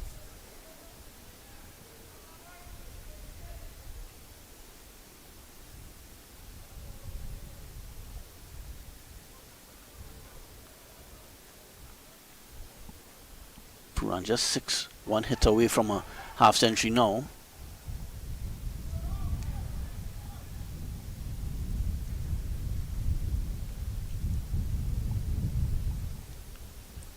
Again, they can't seem to buy a wicket right now.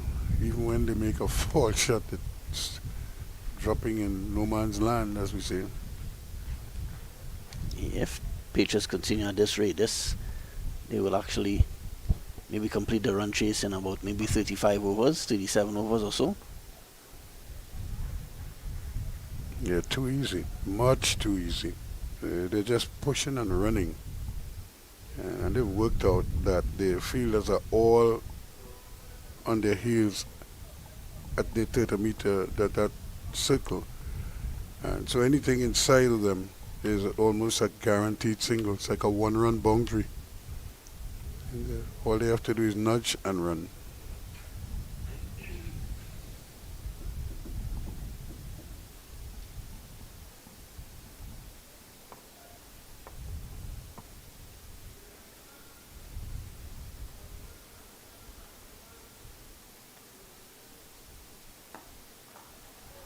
Again, good sound coming off the bat. Evan Lewis. Yeah, this is as easy as it gets here for the Patriots.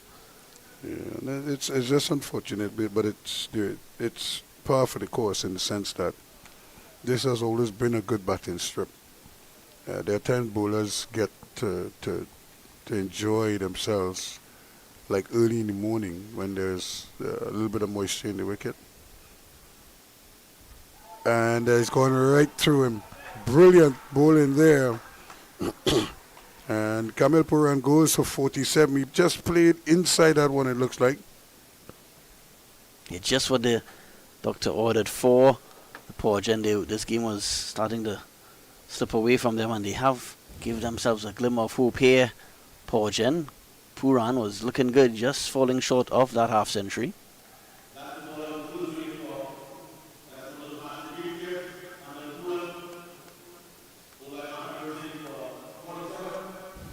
Of course, a lot of power in this Patriots batting lineup.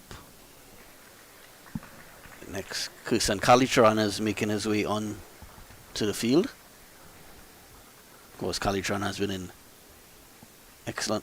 some prolific form this season. Came off a couple of weekends ago, scored a brilliant century against his former team, Queen's Park Cricket Club, in this competition. So he certainly is a confident player at the moment.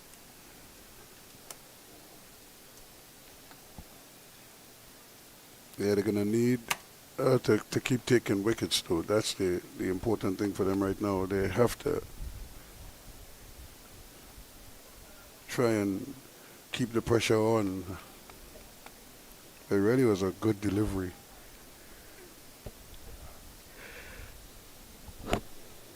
And I think he kind of caught Puran in two minds, whether he should attack it or if he should just defend it. In the end, he didn't neither. And had the hardware disturbed.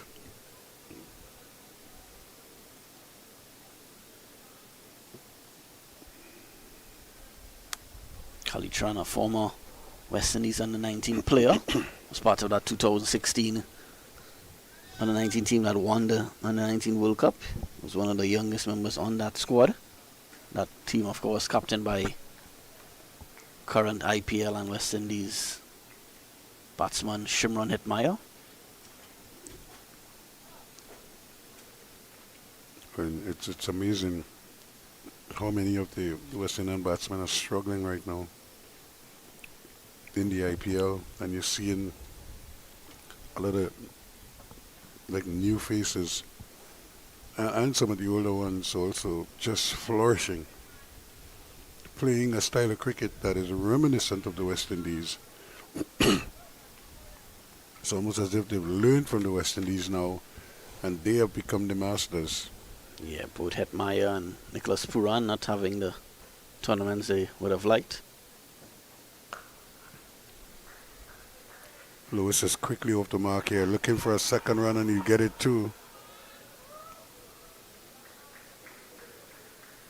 the return has to be a quicker one. He couldn't. That was Ned coming off the boundary there, but he couldn't return it without any real venom in it. That needed to be a bullet to the bowler.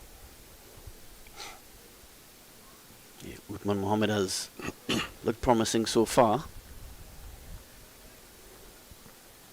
Definitely will need to try to prize out 1 or 2 more wickets here for his team.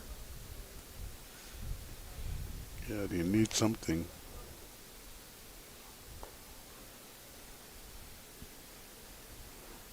This is Evan Lewis's response to that. He's just gonna pick you off.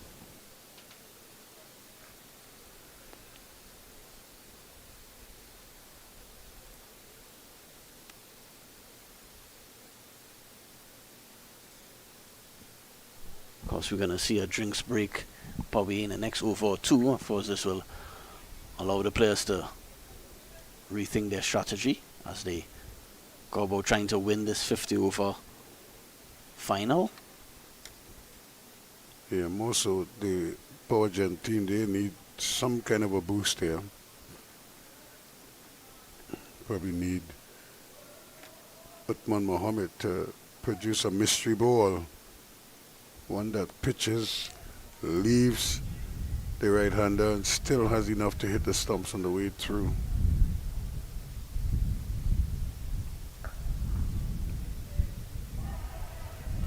And again, very careless indeed. No pressure at all. And the batsman, the fumble came in the field, and the batsman, Kalitran, is able to get off the mark immediately. Yeah, when you're defending just 220, it needs to be really tidy in the field. I think that guilty party there was Marbir Singh, who has taken the lone wicket so far, but allowing Kalitran to get off the mark. Except they need him to produce another special, especially against Evan Lewis. Almost getting there, but Lewis just had enough time, and that's what I'm saying. Lewis is predominantly a back foot player, and he will just stand there and deliver. But you have to try to encourage him to come on to the front foot, and so you have to pitch the ball up. But it's almost like he's afraid because he knows Lewis is probably going to try and hit him out to the ground. But that's a risk you have to take if you want to get a wicket. Carry it up and see if he you know, because at that length, he's just gonna ride it and pick you off every time because it's so easy for him to just get in line and play. Kalitran, his transition from junior level cricket to senior level cricket hasn't been the smoothest for right-handed batsman. He was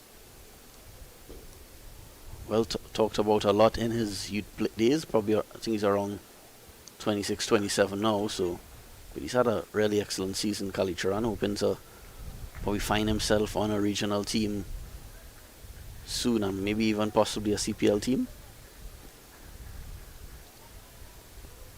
He had a short stint with the Jamaica Talawas, now called the Jamaica Kingsmen, a few seasons ago.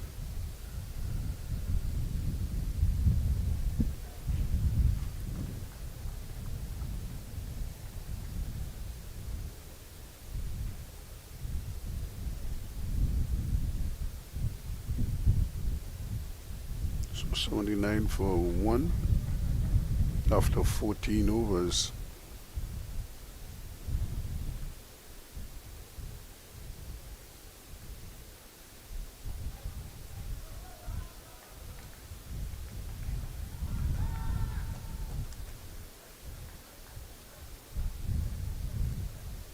They have to really map out a plan here, maybe just to try something a little bit differently, because this is the wicket that they need to get. The longer Lewis stays there, is the easier it is for Patriots to take the game away from them.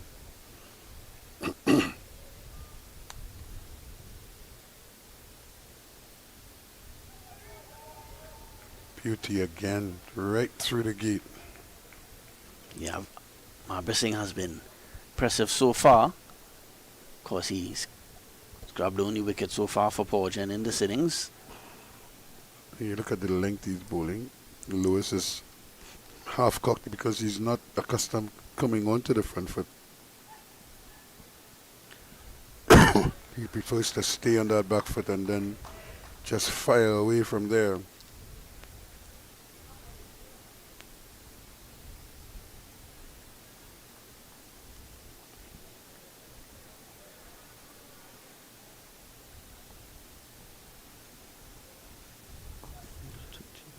This has been an impressive start from Mahabir Singh. Yes, just was seeing Cephas Cooper trying to cheer on his teammates and the feeling in the covers.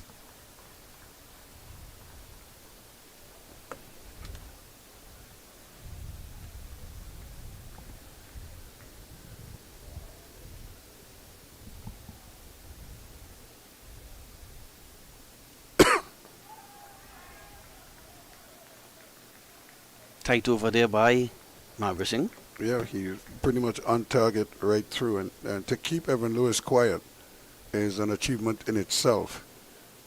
What he probably has to do now is to try to produce consecutive outstanding deliveries and work on his patience. 79 for 1 after 15. Yeah, Mohammed and Marbissing they have bowled well, but they need more. I don't think just keep bowling a few tight overs will do the job. They need to get a couple more quick wickets very soon here. Yeah, this is exactly what they're hoping for. Uthman Mohammed he's bowled well. Can he be the man with the breakthrough now? Edge down to the third man boundary it goes. It's vacant. Yeah, that one was short and wide and just slashed at that one, Kalitron. It gets not where he intended it to go. He didn't mean to hit that one that fine. Moore was looking to hit it through probably the point region, but he gets 4. Yeah, so he too is beginning to enjoy his stay at the wicket. Even though that one went in the air, there's no real first step.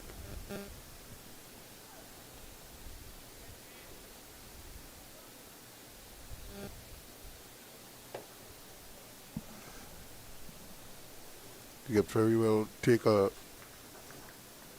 an opportunity to just milk Uthman Mohammed, because Mohammed looks to be the big threat right now. So they could work out a strategy here, just keep him out. Well bowled again, and he's hitting the bat very hard indeed. You saw Kalitran really going backwards when he played that one. He wasn't sure if it's going to jump rear to Upperton.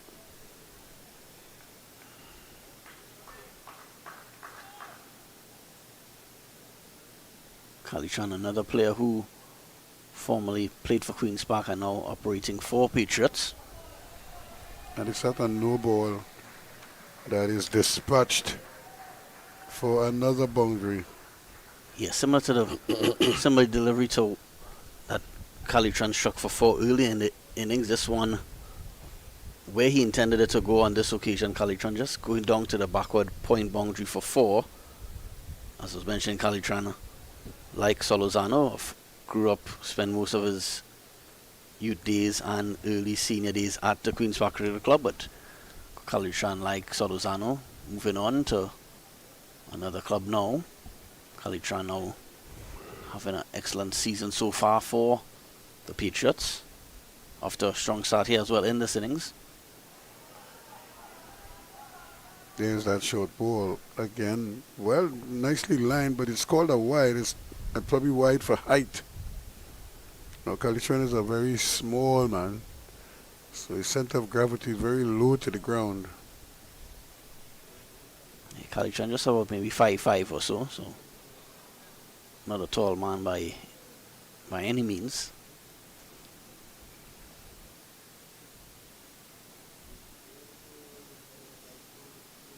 Natural shot that he's trying to play there. Well, if he got hold of that one, that one might have sailed into the car park. That was a big swing there by Kalicharan. Remember we were talking about Goa Car Park? Maybe you'd hit it in Goa Car Park, the way he was shaping there.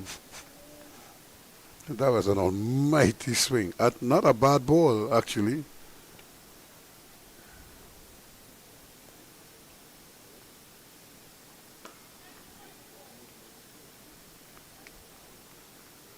So Ahmed putting in a good shift here for his team.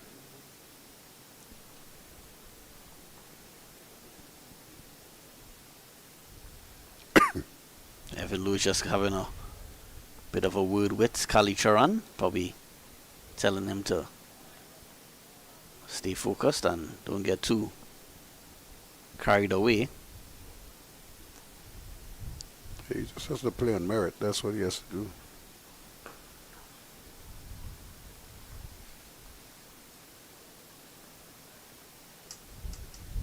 Yeah, there's no that shot came totally out of left field. There was nothing he did before prepared you for that.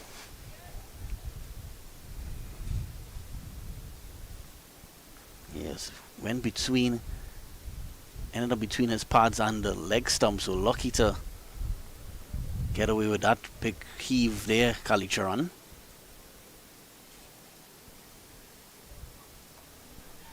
This is one another opportunity, but Mohamed is on his knees. They're pleading for something to go his way. Right now, nothing is going his way, despite his best efforts. And another over comes to an end. 90 for 1 now after 16. He's given us some comparisons earlier, Ruskin. I'm curious to know, after 16 overs, what was the score 48 of the for Patriots? Wow, so they've almost doubled their score, the Patriots. 48 for 1 after 16, and Patriots are 90 for 1. So it looks like we're going to have at least one more over before the players take that drinks break. Yeah, they'll need it too, because they probably need the opportunity to talk to the coaches, to assess and try to regroup as a unit. Yeah, because a lot of batting power still to come for the Patriots. We haven't seen still the regional players to come in Guyanese Shanapol Henmaraj and Barbadian Raymond Reefer.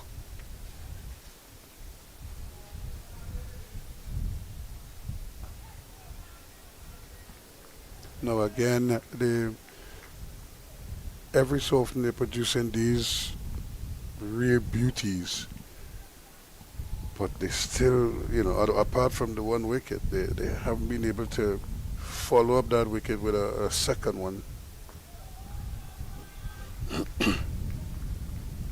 Kalichan looks a little impatient right now because he probably wants to get on with things, but the bowlers are not letting him at the moment. Singh maintaining a good off-stump length.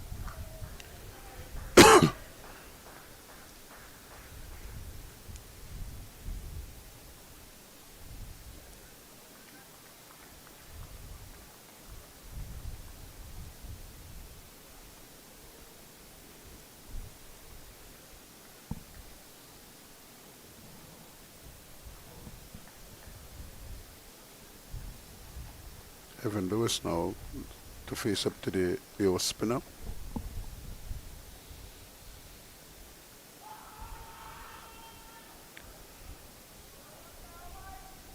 Outside of his legs there, but he missed out on it. Yeah, that appealed more out of desperation by Marchin Singh and company.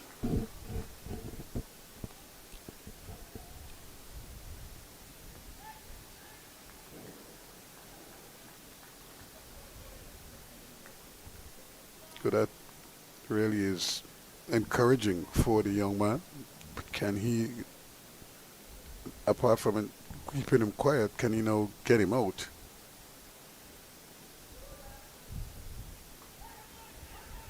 Here, another slightly quicker delivery.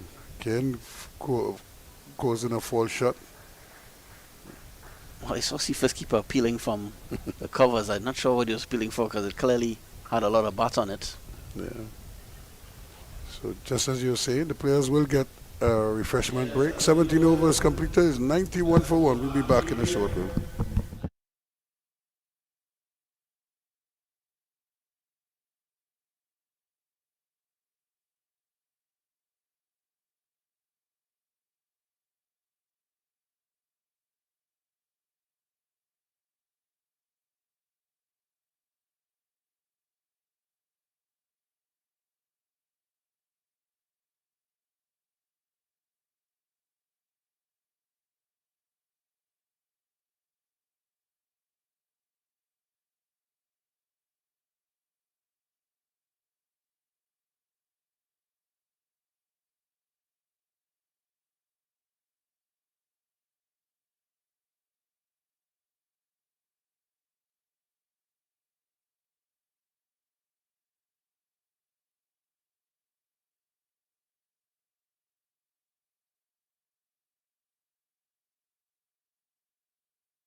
Welcome back, as we have brilliant sunshine now here at the Brandon Cricket Academy, where we have Navin Bidesi coming into the attack to try and see if he could engineer breakthrough, a badly needed breakthrough here. 91 for 1 after 17 overs represents a very good platform for the Marchin Patriots. And immediately they continue with their tiki-taki push and run. There's nobody backing up there. So to release that by Williams was really hoping more than anything else, because he wasn't going to run out Kalicharan, so it didn't really make sense. All the same, he gave him another run, so another chance would be Desi to work on the right-hander. Yeah, well, Padesi will get the ball to spin away from the right-handed Kalicharan, so hopefully he could make life difficult for Kalicharan, the former West Indies under 19 player.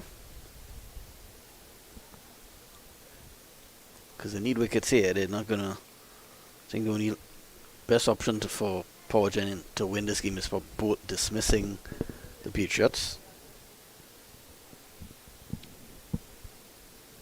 Yeah, and they need to keep taking wickets. If, you can't allow them to keep building partnerships.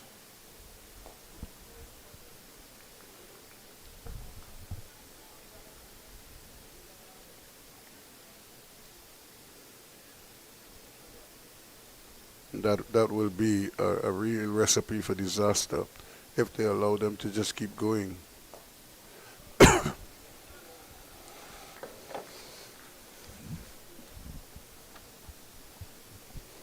So finally you're seeing some purpose inside there, in that inner ring there, where they're attacking the ball a little bit better rather than sitting back. But Akil Cooper was very alert there to deny them a quick single.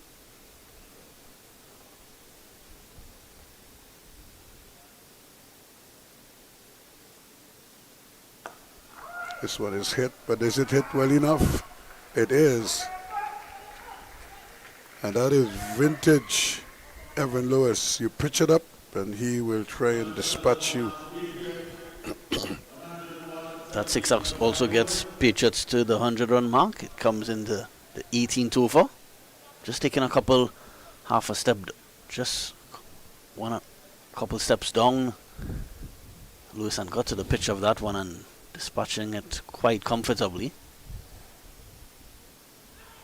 And again, I don't think he read that one, because that turned a long way and it was a slow turn. And he still didn't adjust to it. So not a bad over at the end of it, but one that saw them bring up the 100. So 100 for 1 now after 18.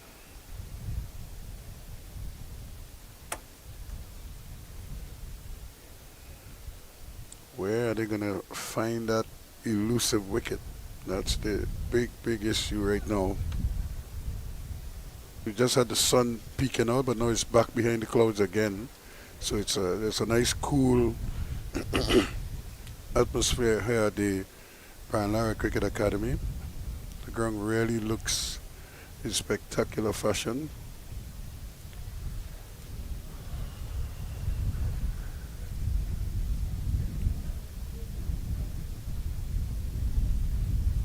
More runs. A couple of them, I would imagine. John Ross Jaggis are not happy having to chase. You're not a spring chicken anymore, Jagisar. That one was short and just swiveled and caught that one down to fine leg.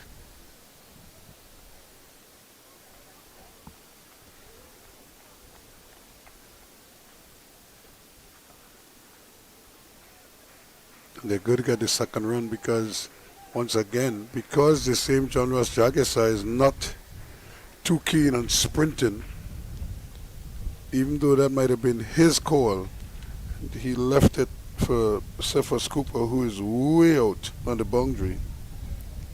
Yeah, well, him feeling in a sort of a wide fine leg position. They're trying to hide Jagisa on the field, but the ball keeps finding him.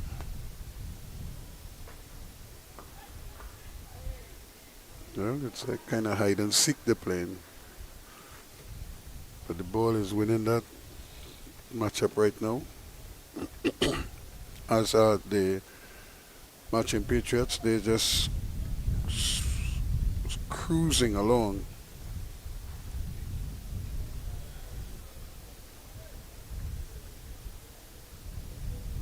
Lewis has moved the score along to 31 now. Kalishan on 19.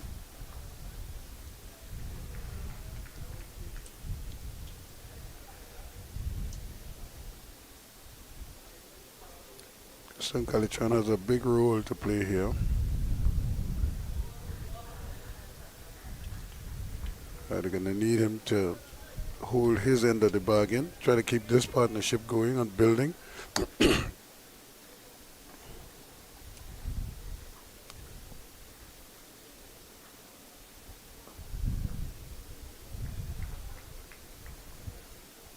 Lewis again showing respect to the good deliveries and then trying to dispatch the not so good ones. The end of the over, and at the end of 19 overs, it's now 105 for 1.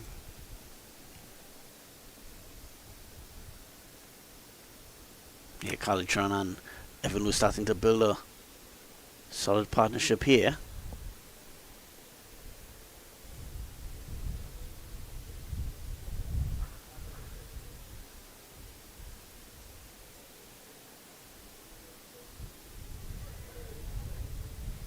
Just less than 4 runs and over required now for the Patriots, so very, very comfortable indeed.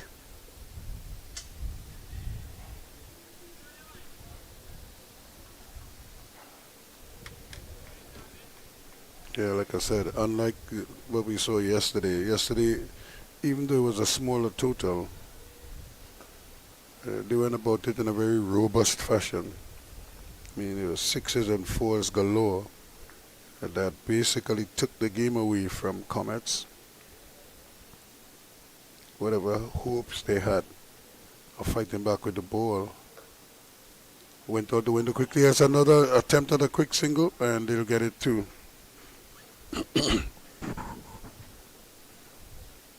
Both batsmen looked up at each other. It's almost without calling, just the eye contact. Speaking of 4s and 6s, there were quite a few 4s and 6s in the early part of this innings, but slowed down just a bit, but still way ahead of the required run rate.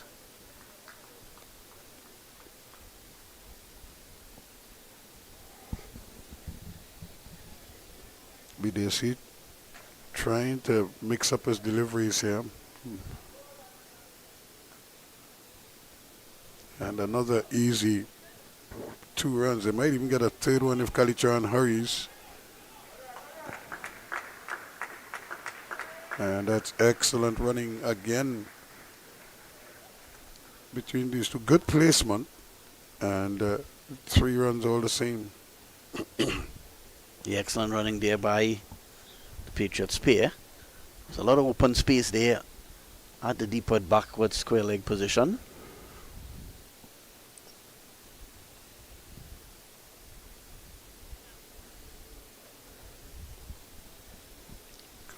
Because again, they have John Ross Jagisa at that square leg position to the left-handed Lewis.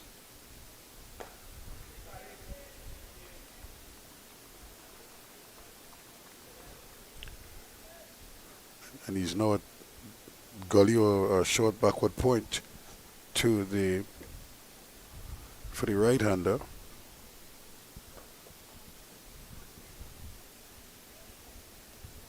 So if they're trying to hide him, they certainly put him in a position where he's going to have to work. There, so another over comes to an end, and at the end of that over, 20 gone, it's 109 for 1.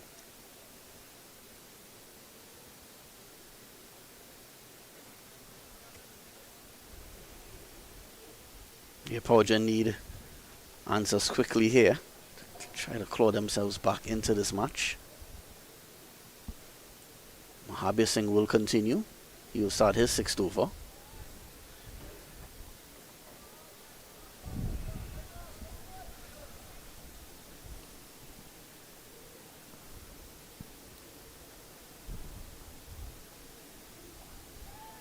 Lewis is pulling this one, and he will get 4. So wayward start to the over by Mahabir Singh. He's bowled well so far, but that was a loose one, really. Yeah, it is a gift on his legs. It just sat up there, and Lewis wasn't going to miss out on that one.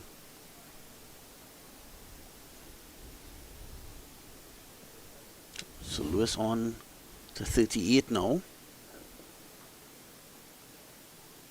Khalid on 20. And 13 for 1.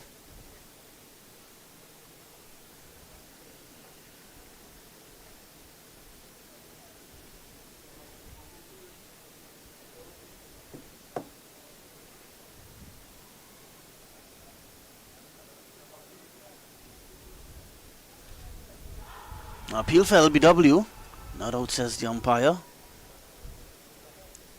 Pretty confident appeal.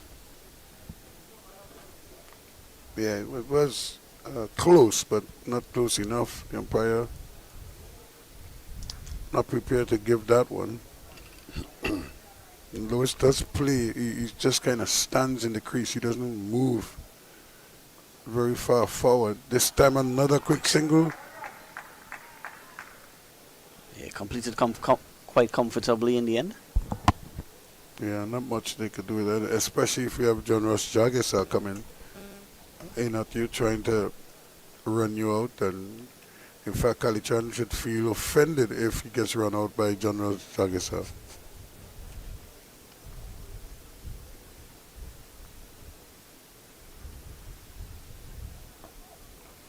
Solid in defense there, Khalid Charan.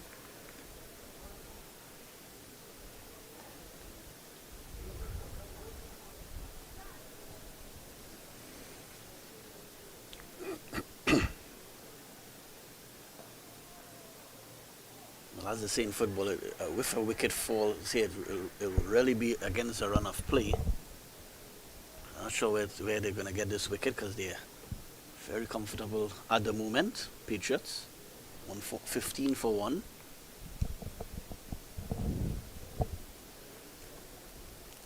Well, yeah, somebody's going to have to try something. Maybe see if we can get him to drown in honey. Something. But that's a risky business because if a bowler long hop and he hits it, we could hit it clean out the ground. That brings another over to close, and at the end of 21, Patriots 115 for 1.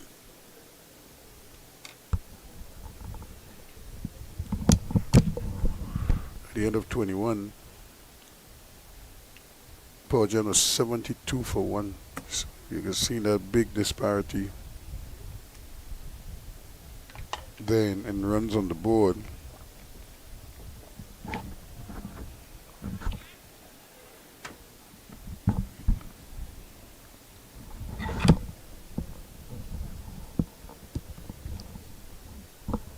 Navin Badesi will start his 3rd over.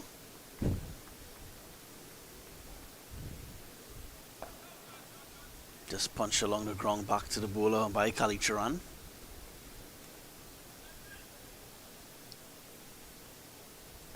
Yeah, it's all pretty pedestrian right now. It's just meandering along.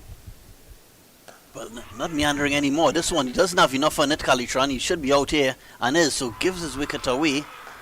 He disgusted with himself here, Khalid Charan. It wasn't, I think it came on to him a bit quicker there, Ruskin. Yep, he got under it.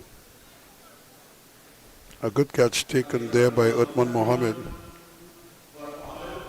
So Badesi gets a breakthrough, just what they needed. They need a lot more of that to stand any chance at all of chasing down, of defending this total of 220, but it's a start. The Patriots now 115 for 2. Brings Chandra Paul Hemraj to the crease. Guyanese batsman with a lot of experience playing a lot of first-class cricket for his native Guyana, and also played for the Guyana Amazon Warriors in the CPL, so brings a wealth of experience to this batting lineup for the Patriots. Of course, he played a handful of games also for the West Indies team.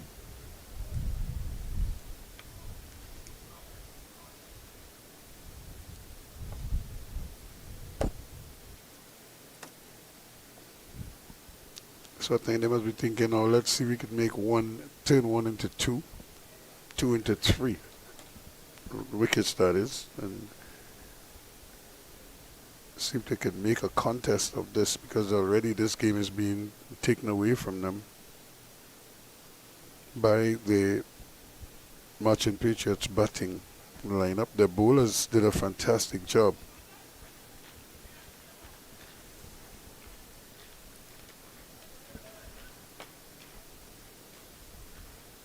The two left-handers at the crease now for Patriots, Hemraj, along with Lewis. Lewis is on push the score along to 39.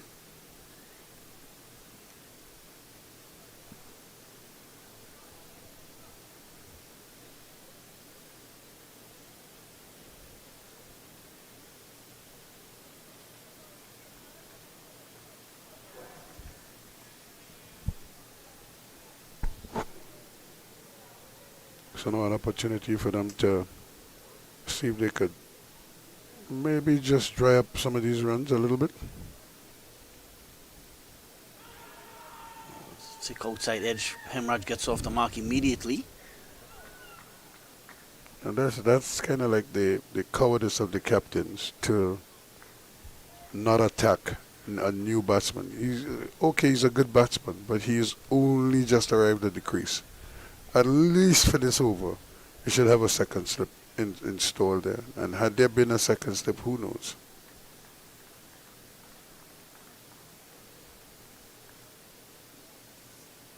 Just a one slip in place, a deep first slip. Bit easy into Hemraj. Hemraj is back on the back foot this one, just pushing this one onto the offside. A quick single take on. Well, excellent backing up there by Cephas Cooper. Saved an extra run there. Yeah, for a moment it looked like he wasn't going to get there, Cooper, with the diving effort.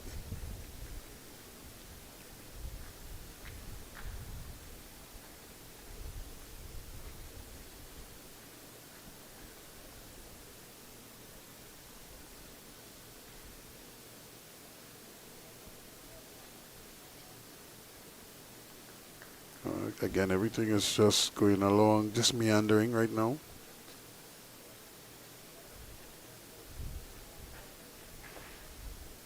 Blue's just pushing this one onto the leg side. Another run.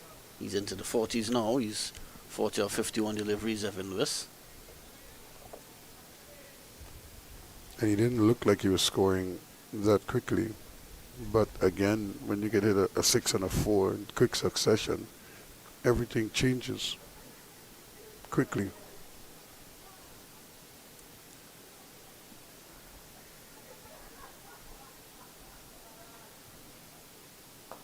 Hemraj is hitting us. Oh, it clears the infield with it. Some work to do here for deep cover fielder, but they get two runs. Get two runs quite comfortably.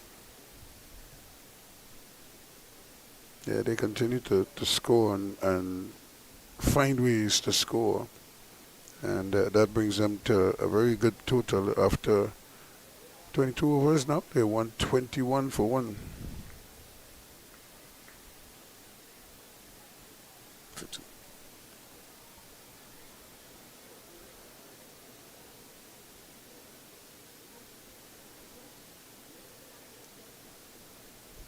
Both of these batsmen now, well, Lewis in particular, is all set. Hemraj seems a little bit anxious to get things going. Again, I maintain that this is the time to attack him. You don't want to wait until he's well set and then you're thinking of bringing in the field. You bring in the field now whenever he's on strike, and try to see if you could prize out his wicket. So Mahabir Singh will start his 7th over. Bowling to Lewis. Attempted sweep shot there by Lewis. Down the leg side.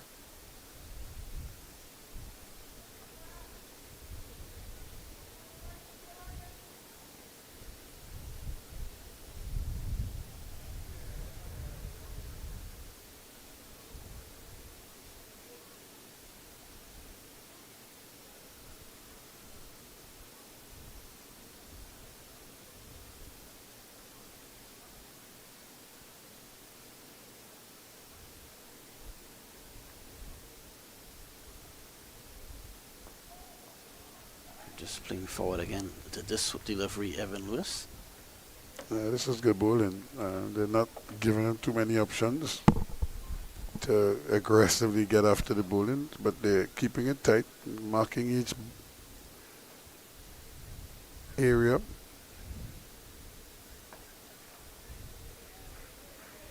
Another single to Lewis.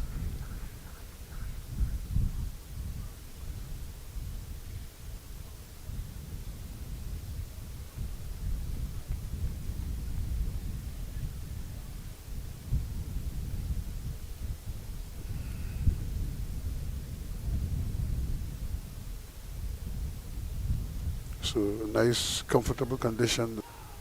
So good the ball again coming into the left-hander, but he did well, Hemorrhage, to keep it out of his pads, else there would have been one loud appeal. Hemorrhage is on to 6 now. Lewis, 41. There's 3.5 runs and over required, so need to continue taking wickets here, Powergen. This one is pulled away. Will go to the boundary, and it does. It clears the fence actually, so just over the rope. So 6 more to Evan Lewis. Yeah, that's bread and butter stuff for him. Yeah. So the Bajan said meat and gravy. You're asking for trouble, man. He pushes the score to 47, Evan Lewis.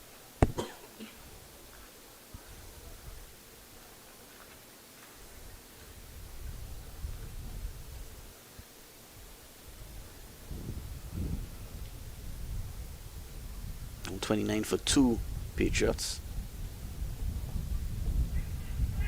Sent back by, well, Lewis was looking for a single, sent back by Hemorrhage. But that brings another over to an end, and at the end of 23 overs, Patriots 129 for 2.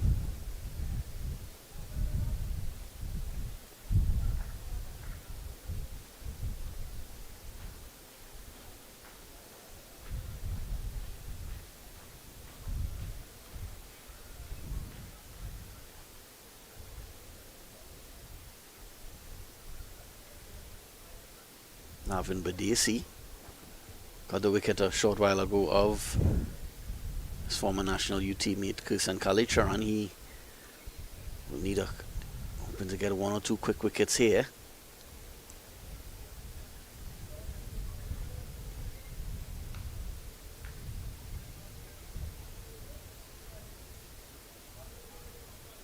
Yeah, they really need to get a move on here. Somebody has to find something somewhere, a little extra.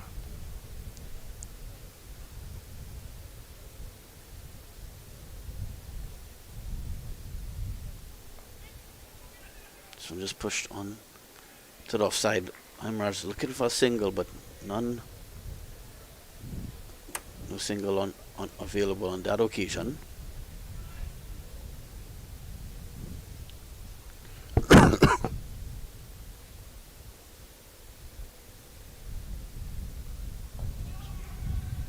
Quick single taken again here by Wood. Excellent running in between the wickets by Lewis and Chandrapal. Hemorrhage.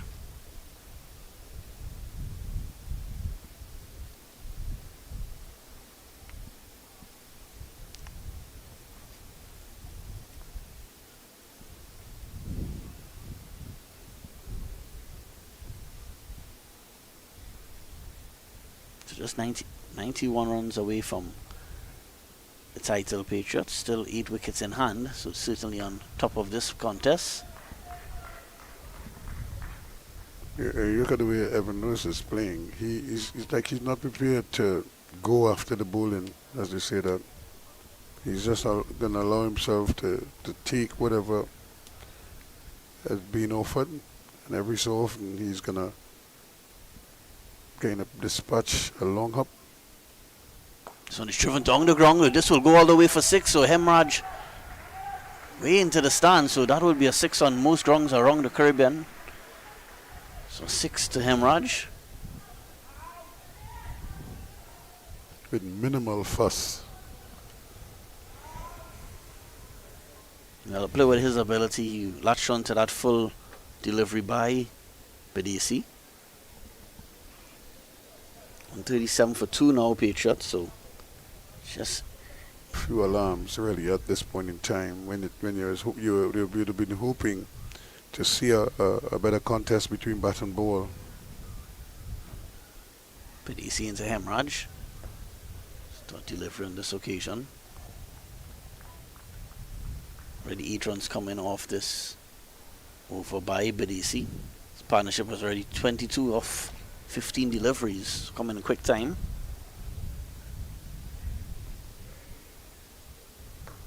Hemraj just hits this one down to long on, so another single.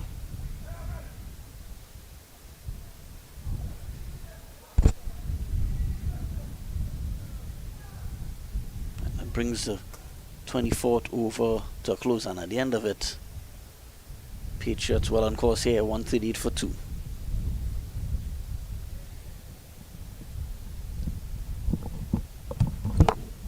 They know that understand what they're doing because they have 2 experienced cricketers. They have 2 first-class players, 2 international players with international experience batting.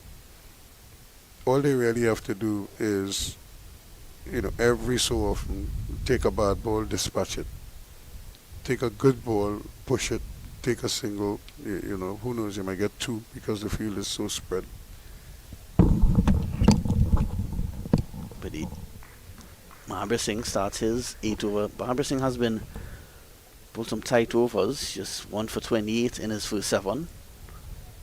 But needs a wicket here. Need another wicket or 2 here to give the Powergen units any chance of coming back into this match. To make that ride down to Penal a little more enjoyable.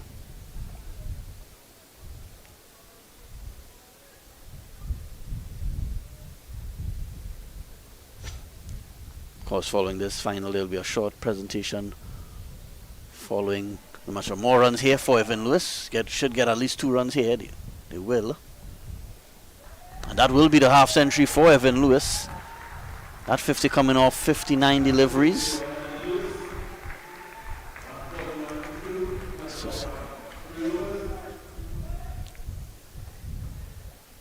Cheered on by his teammates. Grateful for that effort so far by Evan Lewis.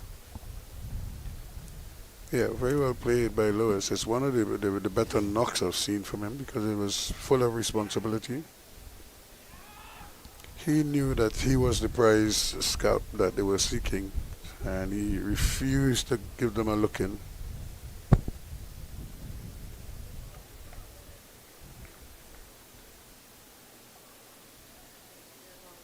So an attempted sweep shot, didn't get all of it, Evan Lewis, but does get a single. Brings Hemraj back on strike.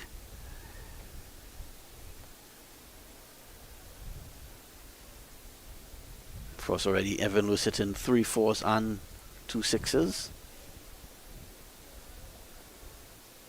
That's how the game has changed. Long ago, when you hit 2 6s, the coach is looking to scold you. Hemraj is looking very comfortable in the middle as well. He's pushed the score along to 16 off 11 deliveries. Yeah, it's much too easy for them. Yeah, it brings it. That's at the halfway stage of this run chase. well, at least in terms of overs, they're way ahead of the required rate, as the Bess Motors Marchin Patriots are 143 for 2. At this stage, what was, I guess, at this stage, 80 for 2. 80 for 2, Powergen. So 63 runs. Like I said, I was going to get another try, both from the other end to start proceedings.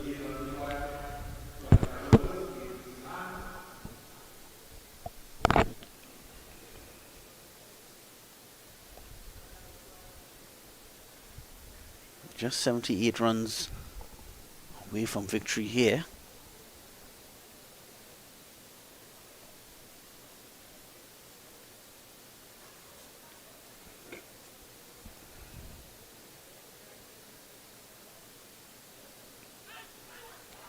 This one is just trying to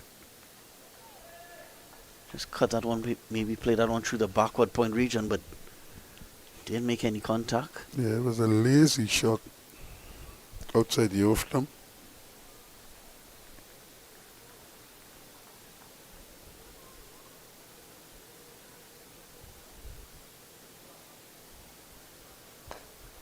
Just push back to Jagisa on this occasion. 143 for 2. Patriots trying to get to 221 to wrap up this, to win this 50 over competition.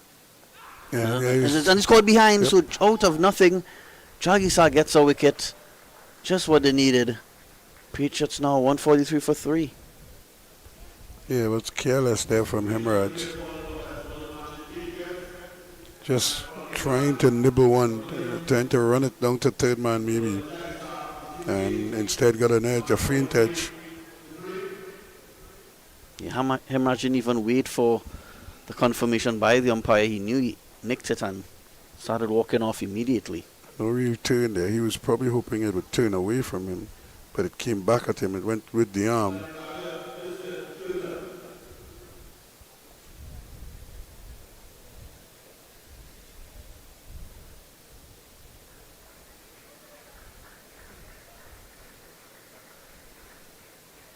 Christian Turton is the new batsman.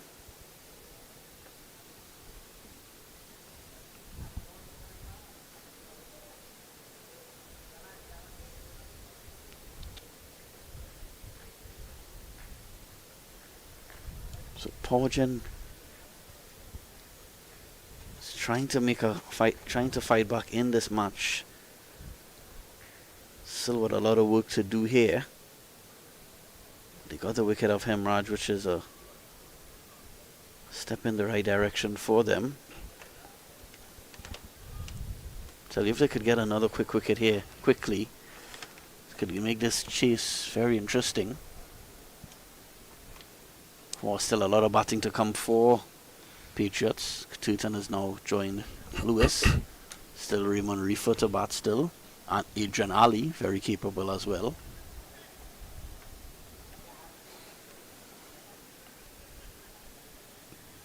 Tishon Castro, also a very capable batsman.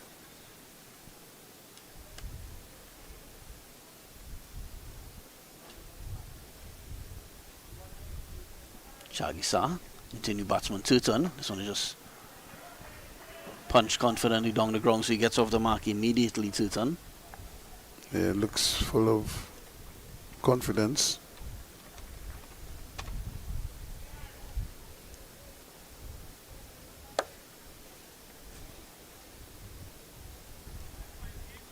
That's an ominous sign for Powergen, because if he somehow settles quickly,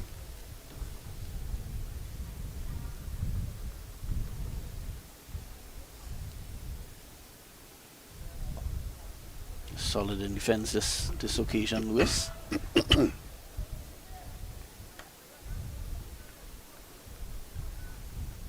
feel like though if Powergen could get Evan Lewis very soon here, it will be two new batsmen at the crease. It could make things very interesting in this run chase.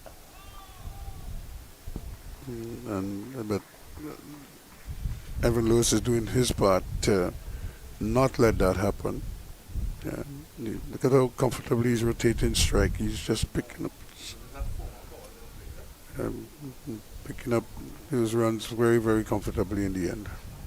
Of course, I was just reminded by our producer Jason that Evan Lewis getting the job done against his former team. He's played for Powergen for a while, a number of years. In fact, I remember when he was in the youth team setup and was making runs, but couldn't get any looking at the senior level.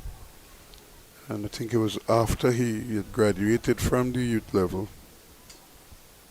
I remember pleading with the selectors. I said, well, pick him, just let him come to the trials and see what happens. And here's another appeal here, and yes, he's gone.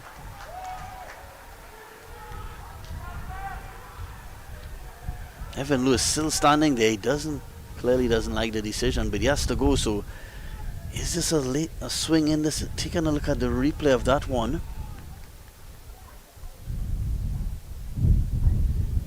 It actually come right across the stumps. So the umpire probably would have given the bowler the benefit of the doubt that it was going to spin and straighten on the stumps. Yeah, so 2 quick wickets falling here. As I just mentioned a while ago, if they could get the wicket of Lewis, it will bring 2 new batsmen to the crease, and that has happened right now. So Turton will be joined by Raymond Reefer. Raymond Reefer, there's a lot of potential with the bat as well, with his experience at West Indies level and the CPL.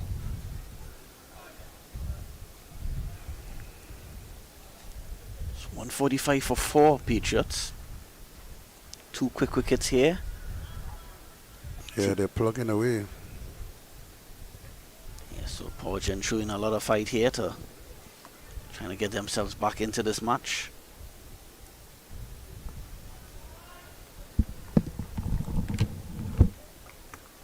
Again, you could see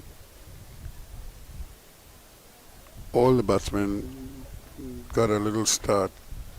Puran made 47, 52 to Lewis, Kalitran made 21, and 16 to Hemraj. So no wonder they're in a strong position.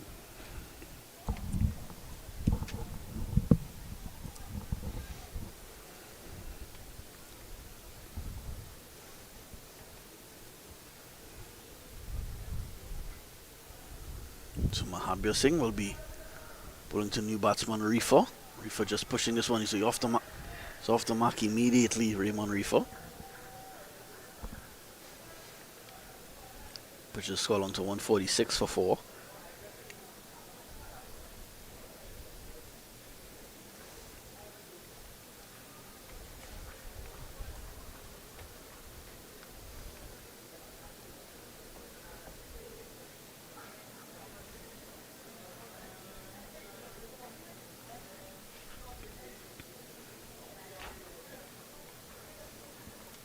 But again, look at the hesitancy on the captain to put in another close-in catcher. Yeah, after Great Ruskin with 2 new batsmen at the crease, you'll think maybe a silly mid-on or silly point, second slip. Just to make them feel something is happening out there.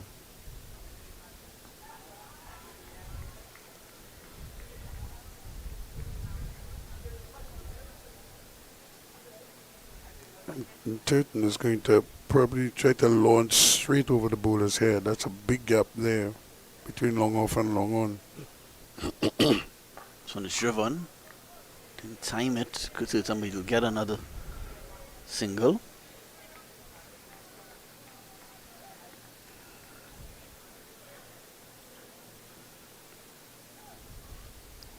Starting to hear a little bit of chatter among the players. They're obviously buoyed by those 4 wickets. Now they want more. Still stinging the tail in this game.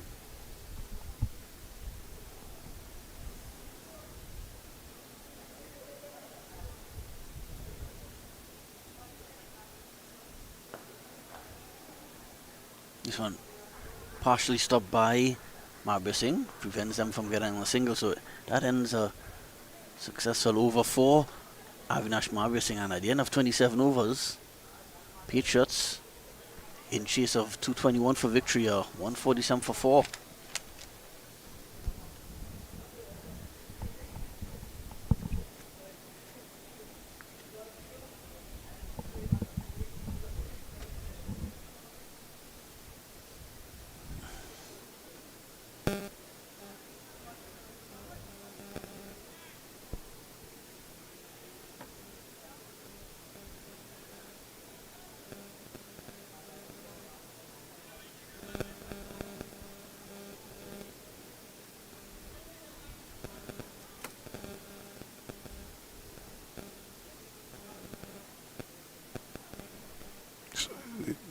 So again, at what, 147 for 4.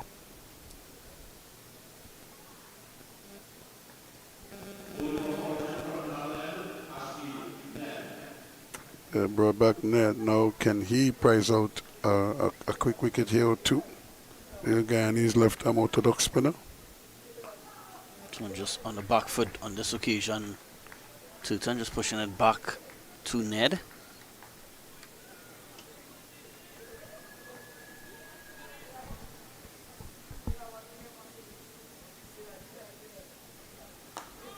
This one struck down the ground, so another single for Tutan. Really no need to panic here. The required run rate is still less than 4 runs and over. So they could afford to soak up a few dot deliveries, play themselves in, Rifa and Tutan. And Rifa is a solid enough player that he could assess this situation very well. Problem for him though, Ned is gonna keep coming at him.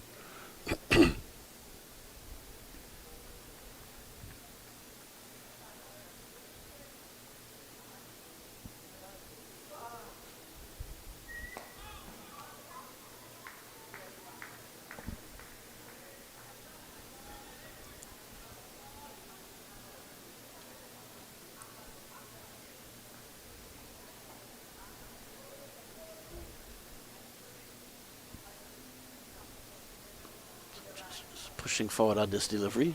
Rifa was looking for a single. Sent back by Tutan.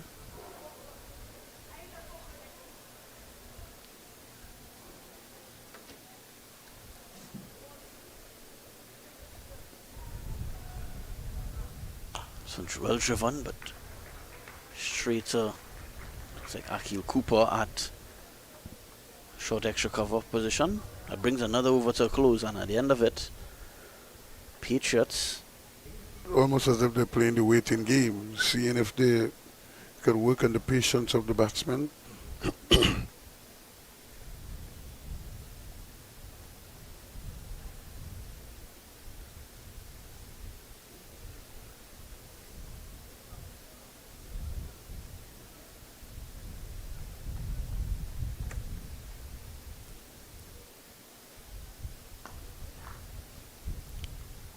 Very slow turn, it's very easy.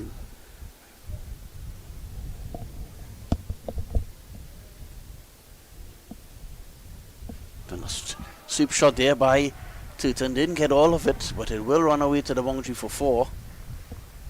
So 4 more to Tutan. He pushes the score along to 7. You have to say that that's a real gift outside of his legs. All he had to do was just bring the bat down, let it hit the underedge of the bat. And he got it fairly fine as well, so well away from any of the fielders behind square.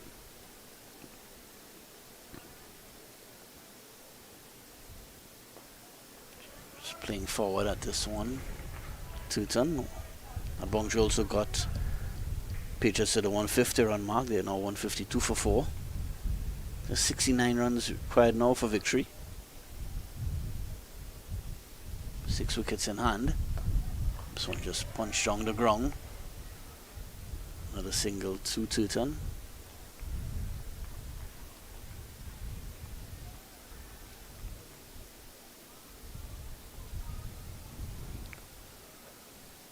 So 153 for the loss of 4 wickets. They are well on course here for victory. They need about another 68 runs.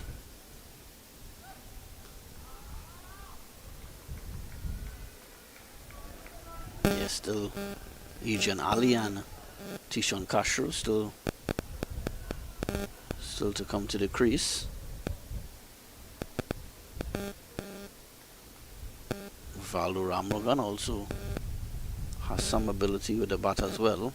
So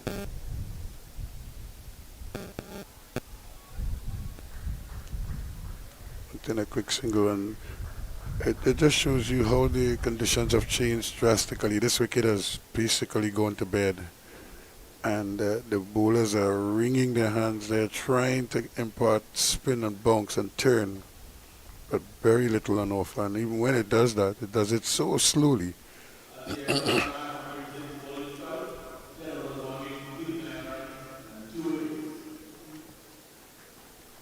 153 for 4 Patriots.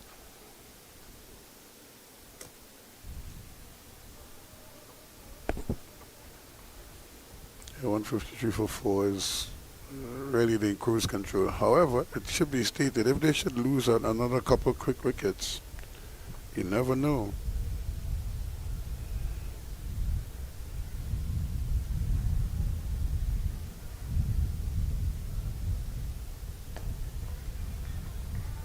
Bang on target there by Ashmead Ned.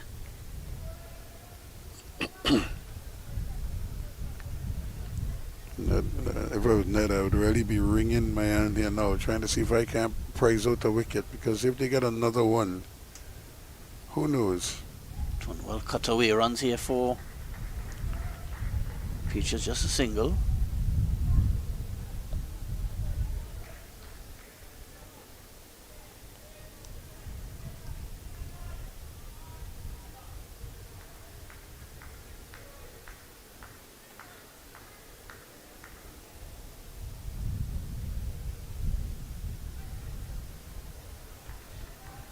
Really an unusual attempt at playing that. You just seem to walk across the stumps and drop the bat in line.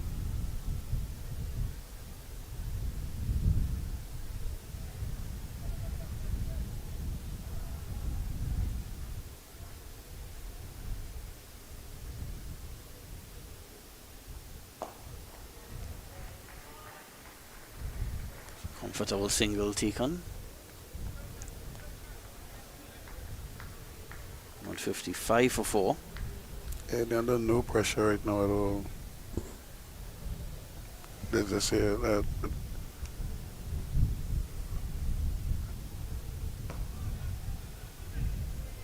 Excellent, well fielded, some good footwork shown there by Ashmead Ned.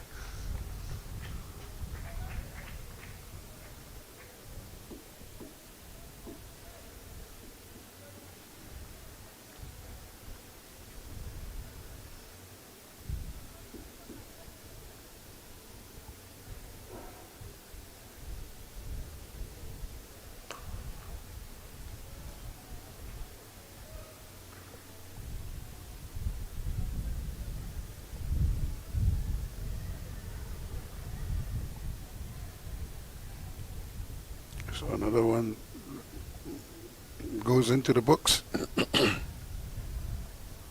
at 155 for 4. 30 overs completed now.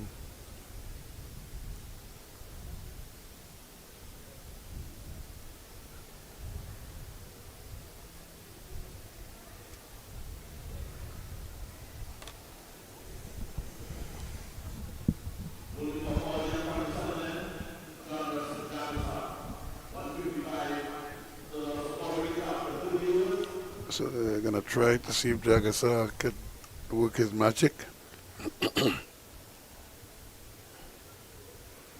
6 overs, of course, and 34 runs already has 1 wicket.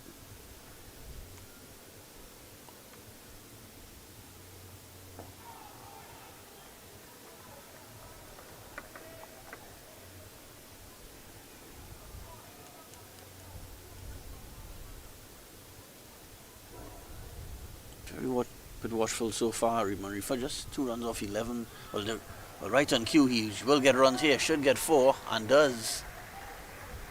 So similar shot to what Turton played in the previous over. Both sweeping down to fine leg for 4. 4 more to the total.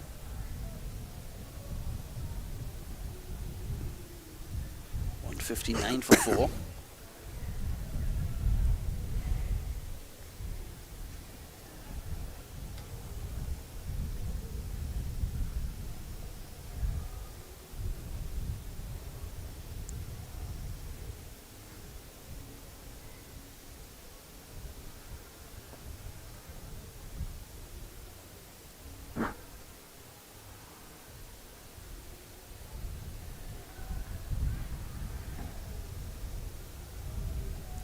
So really now this might be a critical intervention here.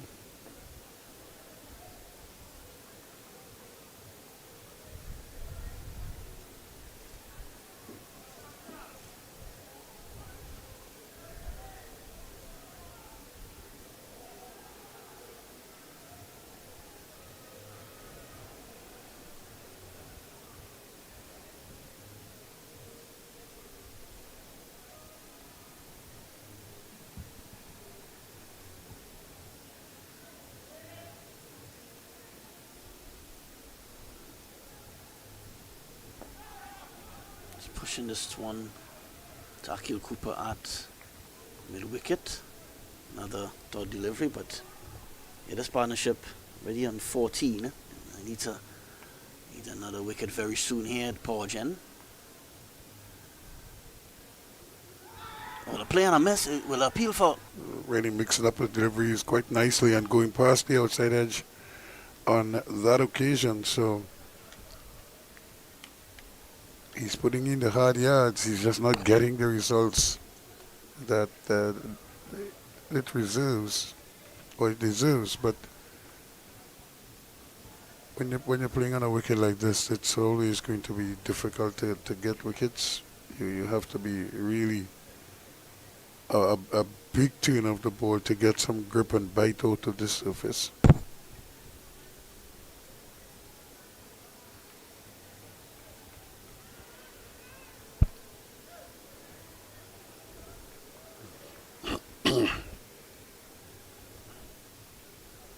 Ned will start his another over. He'll start his 7th over. No wickets yet for Ashmead Ned.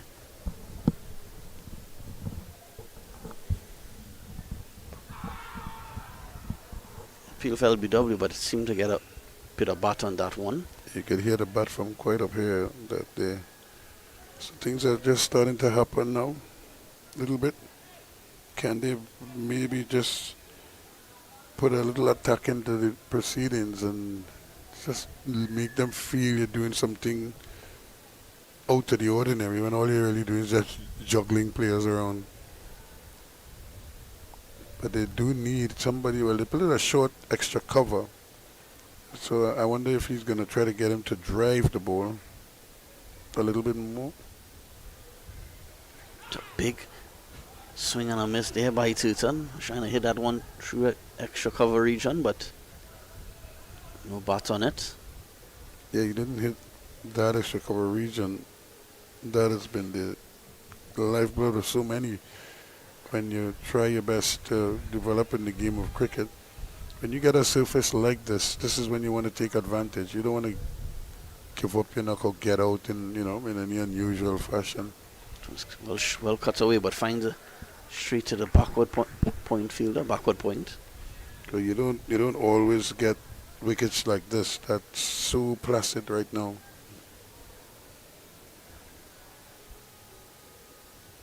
So when it struck in the air, will land safely if straight down to long off. 160 for 4.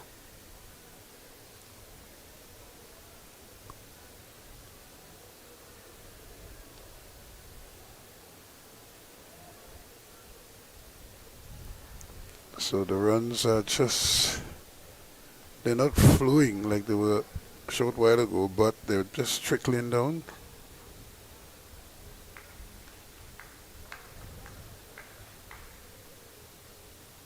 So regional battle here in the middle. We have Guyanese Ned bowling to Barbadian Raymond Reefer In Trinidad.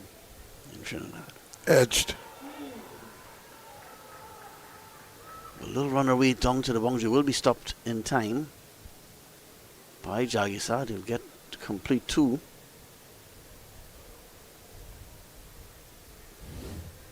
And that was a wicket that they were craving right now, because that would be give them 5. And who knows what's coming next. It was a tough chance, but chance nevertheless. You have to take those opportunities because you're not getting many. 162 for 4.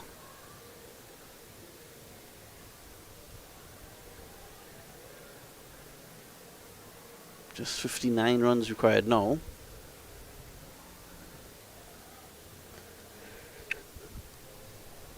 So just as they meander along here, we said at the very top, wickets would have been crucial. They haven't taken enough as yet. They need a couple more just to make things interesting and see if that changes. This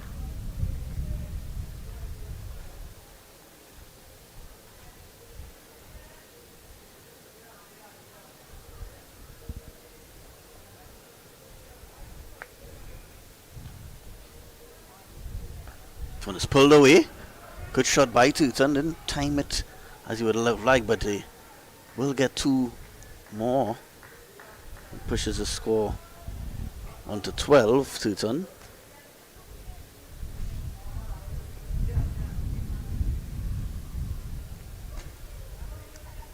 On 64 for 4.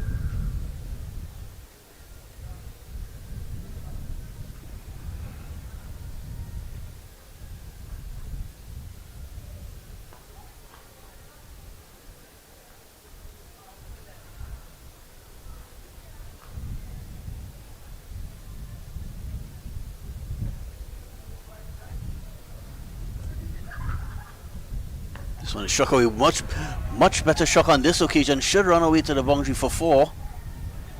And just beats the fielder. Run into his right from long on. So 4 runs to Tooton. So maybe he is getting a little impatient and the inability to get the ball into the boundaries on a more frequent basis. So that might be a good thing in the sense that it will sort of lively up the game a little bit. Right now the bowlers are just grinding and the batsmen are just trying to pick off singles along the way.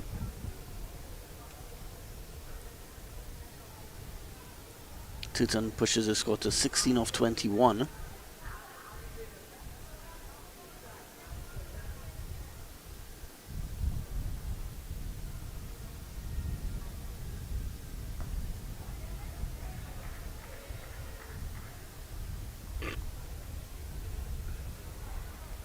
This partnership now worth 23 runs. This partnership just 53 runs required now for victory, so they need a wicket here, Powergen. So again, well, Tooton takes off, but sent back by Reefer. And at the end of another over, 33 in the bag now.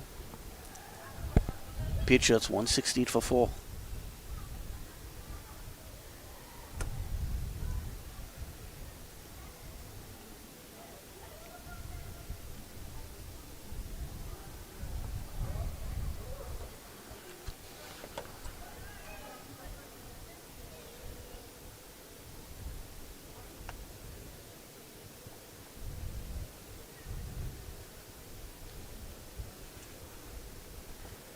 So again, Ned is the one who I think is primed here for something. He needs a wicket.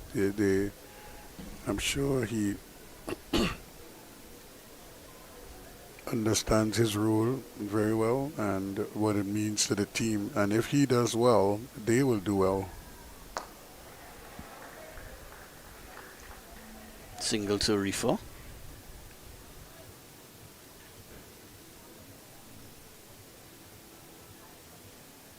this partnership starting to take the game away from Powergen. Any hopes they would have had of coming back into this match slowly starting to fade now. Just 52 runs required for victory, 6 wickets in hand. So we bit of a misfield there by Cephas Cooper. Almost set him up because he almost took off for the run. You know, we always say don't run on a misfield, especially if the ball doesn't go very far from the player.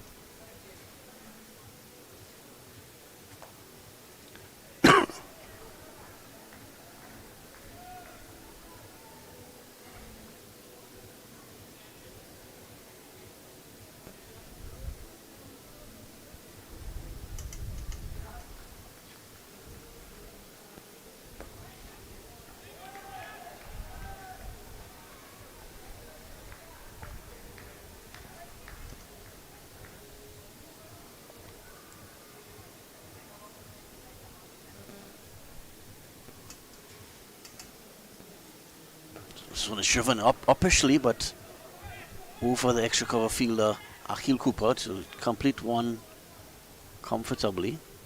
You can see Turton just getting a little bit frustrated that he can't really blast his way to these runs. He's trying to put some power into his shots.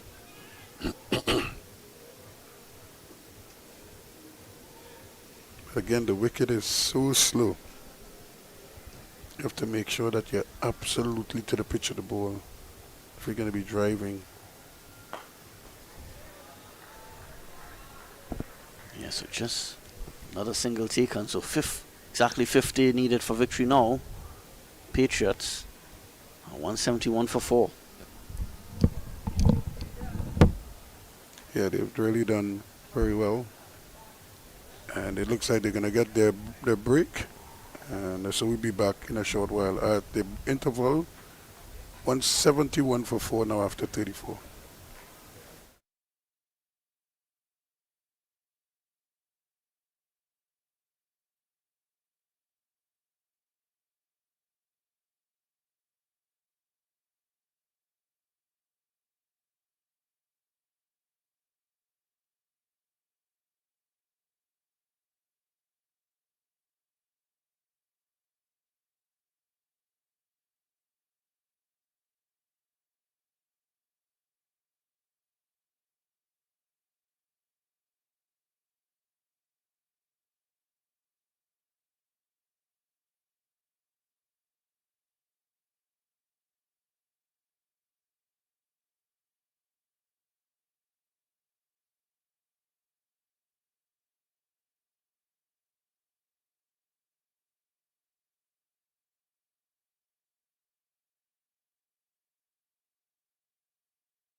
So as you're working back here, the players have had a little bit of refreshment and I suppose a little talking to. And now 50 runs from 96 balls, so things very much in their favor. Chagisar starts his 9th over now. He's 1 for 44.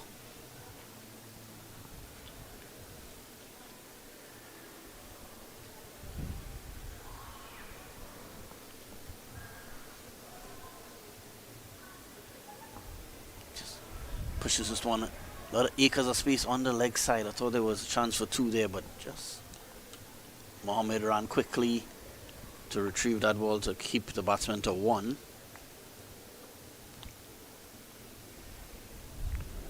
Yeah, they're just picking him off. This is the man that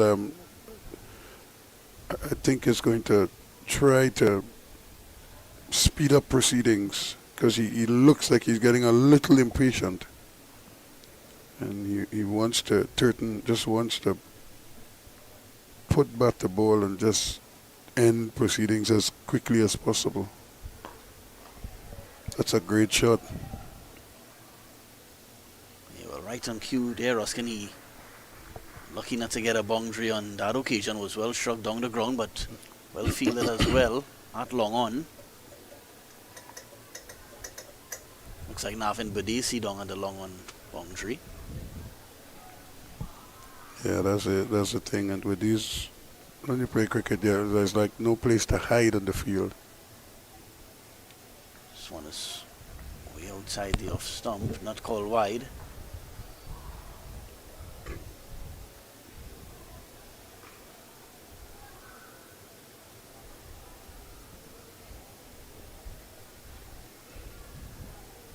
This one is struggle. We'll run more runs here for Tooten. Should get 4 and does. So you're caught right on cue, Ruskin. You're seeing he's been looks a bit impatient here, and he will 2 down the ground followed by a 4 through extra cover.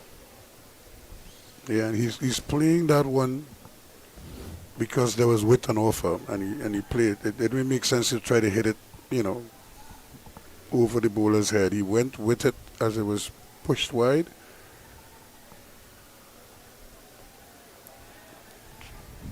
Another single taken by Tooten, so runs flowing here in this over. That brings the over to an end. Good over there for, I believe, 8 runs coming off that over, and at the end of 35 overs, Patriots well on course here now, 179 for 4.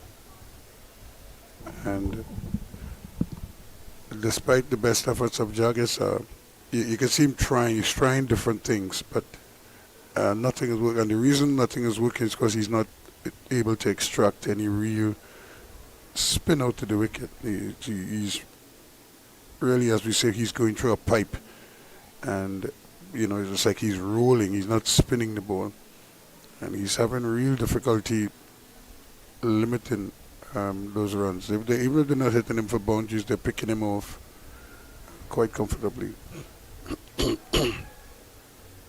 Ashmead Ned, no wickets to his name so far. Ashmead Ned, I'm sure he'll be disappointed by that, but he's been fairly consistent. But remember that one chance that slipped off his bowling, the one that went and I think it was John Ross Jaggis slip.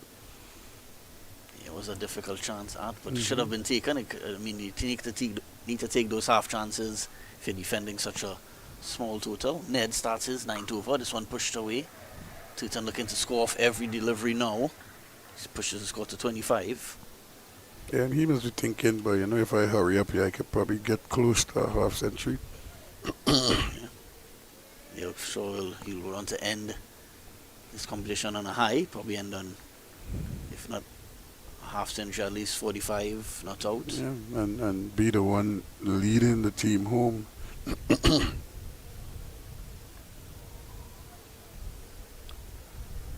So shot down the ground. Didn't get all of it, Rifa, but it will land safely. It lands in no man's land. Becky Joseph and Uthman Mohammed had no chance of getting to that one. Well, actually, Uthman Mohammed was closer to the ball, but Looked like he I don't think he saw it. picked it up a bit late, yes. But I don't think he had a chance anyway, but to get it. But he would have gotten closer if he picked up on it a bit quicker. So 2 more to Reefer. Yeah, so a lot of intent shown here by both Reefer and Tutan coming out of the drinks with just 39 runs required now for victory.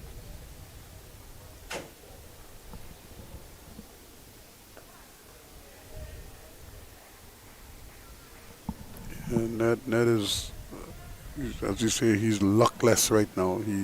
He can't get a wicket. He getting close, but not close enough. So he may have to bowl down somebody himself. So just struck on a quick single taken. Good running there by Tutan. Reefer was a bit hesitant, but And they picked out John Jagisa because he can't throw the ball. So he has to underarm the ball back to the wicket keeper. So that he's what we call a 1-run boundary in that position there, because he can't do anything. You know, there are several of those. You know, you're laughing. For years I've been watching. I've been watching the West Indies team play.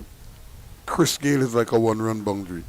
You know, he will get to the ball, but it's when he will get to the ball. You know, and there are others, even in the Trinidad team, something like Darren Ganga sometimes is like that. You know, he would be there, but couldn't stop the single. You know, at no time at all, he could cut off a quick single or a well-judged single. and as you mentioned that, Ruskin, I remember for a while, especially in the latter stages of his career, Courtney Walsh would bowl the ball back from third man or fine leg. Yep.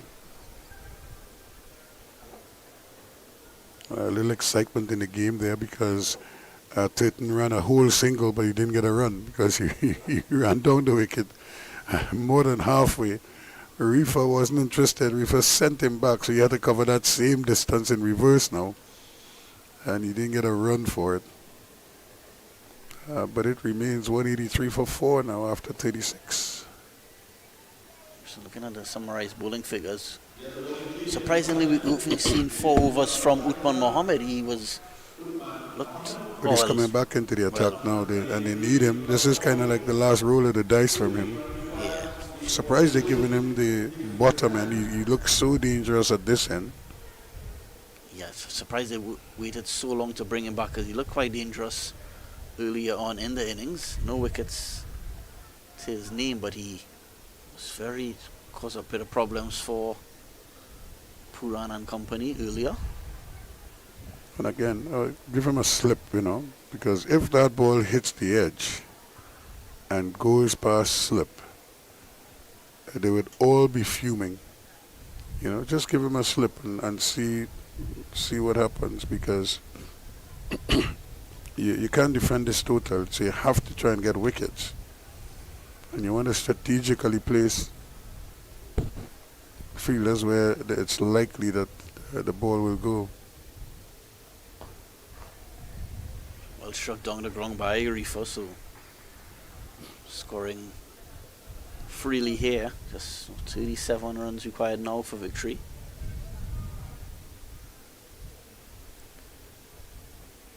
And then Reefer has come out and he hasn't looked in any kind of trouble at all. He's just been accumulating his runs very efficiently. He's up to 15 now from 27, so yet another pair of batters getting starts.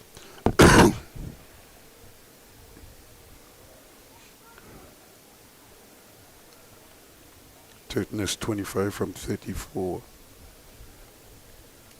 He had 47 from Puran, 52 from Lewis, 21 from Kalicharan, and 16 from Hemraj. Yes, so everybody contributing. Of course, I'm sure some of those batsmen would have liked to carry their innings further. This one is pushed onto the offside by Turton, so another quick single taken. Just that bubble denied him the chance at a run out. It probably was Bess as well, because he looked like he was just going to rifle that at the non-strike. I don't know if Uthman Mohammed was ready for it. And that was Becky Joseph doing the fielding. 185 for 4.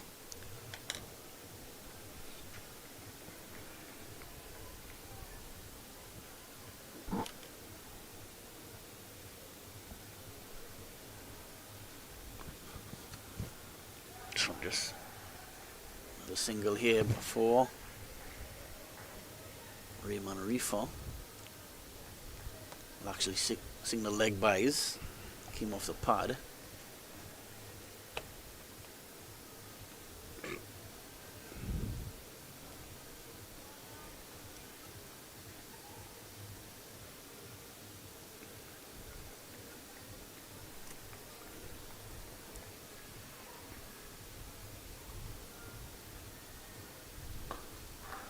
Excellent shot there by Tooten. He'll get one, will come back for two. So good running also by Reefer going to the danger end, and he was beat that throw very comfortably. It was good running. They set out for that second run immediately on the shot being played. It was a good drive.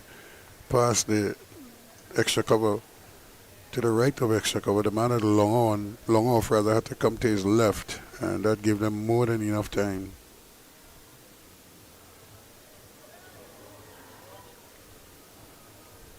Yeah, so this game, partnership now with 43 runs off 64 deliveries. So this partnership really has all but taken the game away from Powergen. They need something really special here. Powergen maybe 2 wickets in 1 over, maybe even a hat trick to get back into this match.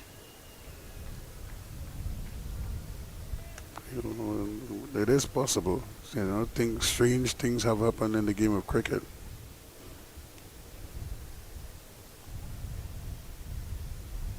So just push kind of another great running by this pair. And Becky this time picks up cleanly, but can't beat Tooten. Yeah, of course, you've seen some interaction there between Becky Joseph and Christian Tooten, both former students of St. Benedict's College. If I'm not mistaken, Tooten transferred to Presentation College Shogunus at some point, but then went back to St. Benedict's. So both know each other quite well. You know, as you're saying that, and people might look at that and say, well, why you don't make up his mind as to where he wants to go to school, kind of thing. But while we do have a transfer policy in Trinidad and Tobago in our nation's schools, there are guidelines as to how somebody can transfer from one to another, and you know, and then back to another one, or as the case may be. Now, in the U.S., for example, you have what we call the transfer portal. And like, if you're going to a school and you want to probably go to another school, you want to leave the school in, you register, you sign up in the transfer portal, and then you're able to negotiate with any school that sees your name. Say, yeah, boy, I can use this person. So they say, okay, you'll get a phone call, Jelani, would you like to come to UCLA, for example? You know, and we'll give you $2 million, you know, for the NIL. And that's what is happening in American sport right now. Just want to push on to the more runs here so moving along nicely here. And Patriots. It's really about money now. Whereas, like, when I went to university and I could think of Atto Bolden, Hazley Crawford, the whole, everybody. We didn't have an NIL, you know, and of course name, image, likeness. So you can now cash in on that. Whereas before, for years, the NCAA made it impossible for student athletes to get, it's a bad fumble, to get any kind of money. In fact, it was so bad that when I was coaching, when I was doing my master's degree, where the school was, to get up to the playing field was up a hill. It's a little hike, a little walk up to, not very far, but I still have to walk up. And if I'm driving up to practice, and I see one of my students there, I couldn't even give him a lift. And it was that strict, you know. Oh, okay. They didn't want that. And let's say you have an international student, and everybody else has gone home for Thanksgiving or for Christmas or whatever, and you have a student who is a good student, a good athlete, or whatever, but he's coming from a poor neighborhood, poor family, don't have money to fly back to Jamaica or to Trinidad or whatever the case may be, and you decide, look, I'll give you the money, go home, spend Christmas with your family and stuff like that. That's a serious violation, and Wow. for the school, Yeah, yeah. the school could actually get suspended as a result of that. Oh. It's Yes. a gift. Yeah, this one, four more to the total, 4 more to Raymond Reefer. Yeah, I know a lot of, as you mentioned that, Ruskin, a lot of college athletes now being paid big money, especially college basketballers. And Well, there are already only Footballers. two revenue-generating sports in the U.S. and in the main, basketball and American football. And the money that they generate is what filters down to the other disciplines, like volleyball and gymnastics and track and field and so on, yeah. and all the other things. They benefit because the school makes so much money from from the contracts they sign, either the endorsement deals they sign with all these big companies like Nike and Adidas and whoever else, and Reebok and whatever you have. They end up that over 38 going 196 for 4. So you see, and I always use this example. Patrick Ewing. Yes, of course. He was born in the U.S. but of Jamaican parents, right? And Correct. he went to Georgetown University in Washington, D.C. And on average, and I used to round it out, let's say they paid $45,000 US a year in room and board and tuition, travel, clothing, books, medical, Food and stuff, yeah. transport, you have to fly him to games and whatever. Insurance. I just rounded off. Let's say they spend $45,000 on this one athlete a year. So over 4 years, right? You multiply that by 4. It's close to $200,000. That's beautifully bold. And think about this. In the 4 years that Patrick Ewing was at Georgetown, they reached the Sweet 16 his first year. They won the Big East title his second year. They reached the last 8 in the NCAA tournament. The following year, they won the NCAA tournament when they beat Hakeem Olajuwon and Fly Islam Jama. And then the next year, they lost the final to Ed Pickney, and they're from Villanova. So it's well struck down the ground.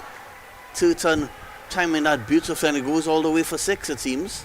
Just waiting for confirmation from the umpire. Yeah, the fielder signal.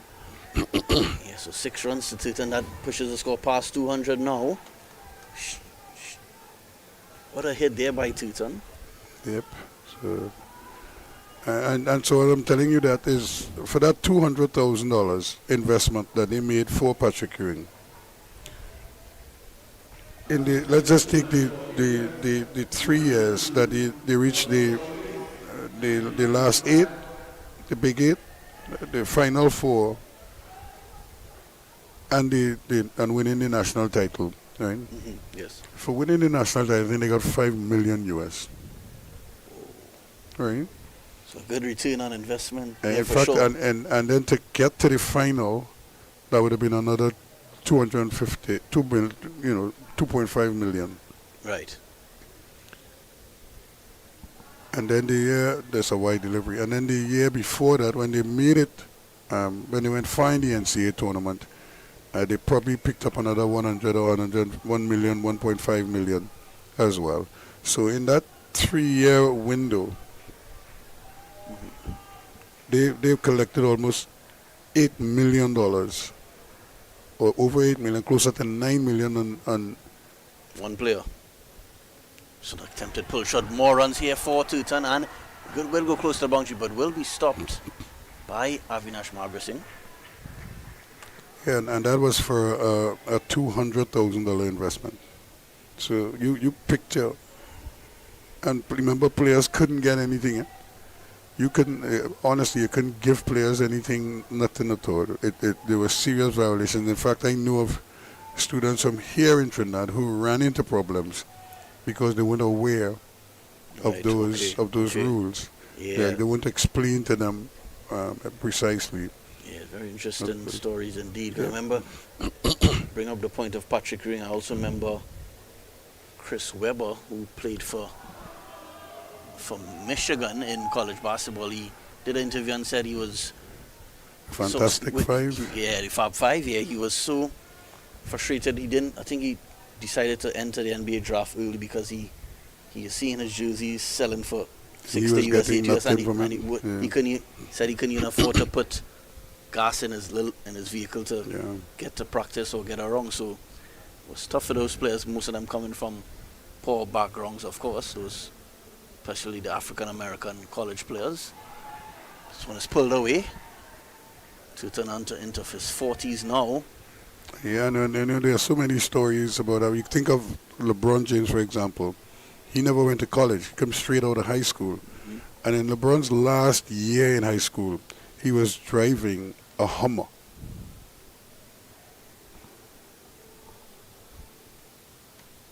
College students couldn't even accept $100 from a teacher or a coach or something like that. But but what I think happened, his family had arranged, his mother had arranged a deal with one, it might have been with Nike at the time, so they basically it was almost like an advance. Right. This one punched away by Reefer. More runs here. Wouldn't go to the boundary, but should get at least two. Yeah, two more to the total. And then you had the story of Brian Bosworth, for example, who was a real character. As the NFL player, right? I know Yeah. the name. Brian Bosworth. Right. And Brian Bosworth from Oklahoma. Like, he was very good in college. He wasn't that good in the pros. But in college, he was just a phenomenal athlete.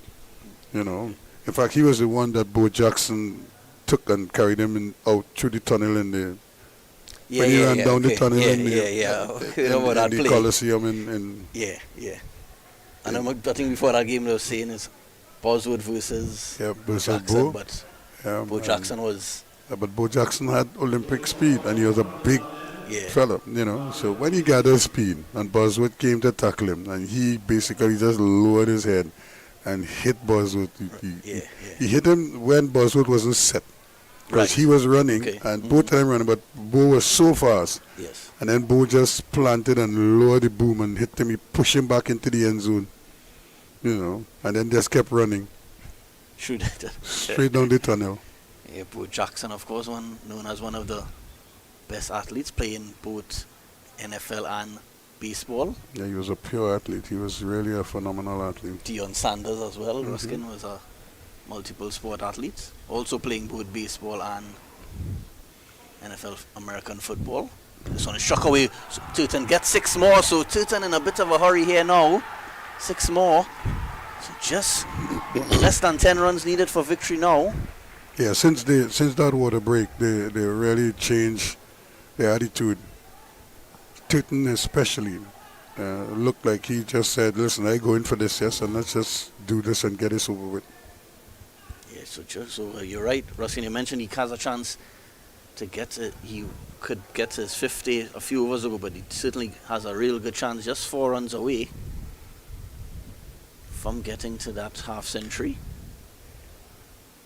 This one again was trying to finish it off there, but didn't get hold of it as he would have liked. Brings Reefer back on strike.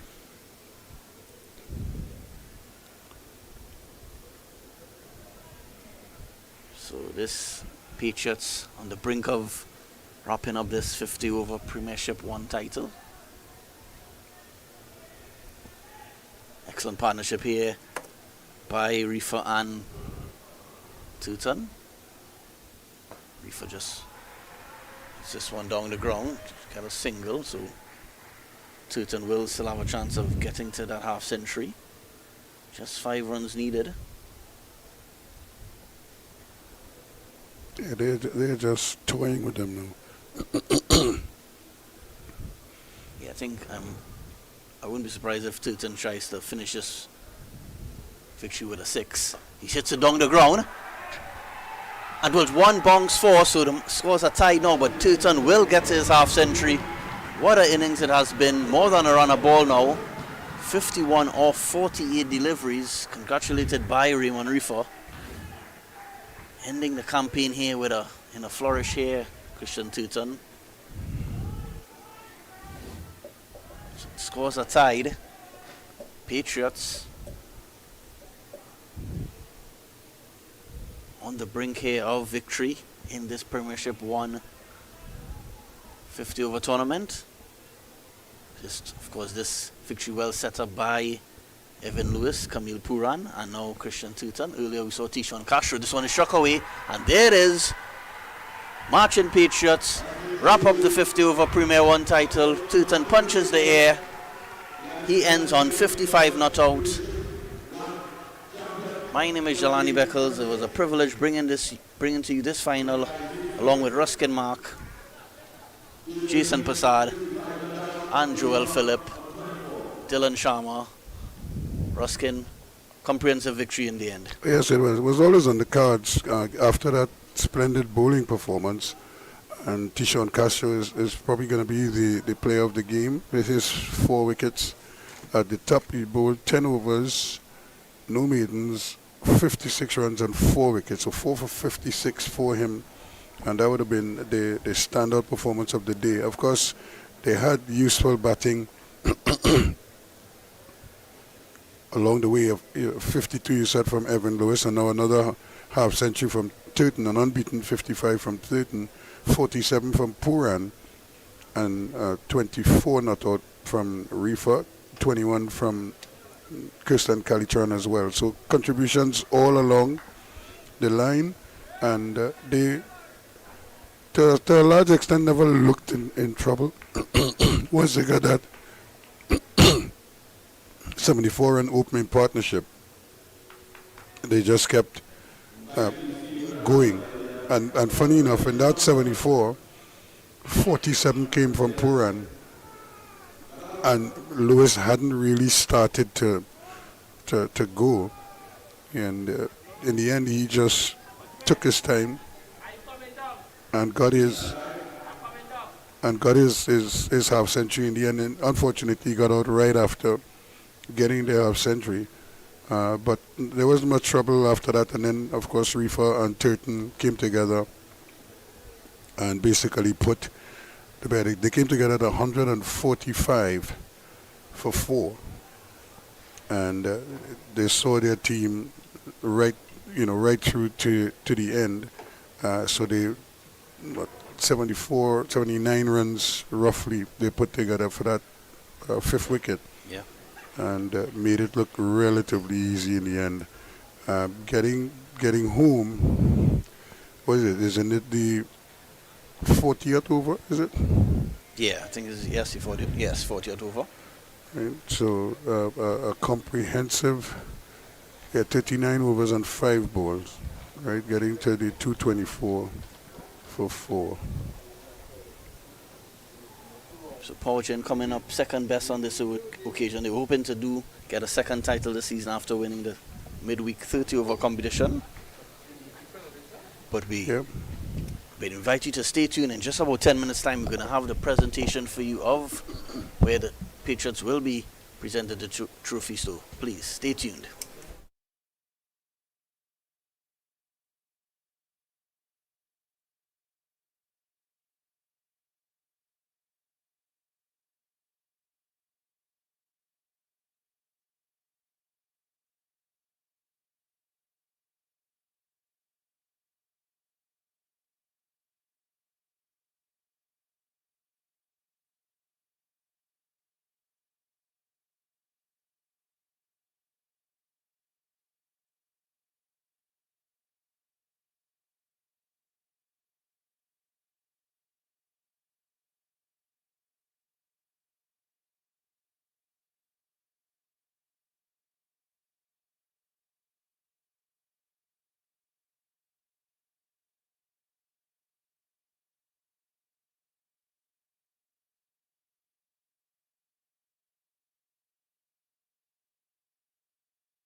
Good evening to one and all as we welcome you here to the presentation function for this evening's event, the finals of the Premier Division 1 50 over competition here at the Barnard Cricket Academy. Two outstanding teams, and unfortunately somebody had to lose, but congratulations again to the Bess Motors Marchin Patriots. Thanks so much to the president of the Trinidad and Tobago Cricket Board and his executive, all of them putting together this competition, and I'm sure the players will be eternally grateful for an opportunity like this. We go immediately into the presentation function, but first of all, we want to recognize the umpires for this game, and I'm calling on Mr. Stephen Ramkissoon to assist with the presentation of medals and trophies to them. Mr. Simon Arun.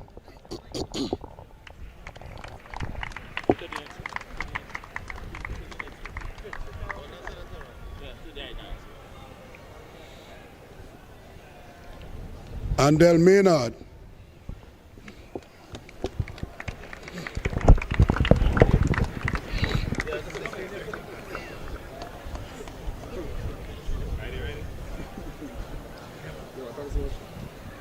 Denzel James.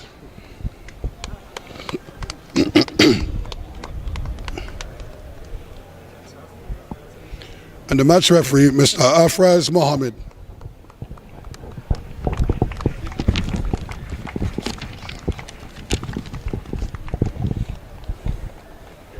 Thanks, Mr. Ramkissoon. And I'll call on Mr. Nicholas Premchand, the Managing Director for Elmwood Footwear and Clothing, and a valued member of the TTCB. He will make the presentation for the best fieldsman in the final, a trophy and prize money. And that award goes to Kirsten Kalicharan.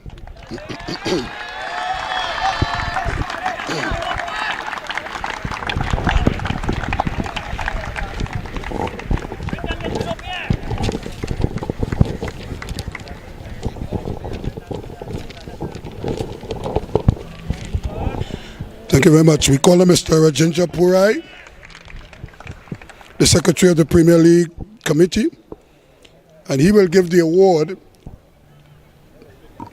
to the best bowler in the final.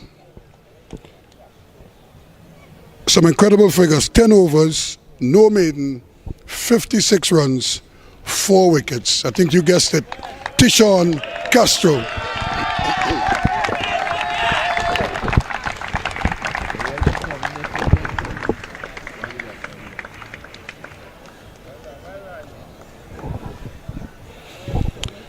Thank you very much. I call on Mr. Kalapasad Sanis, the Premier League representative from the Trinidad and Tobago Cricket Board, and he will give the award to the best batsman in the final. Again, a trophy and a prize or a cash incentive. And that award goes to the gentleman who scored an unbeaten 55, 5 fours, 2 sixes, Christian Turton.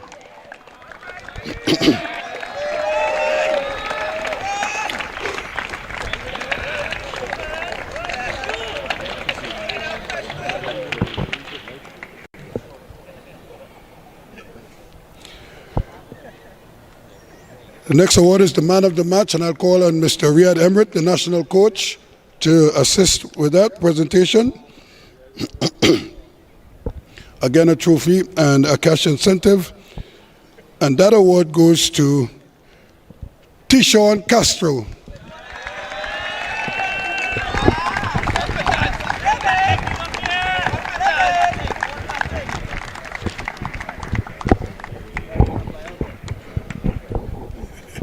Thanks so much.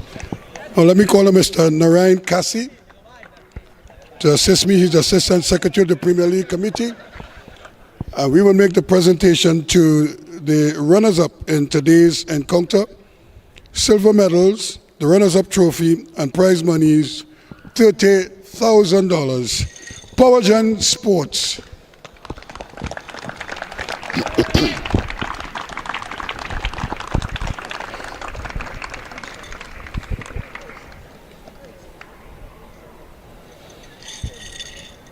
Thank you, Mr. Kasi. Now I call on Mr. Altaf Bash, the first Vice President of the Trinidad and Tobago Cricket Board.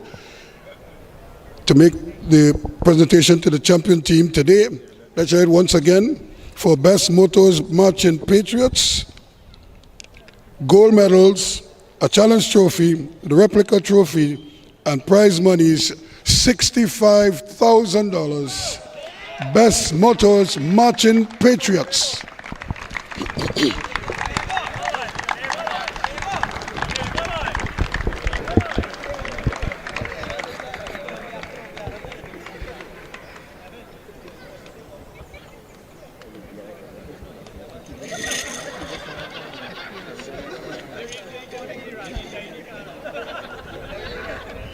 Adrian, before you go.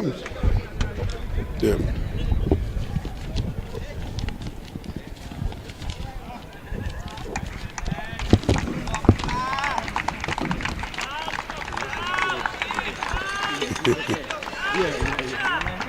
Come here, Adrian. I just want to have a quick word with you before you go. I apologize for my voice. Tell me a little bit, first of all, congratulations. What does this mean to you and to the team? Yeah, thanks. We are, well, in 2024, we won the title. I mean, obviously last year we didn't have any 50 over cricket, so we always knew coming into this tournament we had to sort of defend that title. And the guys were always up to it, especially after, you know, we had a disappointing league. Although we placed third, we know we could have done better and we made some errors in the league. But we always knew we are a better white ball team. And the guys come out and they played well. It means a lot to us, to the community, to the sponsor, and to all the supporters, most importantly, who, you know, just keeps believing in us and in what we are doing and in what we are building, basically. You won the toss, you opted to field first, and then you got a monster bowling performance from your two opening bowlers. In fact, all of your bowlers contributed.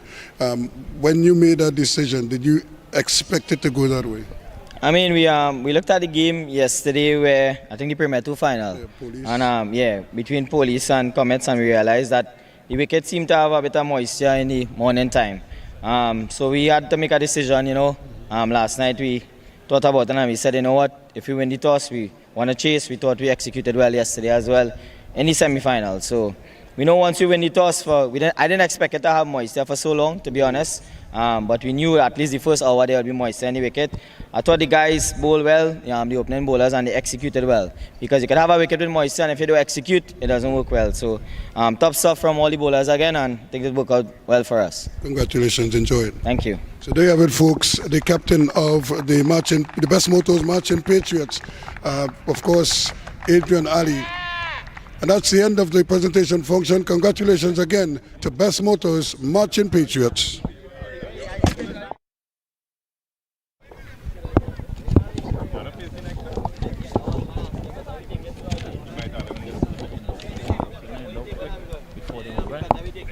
Yeah.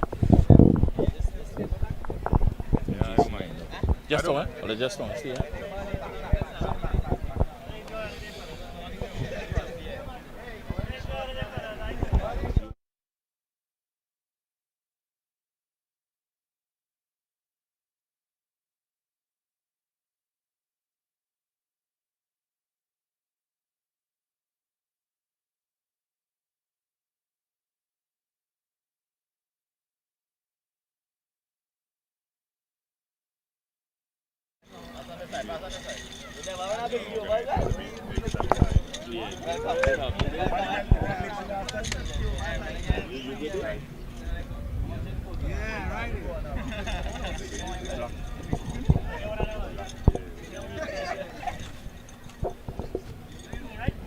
Ali, you can do the celebration right now. Medal, boy. So you do one with the team first, and then we'll just celebrate after, right? So they can just line up accordingly. Don't let them short men and them remain in the back nest. Short man come in front, please now.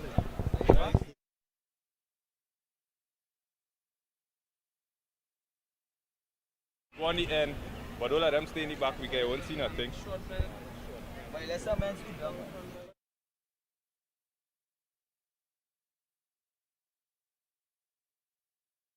The youth man in the back there. Yeah, you can go on the end.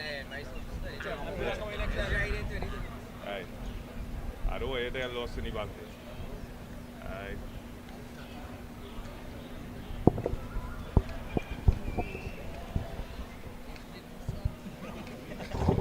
Can't get that brand around the back the way I look.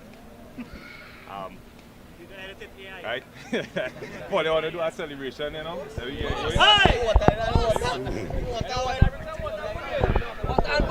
Champagne.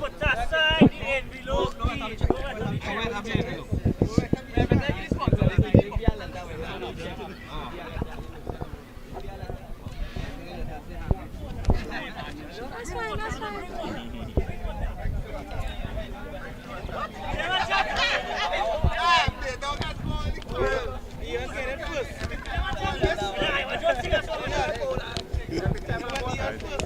All the trophies now, so they can go up with all the trophies. Only trophies. All the trophies now, so they can go up with the trophies. Ali.